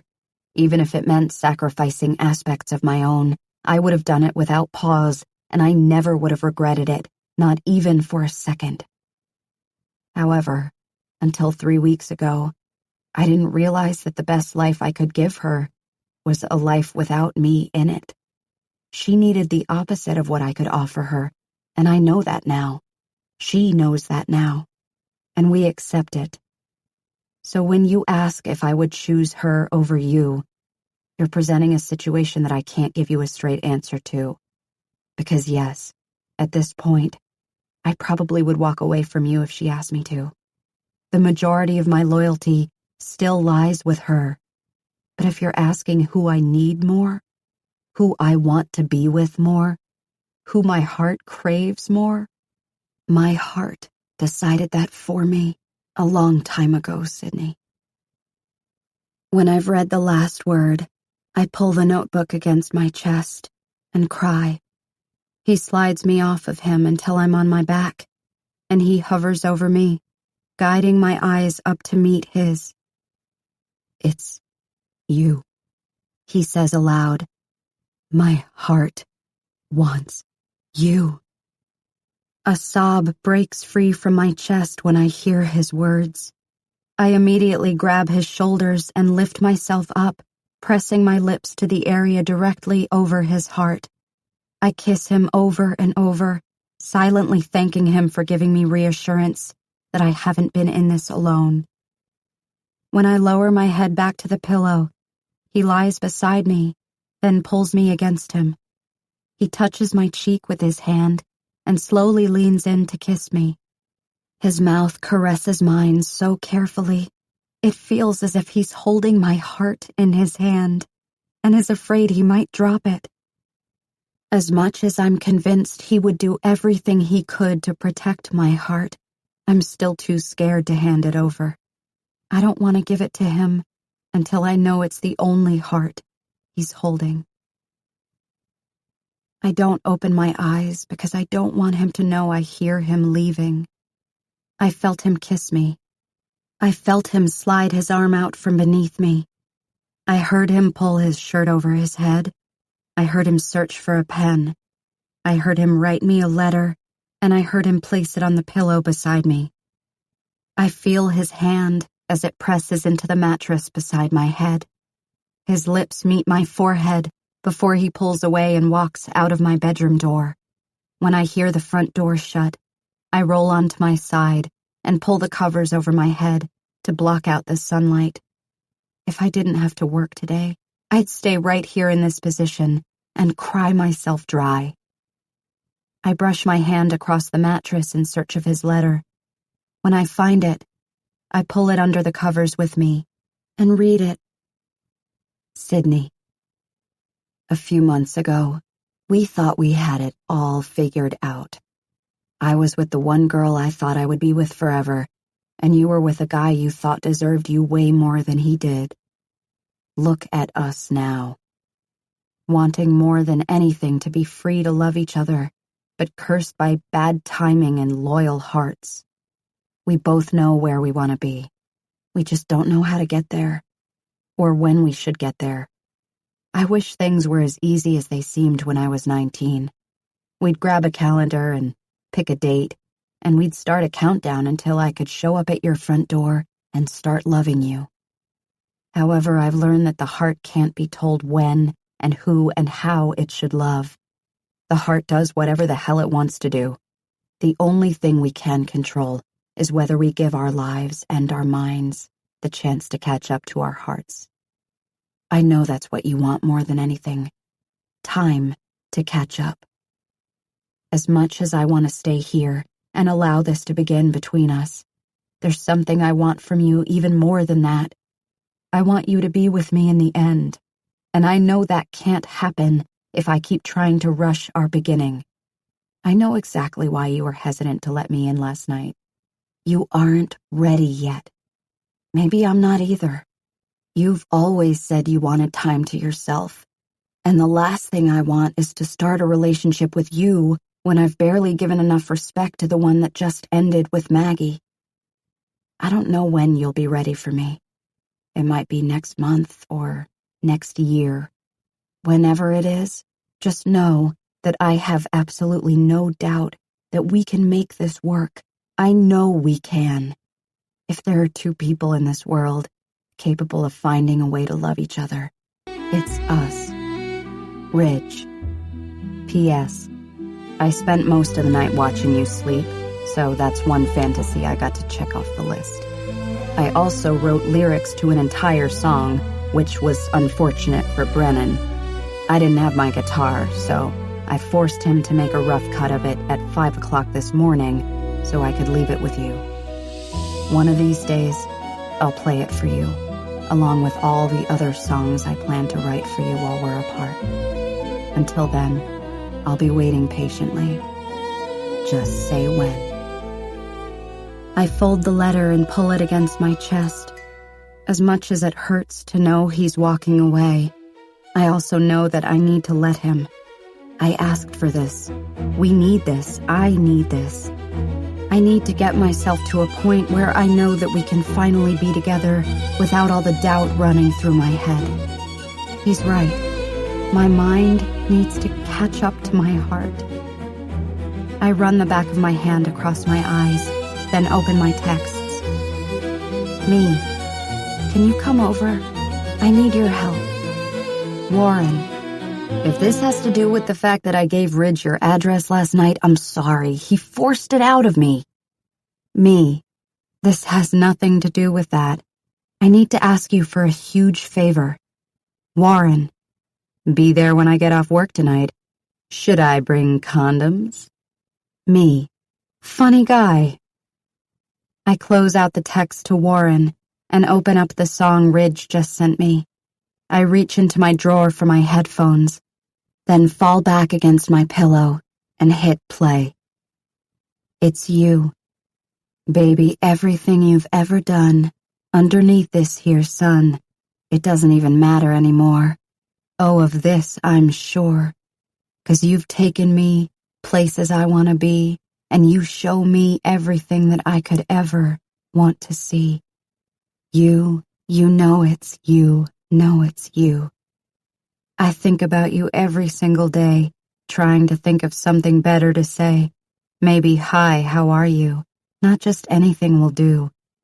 'Cause you've taken me places I want to be, and you show me everything that I could ever want to see. You know it's you. Know it's you. Chapter 24. Ridge. Me. I'm looking at your schedule for March. You're free on the 18th. Brennan. Why do I feel like I'm about to be busy on the 18th? Me. I'm planning a show, and I need your help. We'll do it locally. Brennan. What kind of show? Full band? Me. No, just you and me. Maybe Warren if he'll sign for us. Brennan. Why do I feel like this has to do with Sydney? Me. Why do I feel like I don't care what you feel like? Brennan. The ball is in her court, Ridge. You really should just leave things alone until she's ready. I know how you feel about her, and I don't want you to screw it up. Me. March 18th is still 3 months away. If she hasn't made up her mind by that date, then all I'm doing is giving her a little shove. And when did you start giving relationship advice? How long has it been since you were in one? Oh wait, that would be never. Brennan.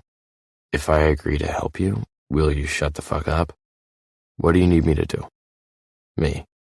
Just carve out some time for me between now and then to run through some new songs. Brennan. Is someone over his writer's block? Me. Yeah, well, someone once told me heartache is good for lyrical inspiration. Unfortunately, he was right. Brennan. Sounds like a smart guy. I close out my text to Brennan and open one up to Warren. Me. March 18th. I need a local venue, a small one. Then I need you to get Sydney to go there with you that night. Warren. Is she supposed to know you orchestrated this? Me. No. Lie to her. Warren. Not a problem. I'm good at lying. I set my phone down, pick up my guitar, and walk out onto my balcony. It's been almost a month since I last saw her. Neither of us has texted the other. I know Warren still keeps in contact with her, but he refuses to tell me anything, so I just stopped asking. As much as I miss her and as much as I want to beg her to just let this begin with us, I know time is better for both of us right now. There was still too much guilt rolled up in the thought of starting something too soon, despite how much we wanted to be together. Waiting until we're both in a good place is definitely what needs to happen. However, I feel as if I'm already there.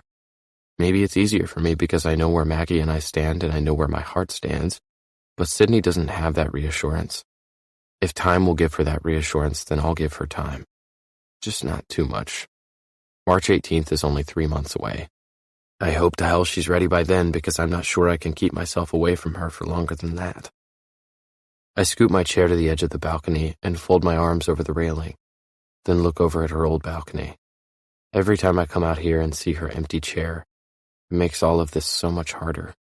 But I can't seem to find anything inside my apartment that reminds me of her anymore. She left nothing when she moved, and she really never had anything while she was here. Being outside on this balcony is the closest I can come to feeling her since it seems we're so far apart. I lean back in my chair, pick up a pen, and begin writing the lyrics to another song, with nothing but her on my mind. The cool air running through my hair. Nights like these doesn't seem fair. For you and I to be so far away, the stars all shimmer like a melody, like they're playing for you and me, but only I can hear their sounds. I pick up my guitar and work through the first few chords. I want these songs to be enough to convince her that we're ready, so every single thing has to be perfect. I'm just nervous that I'm relying too much on Warren to help make it happen. I hope he's more reliable in this situation with Sydney than he is with his rent checks. Chapter 25. Sydney. I'm not going. Yes, you are, Warren says, kicking my legs off the coffee table. I'm bored out of my mind. Bridget works all weekend and Ridge is off doing God knows what with God knows who. I immediately look up at him with my heart caught in my throat. He laughs. That got your attention. He reaches forward, grabs my hands, and pulls me off the couch. I'm kidding. Ridge is at home working, being a mopey little shit just like you're trying to be. Now go get pretty and come out with me tonight, or I'll sit on the couch with you and force you to watch porn." I pull my hands from his and walk to the kitchen. I open a cabinet, then grab a cup. "I don't want to go out tonight, Warren. I had class all day, and it's my only night off from the library. I'm sure you can find someone else to go with you." I grab a container of juice from the refrigerator and fill my glass. Leaning against the counter, I take a sip as I watch Warren pout in my living room. He's kind of adorable when he pouts, which is why I always give him such a hard time. "Listen up, Sid," he says, walking toward the kitchen. He grabs a bar stool and pulls it out, then takes a seat. "I'm about to lay things out for you, okay?" I roll my eyes. "I doubt I can stop you, so go ahead." He lays his palms flat on the counter in front of him and leans forward. "You suck." I laugh. "That's it? That's what you needed to lay out for me?" He nods. "You suck. So does Ridge. Since the night I gave him your address, you've both sucked. All he does is work or write music. He doesn't even play pranks on me anymore. Every time I'm over here, you're just focused on studying. You never want to go out. You never want to hear my sex stories anymore." "Correction," I say, interrupting him. "I've never wanted to hear your sex stories. That's nothing new." "Whatever," he says, shaking his head. "My point is that the two of you are miserable. I know you need time and blah, blah, blah, but that doesn't mean you have to give up fun while you're figuring your life out. I want to go have fun. No one wants to have fun with me anymore, and that's all your fault, because you're the only one who can put a stop to the misery you and Ridge are going through. So yes, you suck. You suck, you suck, you suck. And if you want to stop sucking so much, then go get dressed so we can go out and not suck together for just a few hours." I don't know how to argue with that. I do suck. I suck, I suck, I suck. Only Warren could put it in such a simple, straightforward way that would actually make sense. I know I've been miserable the past few months, and it doesn't help to know that Ridge has been miserable too. He's miserable because he's sitting around waiting for me to get over whatever it is that's keeping me from contacting him. The last thing he said in his letter to me was, "Just say when." I've been trying to say when since the moment I read that letter, but I'm just too scared. I've never felt about anyone or anything the way I feel about him, and the thought of our not working out is enough to keep me from saying that one little word. I feel as if the longer we wait and the more time we have to heal, the better chance we'll have at our maybe someday.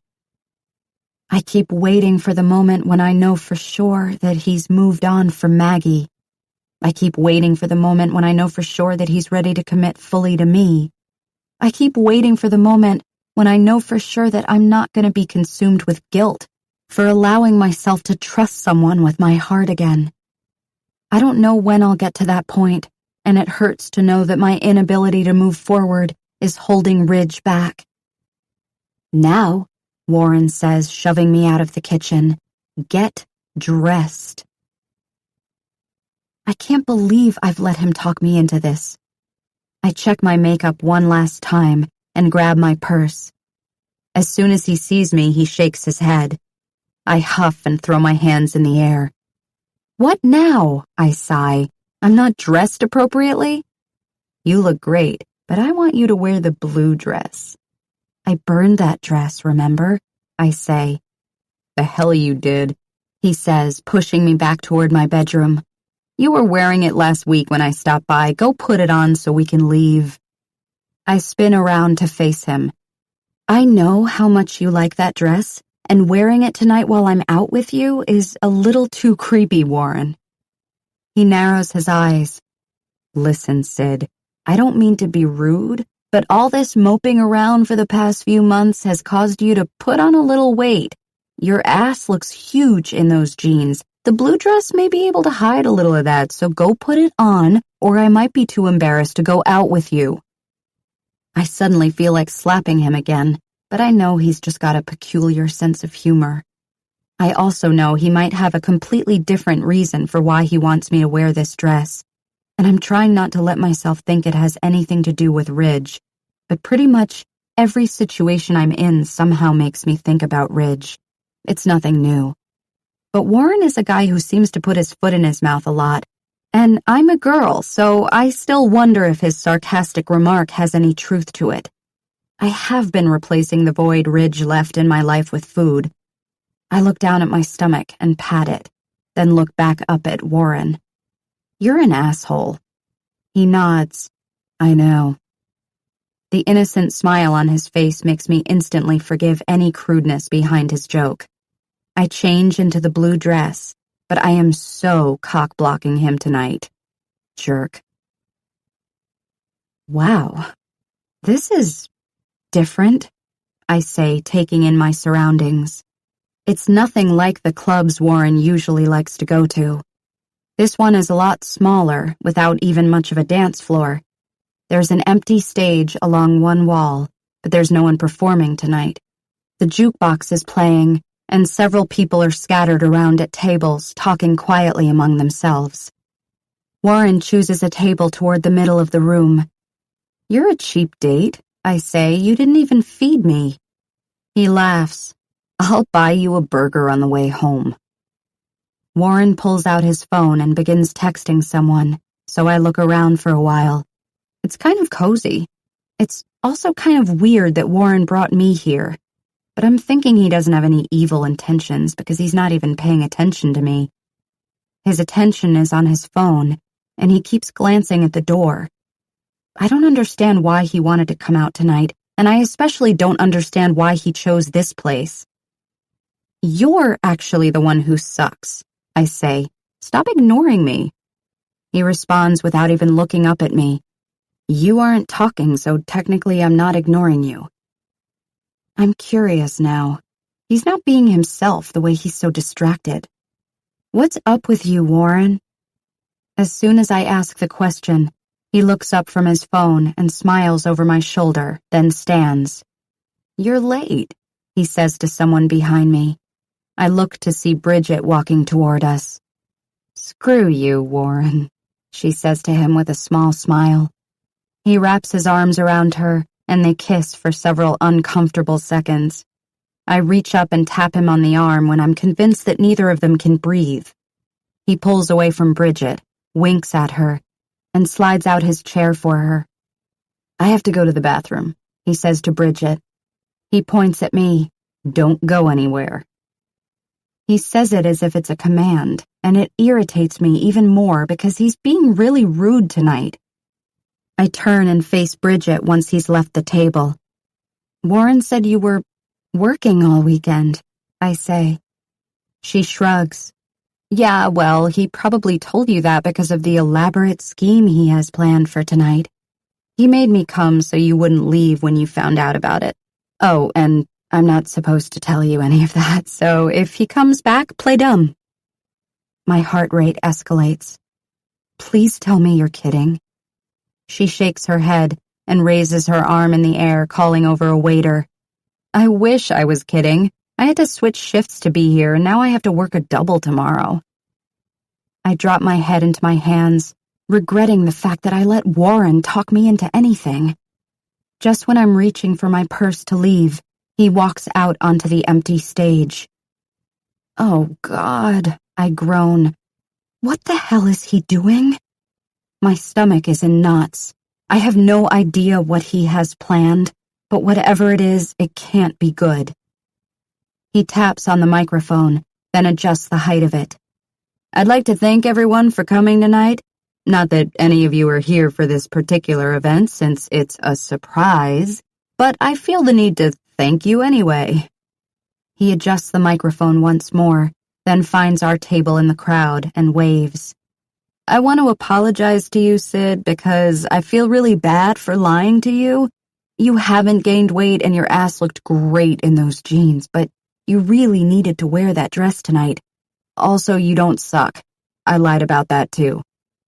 Several people in the crowd laugh, but I just groan and bury my face in my hands, peeking through my fingers at him up on the stage. "All right, let's get on with it, shall we? We have a few new songs for you tonight. Unfortunately, the whole band couldn't be here because..." He looks to his left at the small width of the stage, then to his right. "Well, I don't think they all could have fit, so I'd like to present to you a small portion of the band, Sounds of Cedar." My heart falls to the floor. I close my eyes when the crowd begins to clap. Please let it be Ridge. Please don't let it be Ridge. Jesus, when will this confusion go away? I can hear commotion up on the stage, and I'm too scared to open my eyes. I want to see him sitting up there so much it hurts. "Hey, Sid," Warren says into the microphone.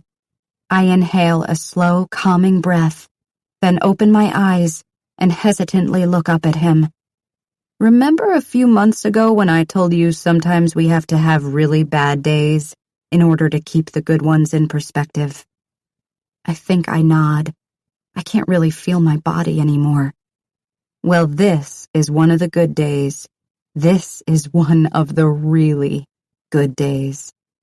He raises his hand in the air and motions to my table. "Somebody get that girl a shot of whatever will help loosen her up."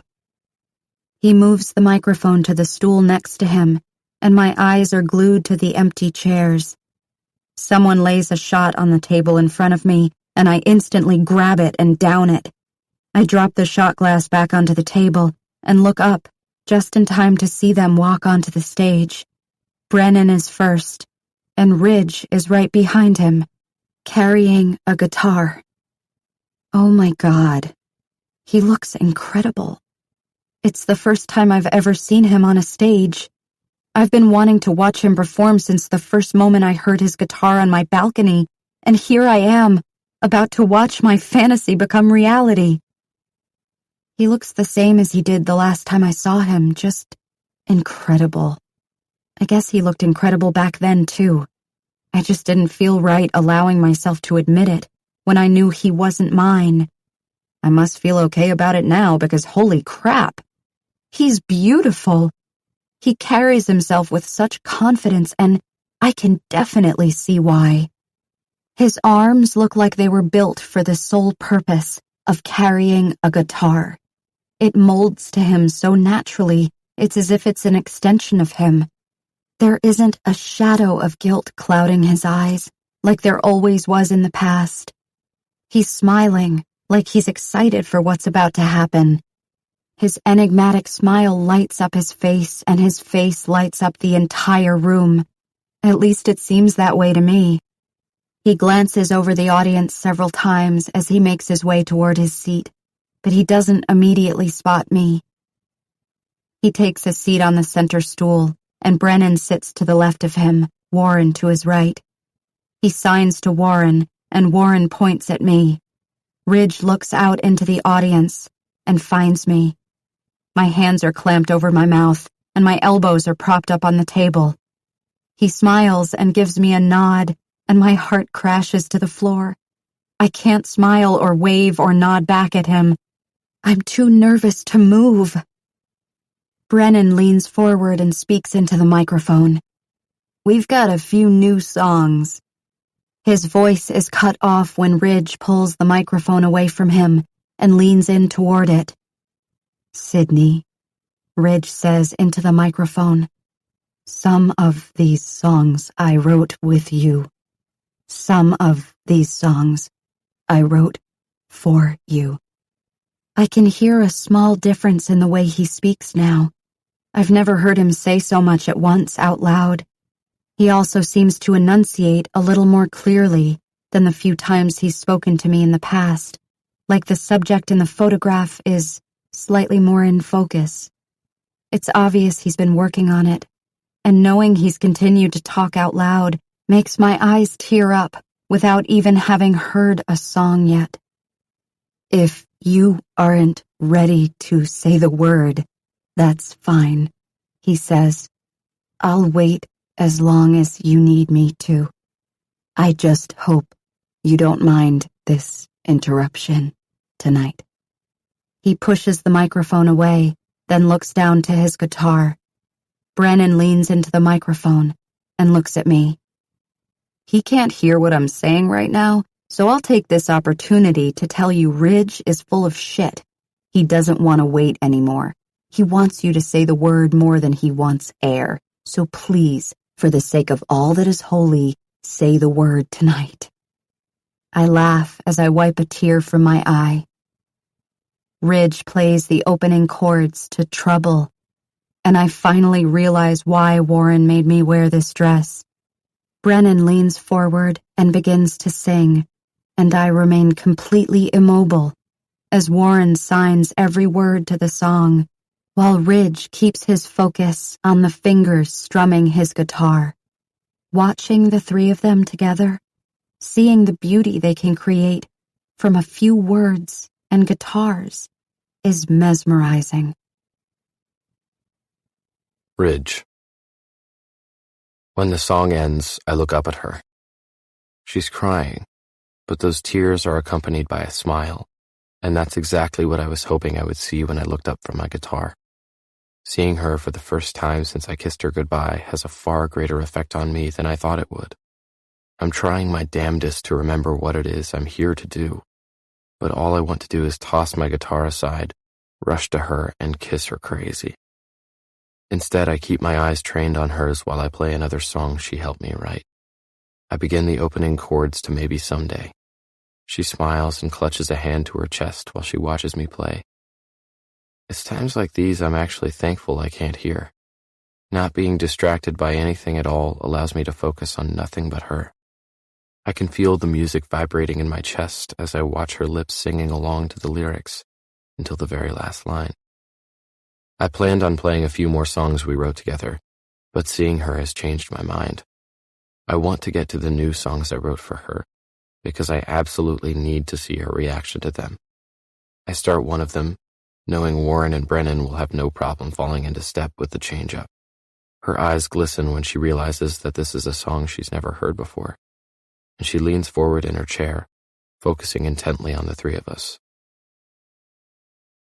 Sydney.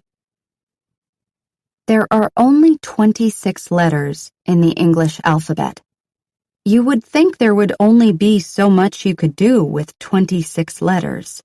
You would think there were only so many ways those letters could make you feel when mixed up and shoved together to make words. However, there are infinite ways those 26 letters can make a person feel, and this song is living proof. I'll never understand how a few simple words strung together can change a person. But this song, these words, are completely changing me. I feel like my maybe someday just became my right now. Hold on to you. The cool air running through my hair. Nights like these doesn't seem fair for you and I to be so far away. The stars all shimmer like a melody, like they're playing for you and me. But only I can hear their sound. Maybe if I ask them, they will play for you. I try wishing on one. Maybe I'll try two. It doesn't look like there's much for me to do. I want to hold on to you, just like these memories I can't undo. I want to hold on to you. Without you here, that's kind of hard to do. I want to hold on to you. The front seat's empty, and I know, when it's just me, I seem to go to places I never wanted to.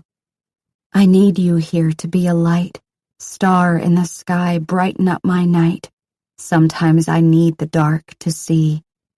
So come on, turn it on for me. Just a little light, and I'll be able to see. Promise like a comet, you won't fly by me.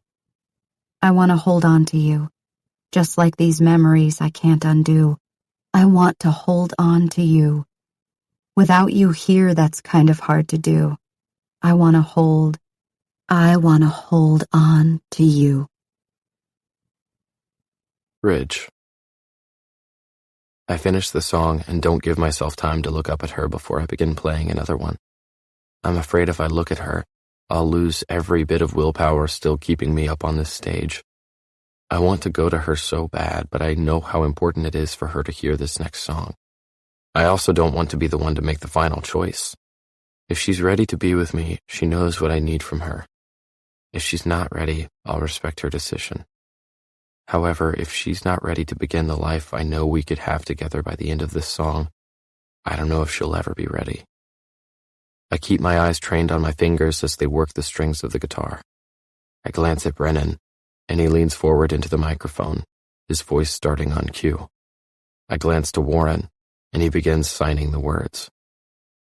I slowly scan the crowd and find her again. Our eyes lock. I don't look away. Sydney. Wow, Bridget whispers. Her eyes are glued to the stage just like mine, just like every other pair of eyes in the room. The three of them make one hell of a team, but knowing that these words are Ridge's words, and he wrote them specifically for me, leaves me feeling more than overwhelmed. I can't look away from him. For the entire length of the song, I barely move. I barely breathe. Let it begin. Time went fast till it was gone. You think it's right until it's wrong. Even after all this time, I still want you, even after all my mind put me through. So won't you let it begin? So won't you let it begin? You hold it out, you hold your heart out in your hand. I snatch it up as fast as I can. Even after all this time, I still want you, even after all my mind put me through. I stand here at your door until you come and let me in. I want to be your end, but you gotta let it begin. So won't you let it begin? So won't you just say when? Bridge. Our gazes never deviate from each other. Throughout the song, her focus remains solely on mine and mine on hers. When the song ends, I don't move. I wait for her mind and her life to catch up to her heart, and I hope it happens soon. Tonight. Right now. She wipes tears from her eyes, then lifts her hands. She holds up her left index finger, brings her right index finger close to the left and circles it around, and then the tips of her fingers touch. I can't move. She just signed for me. She just said, when. Seeing her sign is something I never expected. It's something I never would have even asked her to do. Learning how to communicate with me the whole time we've been apart is the most amazing thing anyone has ever done for me.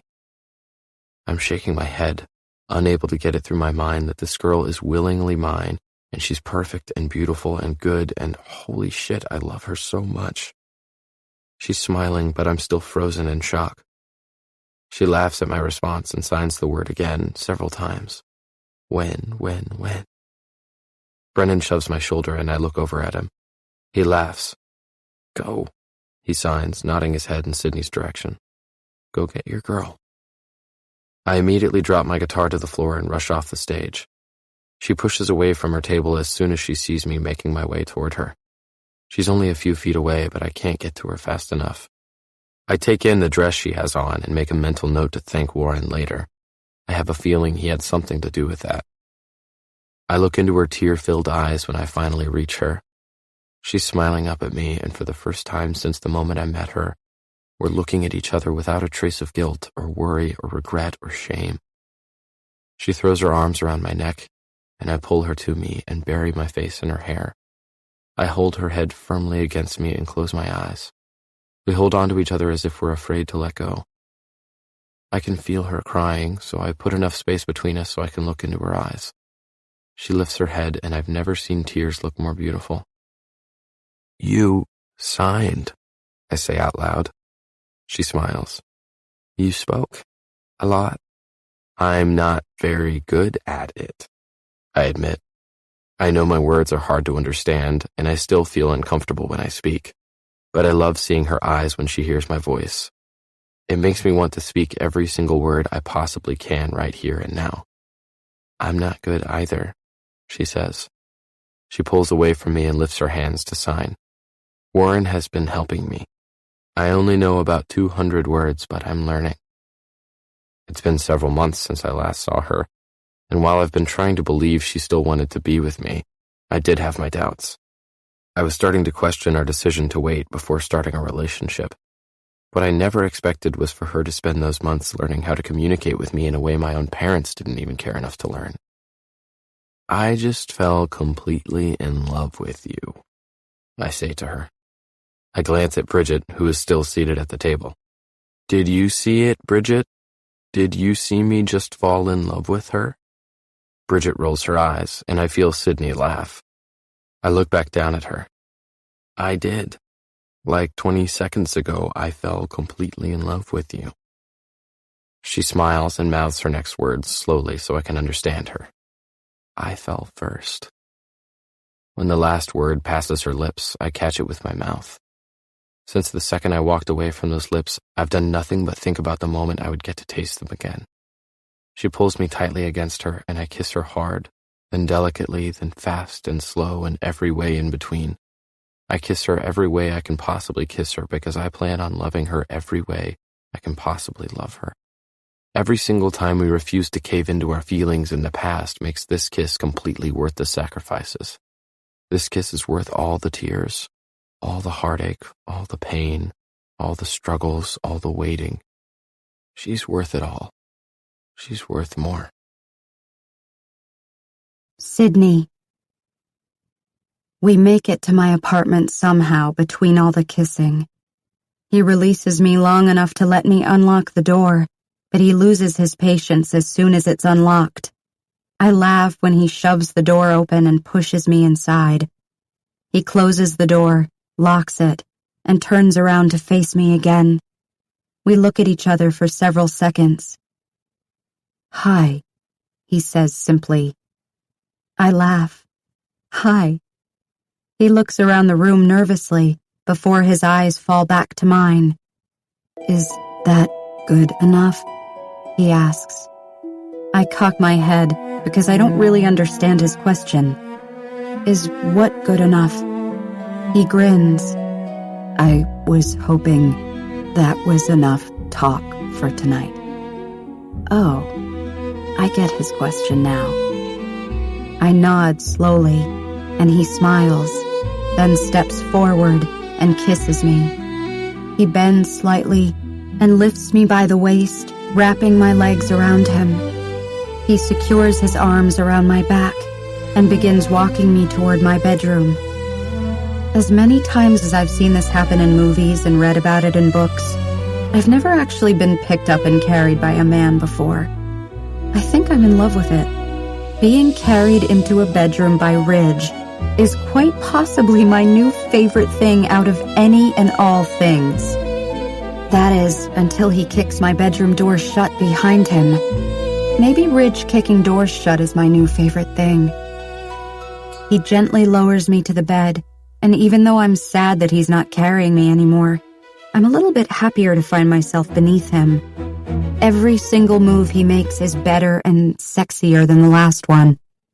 He pauses for a moment as he hovers over me, and his eyes roam sensually over my entire body until they come to a pause on the hem of my dress. He reaches down and pushes it up, and I lift myself up off the bed just enough for him to pull it over my head. He sucks in a breath when he looks down at me and sees that the only thing coming between him and a completely naked me is a very thin layer of panty. He begins to lower himself on top of me, but I push on his chest and shake my head, tugging on his shirt to let him know it's his turn. He grins and quickly pulls his shirt over his head, then leans in toward me again. I push against him once more, and he reluctantly lifts himself up, shooting me a look of amused annoyance. I point to his jeans, and he backs away from the bed, and in two swift movements, The rest of his clothes are somewhere on my bedroom floor. I don't quite catch where he tossed them, because my eyes are sort of preoccupied. He makes his way on top of me again, and I don't stop him this time. I welcome him by wrapping my legs around his waist and my arms around his back and guiding his mouth back to mine. We mold and fit together so perfectly. It's as if we were made for this sole purpose. His left hand fits perfectly into mine as he brings my arm above my head and presses it into the mattress. His tongue melts perfectly with mine as he continues to tease my entire mouth, as if it were made for that very purpose. His right hand seamlessly conforms to my outer thigh as he digs his fingers into my skin and shifts his weight perfectly against me. His mouth leaves mine long enough to taste my jaw, my neck, my shoulder. I don't know how being consumed by him could lend clarity to my purpose in life, but it absolutely feels that way. Everything about me and him and life makes so much more sense when we're together like this. He makes me feel more beautiful, more important, more loved, more needed.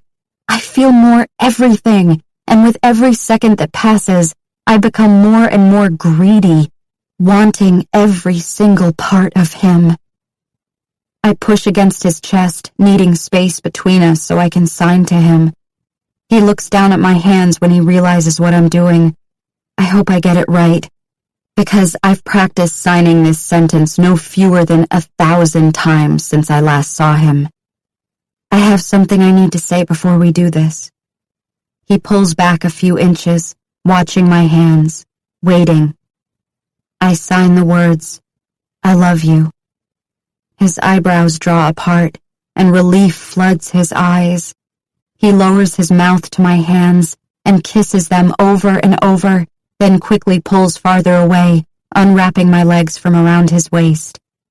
Just when I begin to fear he's come to some absurd notion that we need to stop, he lowers himself to my side, but leans over me and presses his ear against my chest. "I want to feel you say it." I press my lips into his hair, then lightly secure him against me. "I love you, Rich," I whisper. His grip tightens around my waist, so I continue repeating it several times. I keep his head pressed against my chest with both hands. He releases his grip on my waist and trails his hand over my stomach, causing my muscles to clench beneath his touch. He continues stroking his hand in sensuous circles over my stomach. I stop repeating the words and focus on where his hand is traveling, but he stops abruptly. "I don't feel you saying it," he says.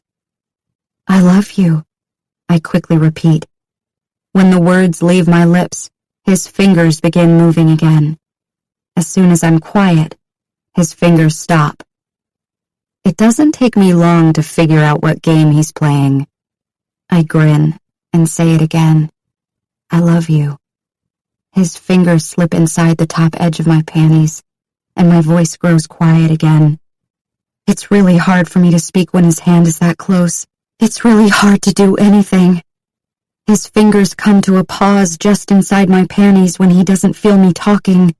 I want his hand to keep moving, so I somehow breathe the words, "I love you." His hand slides further inside and stops. I close my eyes and say it again, slowly.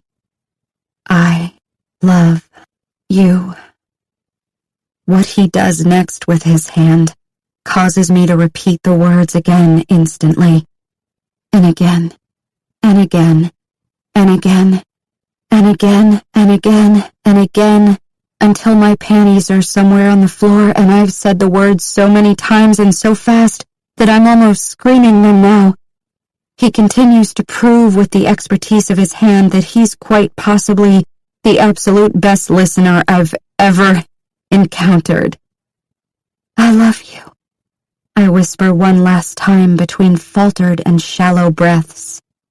I'm too weak to utter the words again, and my hands fall away from his head and land against the mattress with a thud. He lifts his head away from my chest and scoots upward until his face is so close to mine our noses brush. "I love you too," he says with a smug grin. I smile, but my smile fades when he rolls away from me, leaving me alone on the bed. I'm too exhausted and spent to reach out for him. However, he returns to the bed as quickly as he left it. He tears open a condom wrapper and keeps his eyes focused on mine, never once looking away. The way he's looking at me, as if I'm the only thing that matters in his world, makes the moment take on a whole new feel. I'm completely consumed, not by waves of pleasure, but by waves of raw emotion. I didn't know I could feel someone this much. I didn't know I could need someone this much. I had no idea I was capable of sharing this kind of connection with someone.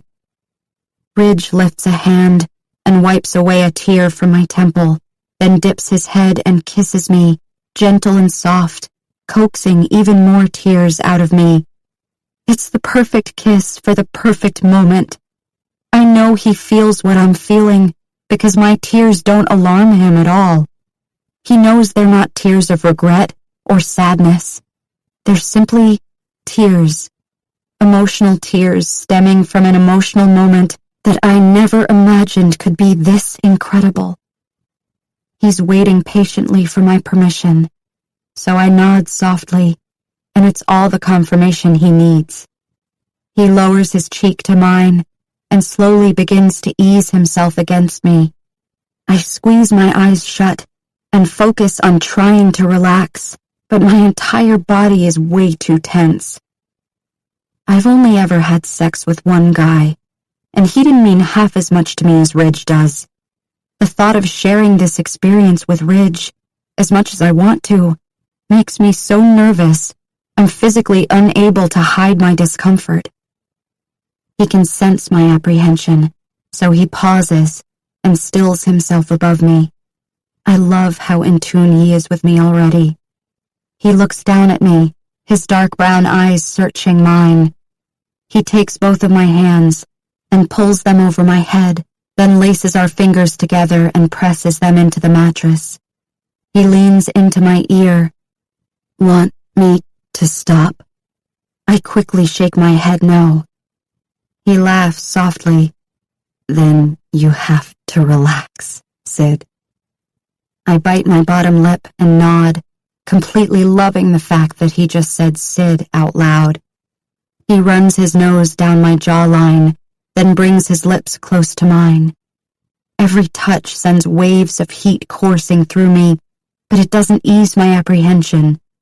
Everything about this moment is so perfect, I'm afraid I might do something to mess it up. It can't get any better, so that only leaves things with one direction to go.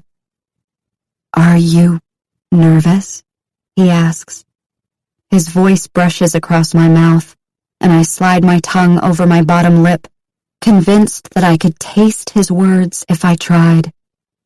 I nod, and his eyes soften with a smile. "Me, too," he whispers. He squeezes my hands tighter, and then lays his head across my bare chest. I can feel the rhythm of his body rise and fall against mine with every tense breath. His entire body sighs, and one by one, each muscle begins to relax. His hands are still, and he's not exploring my body or listening to me sing or having me tell him I love him. He's still because he's listening to me. He's listening to the beat of my heart.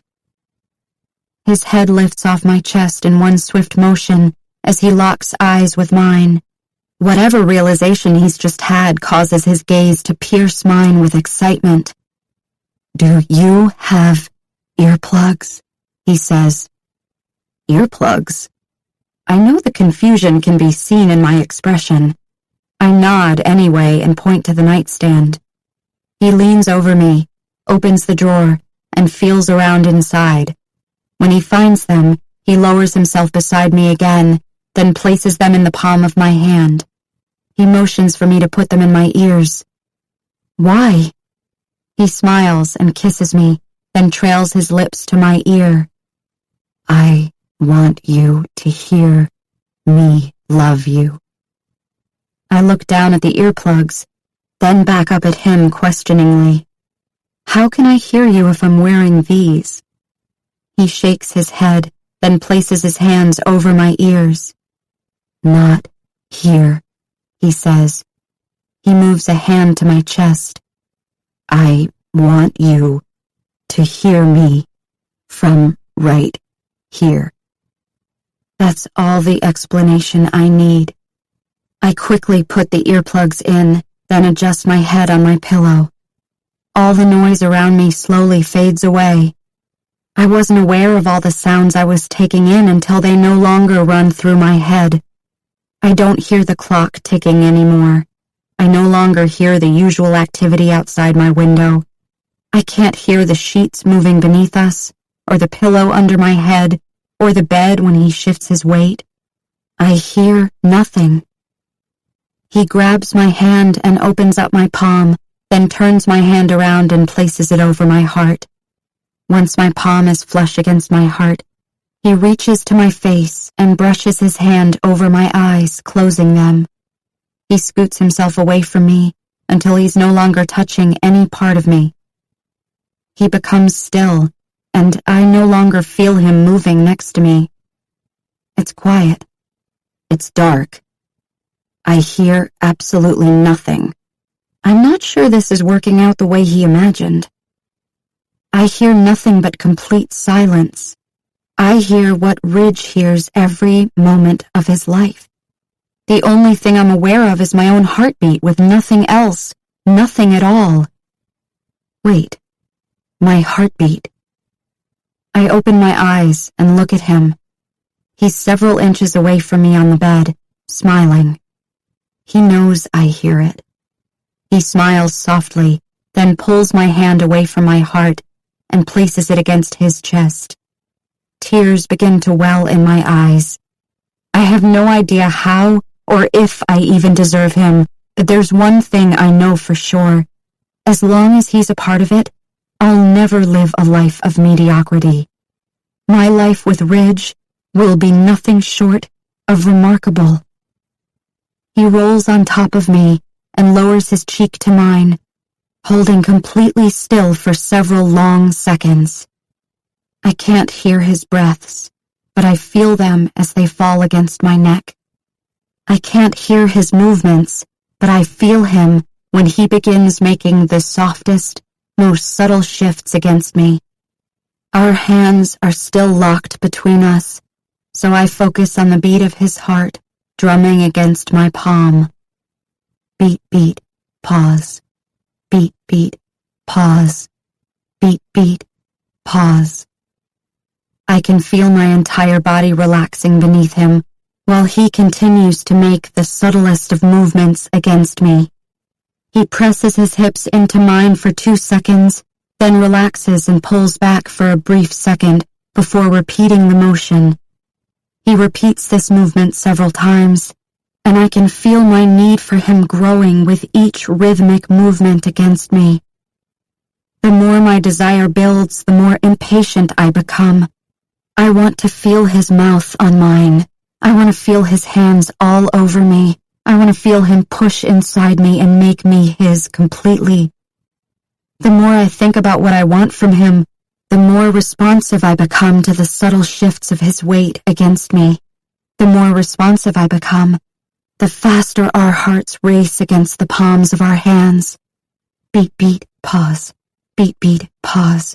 Beat, beat, pause. Beat, beat, pause. The faster our hearts race, the quicker his rhythm becomes, matching each beat of my heart movement for movement. I gasp. He's moving to the sound of my heart. I wrap my free arm around his neck and focus on his heartbeat, instantly aware that our hearts are perfectly in sync. I tighten my legs around his waist and lift myself against him, wanting him to make my heart beat even faster. He skims his lips across my cheek until they're flush against my mouth, but he doesn't kiss me. The silence around me makes me even more aware of the pattern of his breath falling against my skin. I focus on my palm against his chest and feel his quick intake of air seconds before I taste the sweetness of his breath as he exhales, teasing my mouth. Inhale, exhale, inhale, exhale, inhale, exhale. His rhythmic breathing becomes quicker when his tongue slips inside my mouth, gently caressing the tip of mine. If I could hear, I'm positive I would have just heard myself whimper. It's becoming a habit whenever he's around. I move my hand to the back of his head, needing to taste more of him. I pull him to me with such sudden urgency, he moans into my mouth. Feeling his moan without hearing it is probably the most sensual thing I've ever experienced. His voice as it passes through me does more than hearing it ever could. Ridge slides his hand away from my heart and presses his forearms into the mattress on both sides of my head. He boxes me in with his arms and I slide my hand away from his chest, needing to grab hold of him with all my strength. What little I have left anyway. I feel him pull farther back, and then without hesitation, he pushes inside me, claiming me, filling me. I can't. My heart. Christ. He just silenced my heart, because I can no longer feel it at all. The only thing I feel is him moving against me, away from me, inside of me, into me. I'm completely consumed by him. I keep my eyes closed and listen to him without hearing a thing, experiencing him silently, the way he's experiencing me. I soak in every single beautiful thing about the smoothness of his skin and the feel of his breath and the taste of our moans until it's impossible to tell us apart. We continue to explore each other quietly, finding all the parts of ourselves we've only been able to imagine up to this point. When my body begins to tense again, it's not at all because I'm nervous this time. I can sense his muscles clenching beneath my hands, and I grip his shoulders, ready to fall with him. He presses his cheek firmly to mine, and I feel him groan against my neck, making two final long thrusts at the same second as I feel the moans escaping my throat. He begins to tremble with his release, but somehow pulls his hand between us again and presses it against my heart. He's shaking against me, and I'm doing my best to regain control of my own shudders, while he begins to slow himself down, once again, to the rhythm of my heart. His movements grow so soft and subtle, I can barely feel them through all the tears I'm crying. I don't even know why I'm crying, because this is by far the most indescribable feeling that has ever come over me. Maybe that's why I'm crying. Ridge relaxes on top of me and brings his mouth back to mine. He kisses me so softly, and for so long, my tears eventually subside and are replaced with complete silence, accompanied only by the rhythm of our hearts. Ridge. I closed the bathroom door and returned to her on the bed. Her face is illuminated by the moonlight pouring through the windows. Her mouth is curled up into a soft smile as I lower myself down beside her. I slide my arm beneath her shoulders, then lay my head on her chest and close my eyes. I love the sound of her. I love her, everything about her. I love that she's never judged me. I love that she understands me. I love that despite everything I've put her heart through, she's done nothing but support my decisions, no matter how much they destroyed her at the time. I love her honesty. I love her selflessness. Most of all, I love that I'm the one who gets to love all these things about her. I love you, I feel her say. I close my eyes and listen as she continues to repeat the phrase again and again. I adjust my ear until it's directly over her heart, savoring every single thing about her. Her smell, her touch, her voice, her love. I've never felt so much at once. I've never needed to feel more. I lift my head and look back down into her eyes. She's a part of me now. I'm a part of her. I kiss her softly on the nose and mouth and chin, then press my ear against her heart again. For the first time in my life, I hear absolutely everything.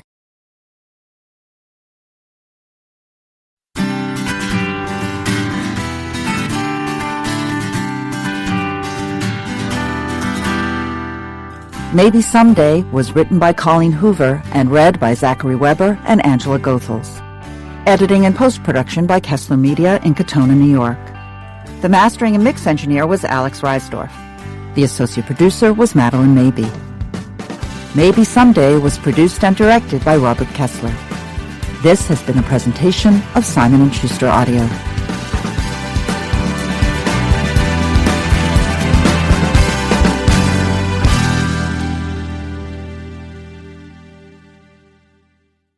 Also from Simon & Schuster Audio by Colleen Hoover, This Girl and Losing Hope, both read by Kirby Hayborn.